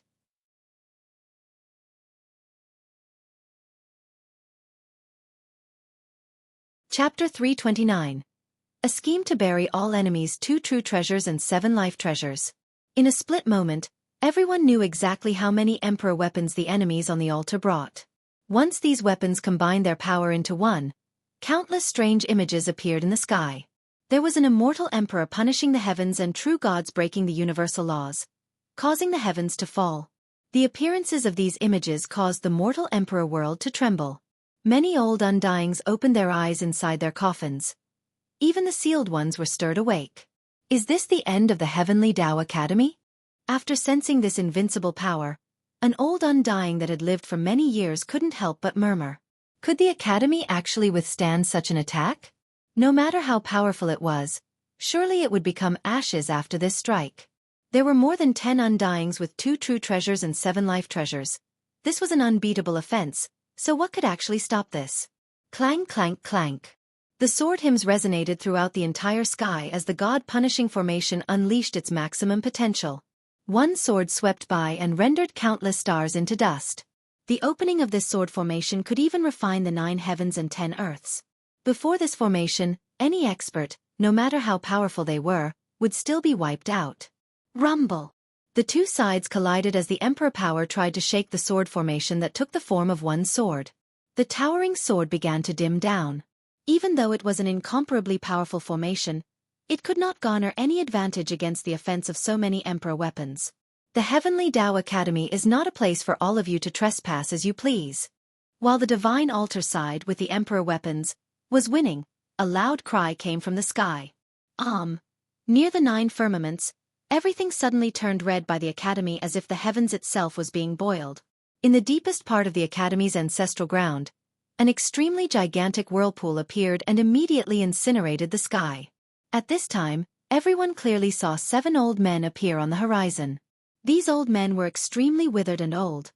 It was apparent with a single glance that they were ancestors who were sealed for many years. Their lifespan had already dried out, and they were on the verge of death.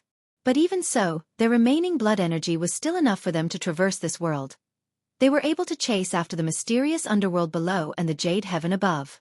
Each of these old men had the ability to catch the stars, refine the 6 Tao, and rule over the 8 Desolaces. The 7 old men all held onto a gigantic cauldron that was capable of refining the heaven and earth. The moment this cauldron opened its mouth, not to mention all existences, but even time and space were refined.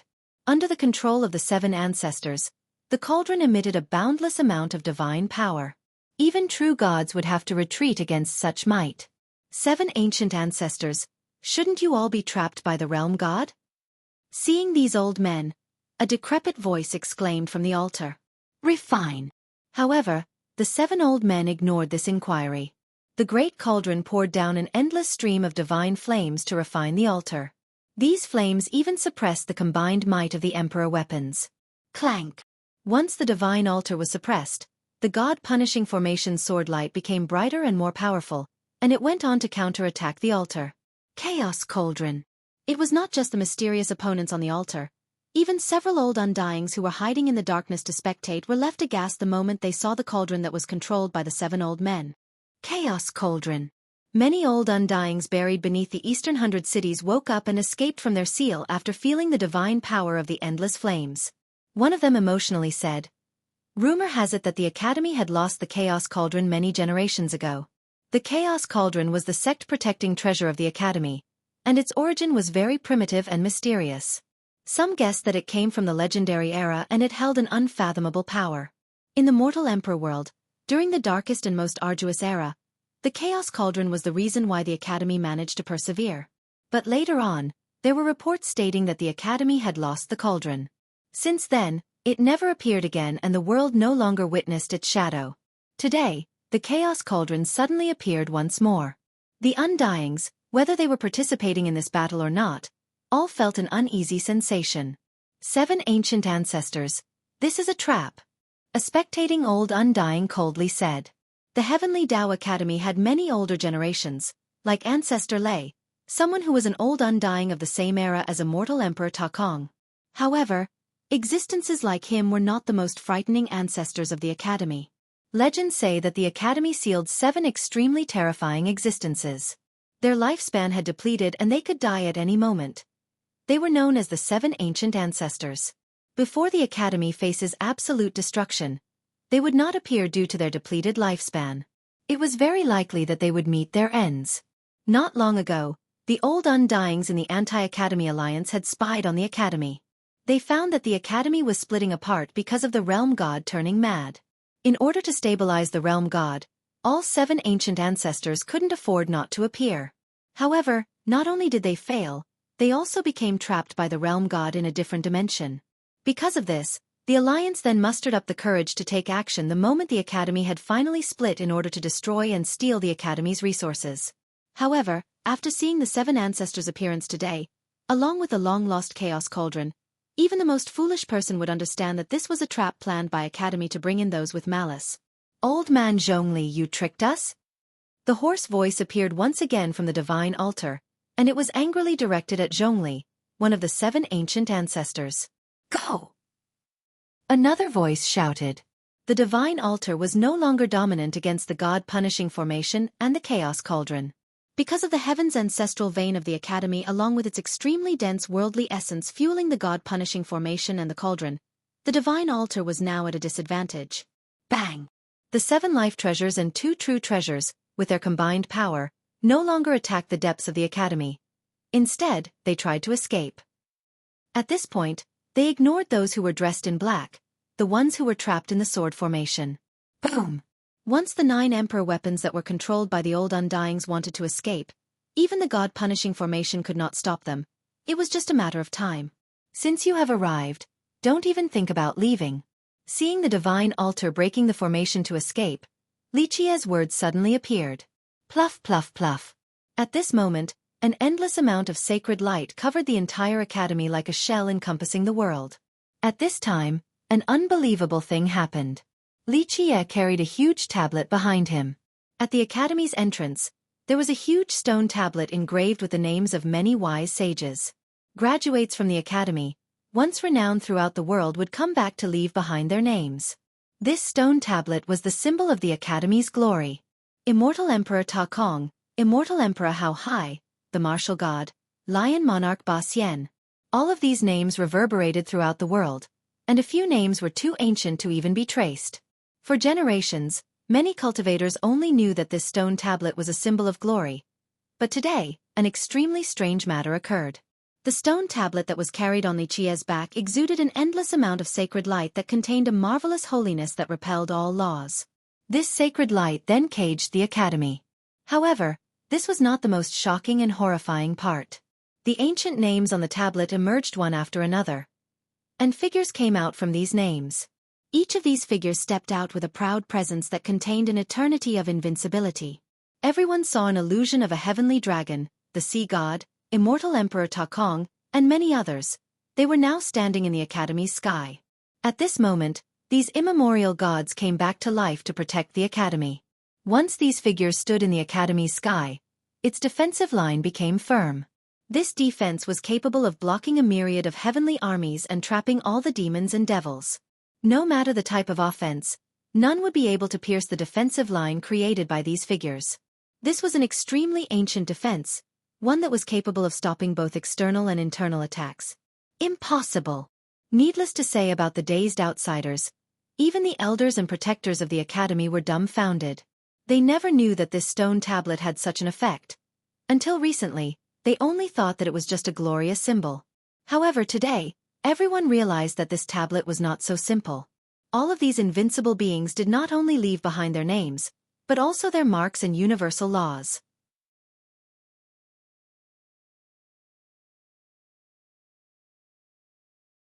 Chapter 330. Perimeter of the Wise Sages. At this moment, countless people prostrated on the ground, including those who were not suppressed because they saw some of their ancestors amongst the figures. Seeing their shadows, they were lost in the glory of their ancestors. Witnessing the figure with lion-like golden hair, the Lion's Roar Royal Lord, Qi Shaodai and Qi Shaodao, and all the other disciples from the Qi clan and the Lion's Roar Gate prostrated on the ground as they emotionally cried out to their ancestor, Great Ancestor. Seeing their brave and noble appearances, anyone could imagine how invincible and majestic they used to be when they traversed the world while wearing a proud smile. Tears came out as so many of the spectators were excited from reminiscing of the past. The perimeter of the wise sages will end everything. Li Qie carried the stone tablet while being surrounded by the sacred light. He then placed the tablet down and put his hands together to form a seal, changing the heavens and moving the earth. Everything started to change. Boom! These invincible figures moved their hands and shrouded the sky. Whatever Li Qie's seal pointed at, these huge invincible hands followed and suppressed that direction. Open! The old undyings on the divine altar roared. However, against these invincible hands, even when they sacrificed their longevity blood, they couldn't open a path. These monstrous hands represented the invincible will of these existences. Since the start of time, how many invincible characters came from the academy? Boom! The divine altar collapsed after a deafening explosion. The 7 life treasures and 2 true treasures showed up again, along with 11 old undyings. They were connected together via the divine altar as it concentrated all of their blood energies to condense the unbeatable power of the 9 emperor weapons. Now, the divine altar was broken, so the old undyings were no longer in unison. Boom! The 9 weapons, along with the 11 old undyings, were pushed back into the God-punishing formation and the refinement of the Chaos Cauldron. No! Unwilling screams resounded. Without the altar, they could no longer join together, so the power of the 9 weapons greatly decreased. The old undyings were trapped inside the formation that was fueled by the maximum power of the Emperor Foundation beneath the academy. In the sky, the Chaos Cauldron was also refining while the oppressive palms from the wise sages continued their assault. Even the weapons could not shield the old Undyings any longer. In just a moment, they turned into a mist of blood all over the sky. Clank! The Emperor weapons also cried out since they suffered a harsh attack as well. Inside the formation, cauldron, and the perimeter of the wise sages, old Taoist Peng came out from nowhere. "Come here, my treasures." He took out a magical pouch and shouted, intending to take away the 7 immortal Emperor life treasures. "Luck!" Li Qie also loudly uttered. The yin-yang refining immortal mirror floated above Li Qie's head while the yin-yang fish jumped around. 2 immortal lights, 1 yin and 1 yang, suppressed the 2 immortal Emperor true treasures. Li Qie also wanted to take in these 2 true treasures. True treasures were many times stronger than life treasures, for they were directly involved with one's fate and life. Plus, these were immortal Emperor true treasures. Rumble! However, at this moment, the 2 true treasures suddenly exploded like the awakening of immortal emperors. The 2 opened up the heaven and earth and tore the fabric of space itself. The 2 true treasures carried along 4 life treasures and jumped through the void, disappearing in the blink of an eye. Li Qie wanted to control them, but it was too late. He could only watch as the true treasures escaped with 4 life treasures. Crash! Old Taoist Peng was a lot luckier than Li Qie. His magical pouch managed to grab 3 immortal Emperor life treasures. "This guy is too clever." Li Qie revealed a forced smile and said. He was too greedy. If he used the mirror on the life treasures, then he could have taken 1 or 2 of them. However, it was not possible for the true treasures. True treasures were the fate weapons of immortal emperors, so they were 100 times more difficult to suppress. Next, the god-punishing formation disappeared, and the 7 ancient ancestors also disappeared with the chaos cauldron. Li Qie carried the stone tablet back to the academy's entrance and then placed it down with a shout. The figures then disappeared back into the names engraved on the tablet. At this moment, everyone was astounded. Who knew about the secret inside the tablet that contained the wills of these old invincible sages? Even the elders and protectors of the academy were astonished. They didn't know the secret, but a student from the Grand Era Hall did, and he also used it to defeat the enemy. Perimeter of the wise sages. Li Qie touched the tablet and reminiscing of the Dark Ages. Countless great sects and countries of the human race were destroyed, and many people retreated back to the Heavenly Tao Academy. During that war, Li Qie stood here, facing the legion of his enemy. This was a battle that reversed the tide. In that era, Li Qie stood right here and used the perimeter of the wise sages to stop the furious attacks from the enemies. The tablet was painted with blood in that battle. Some from the generals under Li Qie, but there was also the blood from the ancient Ming. After so many years had passed, Li Qie once again used the perimeter today. Although this battle was far less impressive than the cruel war in the past, it still reminded him of that dark era, causing his mood to plummet with sadness. Seeing this tablet caused him to remember too many people that were lost inside his memories. Long live first brother. After a long time, everyone came down to the earth again. The Grand Era students excitedly surrounded and cheered Li Qie on. Long live first brother.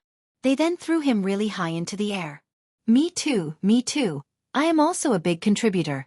Little Autumn couldn't handle being left out, so it rushed into the crowd and smilingly exclaimed. The group of students also threw Little Autumn up high in jubilation. Sikong Tao Tian, on the other hand, escaped right when the battle was concluded. His identity could not meet the light and he would rather not be recognized. This post-battle joy infected all the Grand Era students as they were lost in the excitement. Of course, some were not very happy, especially the students from the Sacred Era and Zenith Era halls. They could only force out some wry laughter. The battle had ended. The 11 old Undyings from the Alliance had all died, and all the men dressed in black that had entered the academy were also killed. No one managed to escape alive. The academy also suffered some serious losses, but it was a great victory nonetheless. They defeated the powerful Alliance and claimed 3 immortal Emperor life treasures. This news traveled far and wide and the entire Eastern 100 cities became silent. The younger generation and ordinary cultivators knew very little about the matter, but the old Undyings from the great powers knew a great deal. Some of them even participated in this battle. 2 true treasures, 7 life treasures, 11 old Undyings. Such a force meant that there were at least 2 immortal emperor lineages in the Alliance. As for the amount of other powers in this scheme to take over the academy, no one knew the exact details. As the calamity descended upon the academy, Many old Undyings secretly thought that such a powerful alliance would be able to take over the academy and then split up the heaven's ancestral vein. But in the end, their entire force was annihilated and they even lost 3 life treasures. All the participating great powers could only try to alleviate their pain by eating bitter yellow lotus leaves in silence, for they couldn't exactly cry about this loss. Now, those who took part in this conspiracy began to worry about the vengeance of the Heavenly Tao Academy. It is not without reason that the Academy had stood strong for so long throughout the ages. A few Undyings who didn't participate said with a tinge of emotion, "The Academy did not fall during the Dark Era, so even if a calamity descended today, there would still be a chance that it would be fine." During the battle, some old Undyings were hiding to spectate, and this result greatly surprised them. Although they were neutral, they intended to fish in troubled waters to see if they could gain anything during the collapse of the Academy. Now the alliance was completely wiped out, causing these spectating Undyings to break out in cold sweat. They were glad for not participating. Otherwise, they would have suffered the same fate as the 11 Undyings on the divine altar. Plot. This is a blatant plot. Not only was there a scheme from the Alliance, but the Academy also had their own. The Academy set this trap to bait the snake from its nest, then they closed the gate to beat the dogs. In the end, an old Undying said with a pale face. Even though many people thought that the Academy purposely baited this battle, no one dared to criticize it. If the Alliance didn't intend on destroying the Academy, then how would they have fallen into this trap? Some started to suspect whether the sundering of the Academy was real or not as well. The Academy could have released this fake piece of news in order to destroy all the enemies that were scheming against them in one fell swoop. In the aftermath, everyone noticed a character with a special role, Li Qie. At this time, everyone understood that Li Qie and the Academy were on the same side. Li Qie acted in the light while the Academy lingered in the darkness. Li Qie first killed Ba Xia and Hu Yu, then Zhu Huangwu along with Heavenly Prince Qing Xian just to bait out the enemies in order to ignite the conflict.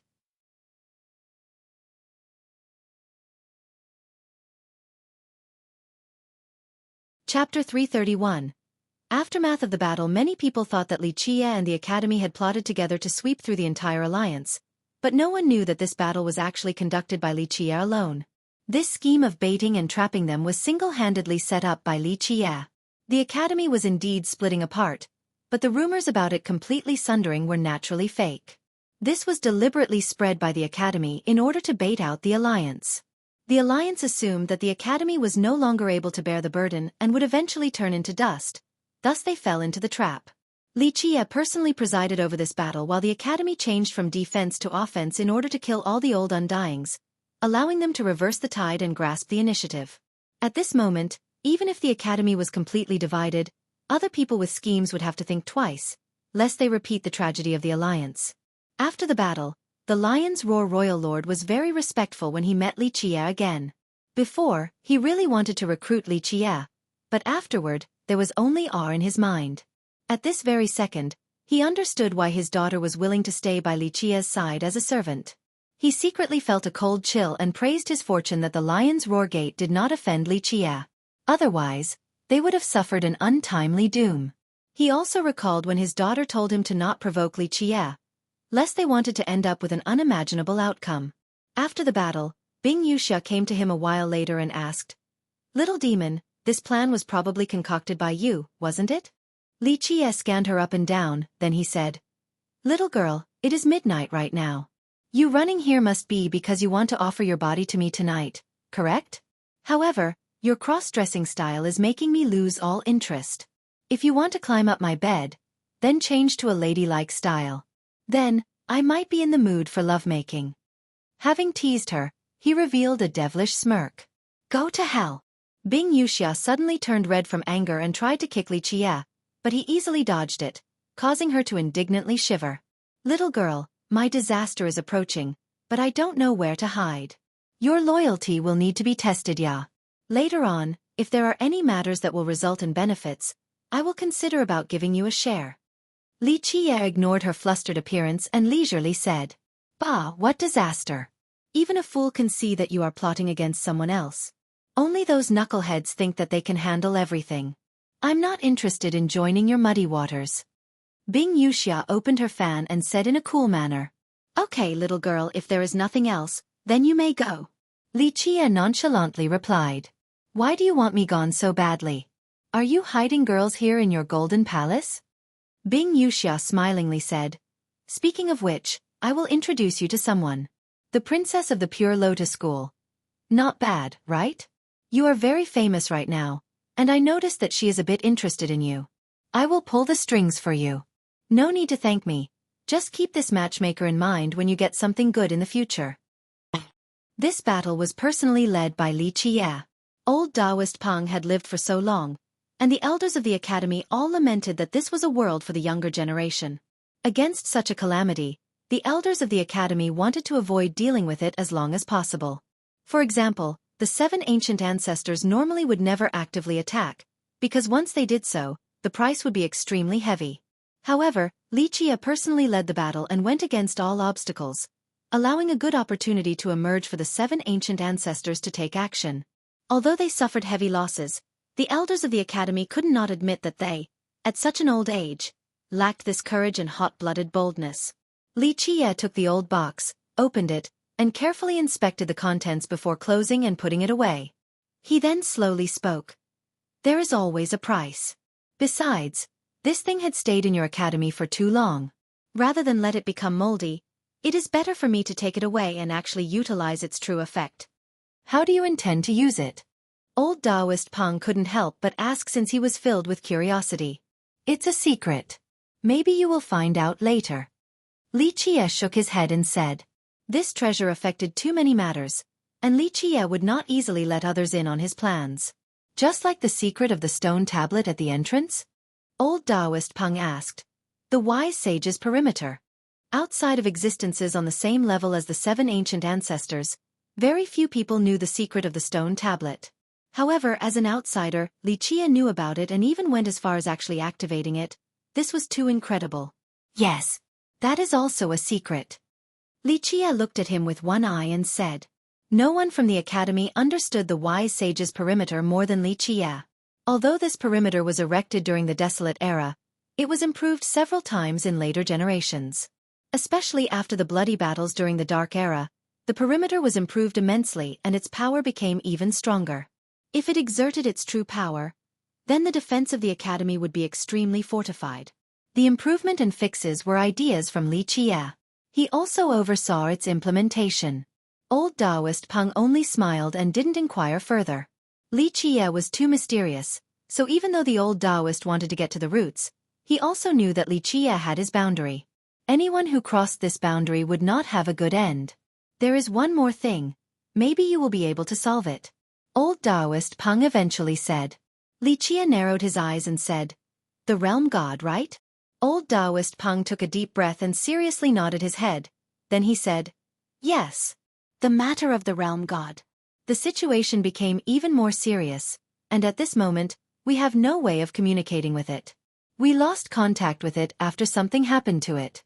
Its state is deteriorating, and if this continues, the academy will truly be destroyed.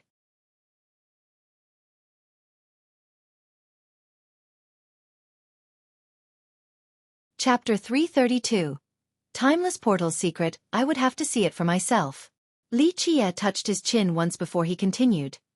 Maybe there will be a solution. That would be for the best. Old Taoist Peng smiled and said, However, you shouldn't have to demand such a high fee again. In the end, we are returning customers. If you make us pay so much each time, our academy will eventually become bankrupt. I'll do it for free this time, okay? Li Qie angrily glared at him and said. Old Taoist Peng became excited and rubbed his hands while he cheerfully smiled. Nothing would be better. After all, nothing in this world can be more tempting than a free lunch. Let's go and have a look. Li Qie was too lazy to care about old Taoist Peng, so he stood up and walked out. Before reaching the door, Little Autumn excitedly rushed in and shouted. It is time, it is time. What is it? Li Qie narrowed his eyes and said. Is it the portal? That's right. The portal is about to open right outside of the 5 grand halls. Hurry, hurry. We're ready to immediately set off as the vanguard. Ha ha ha. Maybe we will be the first to seize the void gate. It's finally here. Li Qie squinted his eyes and said in a serious manner. When it came to the void gate, even someone who had experienced countless things like Li Qie couldn't stay calm. The Void Gate, one of the 9 grand heavenly treasures, was coveted since time immemorial by even immortal emperors. The world assumed that it did not exist, but Li Qie was certain of its existence since he was aware of its details more than anyone else. Not too many inhabitants of this world had seen the Void Gate or even any of the 9 treasures for that matter. However, they surely would be driven mad at the mere sight of one. But our matter. Old Taoist Peng was quite startled after hearing the exchange between Little Autumn and Li Qie since the business of the Void Gate had never been a priority. To the academy, the realm god was more important. I will go see the realm god. Finally, Li Qie spoke with a deep tone, then he uttered a command to Little Autumn. You go tell Sikong Toqian's group to be ready. We will depart the moment I come back. I will wait for no one. Yes, sir. Little Autumn replied and immediately left in excitement. The Void Gate could be the place of its birth. So how could it not be excited given the chance to return and see the gate? The academy was very vast, and its central area was gigantic. Rolling ancient halls and divine pavilions were deep inside. Some were even floating in the sky. Not mentioning the students from the 5 halls. Even the academy disciples were not allowed in these places. It was a right reserved to experts of the elder and protector levels. The academy possessed many secrets after having existed for so long, especially in its key underground grand vein in its deepest ground. Once one stepped into this place, they would feel that the worldly essence was extremely dense. Even a person with the worst talents would be able to feel its thickness. Being connected to the heaven and earth along with the Grand Tao, this was a wonderful sensation. You guys have kept this ancestral vein for too long. Li Qie stood here and felt the ground's magicalness. Such a place was indeed very rare in this world. He took a breath of this worldly essence and spoke. After having this ancestral vein for so long, it would be strange if others didn't covet it. Old Taoist Peng wryly smiled and said, We can't be blamed for occupying it for so long. This is because our ancestors had the foresight to build the Tao foundation at this place. As their descendants, we can't just hand over such a treasure ground to someone else, right? That would be an unworthy deed to our ancestors. This is true. The Heavenly Tao Academy and the War God Temple. The ancestors of these great powers were indeed wise and astute. Across the ages, very few people could compare to them. The strength of an everlasting lineage was not just based on the effort of the descendants, it was also from the foresight of the forefathers. After tens of millions of years, countless heritages became ashes. Even a number of immortal emperor lineages disappeared in the midst of the river of time. However, these 2 existences continued on, and this had a lot to do with the locations chosen by their ancestors. Stepping into this ground, one could hear the chants of flood dragons and see sacred phoenixes dancing around along with wonderful fishes playing on the river's surface. Rare and precious herbs, along with strange animals, could all be found in this place. From this, one could see how amazing the Academy's hidden trove was. It had accumulated too many resources throughout the ages. Maybe, it is because your ancestors left behind too many things for you guys, allowing you all to idly eat without any worries. After so many years, the Academy and all of its ancestors still weren't able to cultivate an immortal emperor that belonged to just you. Li Qie couldn't help but comment after seeing this land of treasures. These words were hard to hear, but old Taoist Peng had to agree with a sigh. This might be the reason. Since the desolate era till now, the resources and secret strength of the Academy and the War God Temple were not any less than other heritages. Although the Academy trained many disciples and students into great, legendary characters, the strange part was that the Academy never groomed an immortal emperor.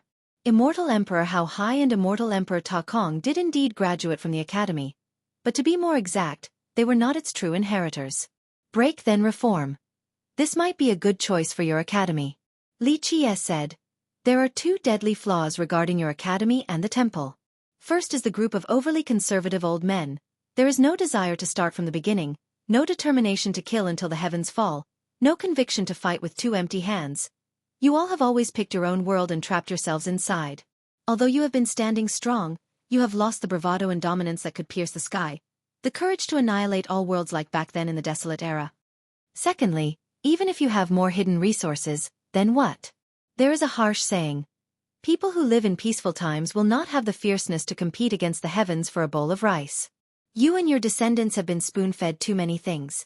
To put it differently, would you ever compete for the worldly treasures right before your eyes, even if it meant becoming enemies with the rest of the world? It's the same with the matter of the portal. You chose to take a step back and open the portal for self-preservation. This manner of doing business seems to be rational, but your academy does not want to push yourself into a desperate strait. To be more frank, you have no determination to push yourself to a dead end. These two deadly flaws are the same. Having too many things. This was something you all enjoyed from a young age. Once you became ancestors, you would rather make compromises regarding many matters because all of you did not lack anything. Without any risks, without bathing the world in blood, without any determination to go against all odds, how can one climb to the peak, accept the heaven's will, and become an immortal emperor? Since time immemorial, how many immortal emperors, step by step, trod forward in bloody battles and used countless bones to pave the way for their immortal emperor ascension? There are many competitions and an endless amount of slaughtering in this world. One could see the shadows of heritages like the Azure Mysterious Ancient Kingdom or the Brilliance Ancient Kingdom behind these matters. Even if they were not directly involved, they definitely had their hands in the matter. However, it's very rare to see the shadows of your academy and the temple. Li Qie took his time speaking, not only for old Taoist Peng to hear, but also to let out his emotions. Could it be because our academy and the War God Temple have a peace-loving tradition? Throughout the ages, we have always been protecting the human race. Old Taoist Peng couldn't help but say, "Your words are correct. The human race having this peaceful today has a lot to do with your academy and the temple. You are successful because of this creed, but you will also lose because of it one day." Li Qie agreed with his sentence. The two of them walked into the depths of the academy. With a vast and magnificent scenery, this was the academy's most mysterious place that spanned for hundreds of thousands of miles. Even though the academy was splitting apart with many mountains and rivers destroyed and buildings shattered, that was only on the outside. Those destroyed locations were the places where the Emperor Foundation's influence was at its weakest. This place was the location with the most fortified foundation in the academy. Beneath the earth was an inerasable foundation, so the signs of the cataclysm were minuscule here. No matter who it was, their hearts would start beating fast after seeing such a beautiful location. The academy occupied a heavenly ancestral vein, and this was the reason for its beauty, along with the lust of many other heritages in this world. As he walked deeper into the ancestral ground, he suddenly stopped and gazed in one direction. This was an elegant peak with a tempting worldly essence that pillared through the clouds. A waterfall ran down from the 9 heavens above the peak like a swirling galaxy. A few old pine trees stood high near the waterfall. They were so ancient that they resembled dragons reaching for the sky. The bark of these trees was like dragon scales. They were basked in this treasure land for countless years. Before the waterfall and the pine trees was a floating pavilion. It was extremely ancient, making others feel a majestic and eternal sensation as if it could exist along with this heaven and earth for all eternity. There was nothing in this world that could shake this old pavilion. You're tuning in to the Xueqi's Martial Arts Saga YouTube channel. Don't forget to subscribe and join us on this journey to catch the most captivating stories.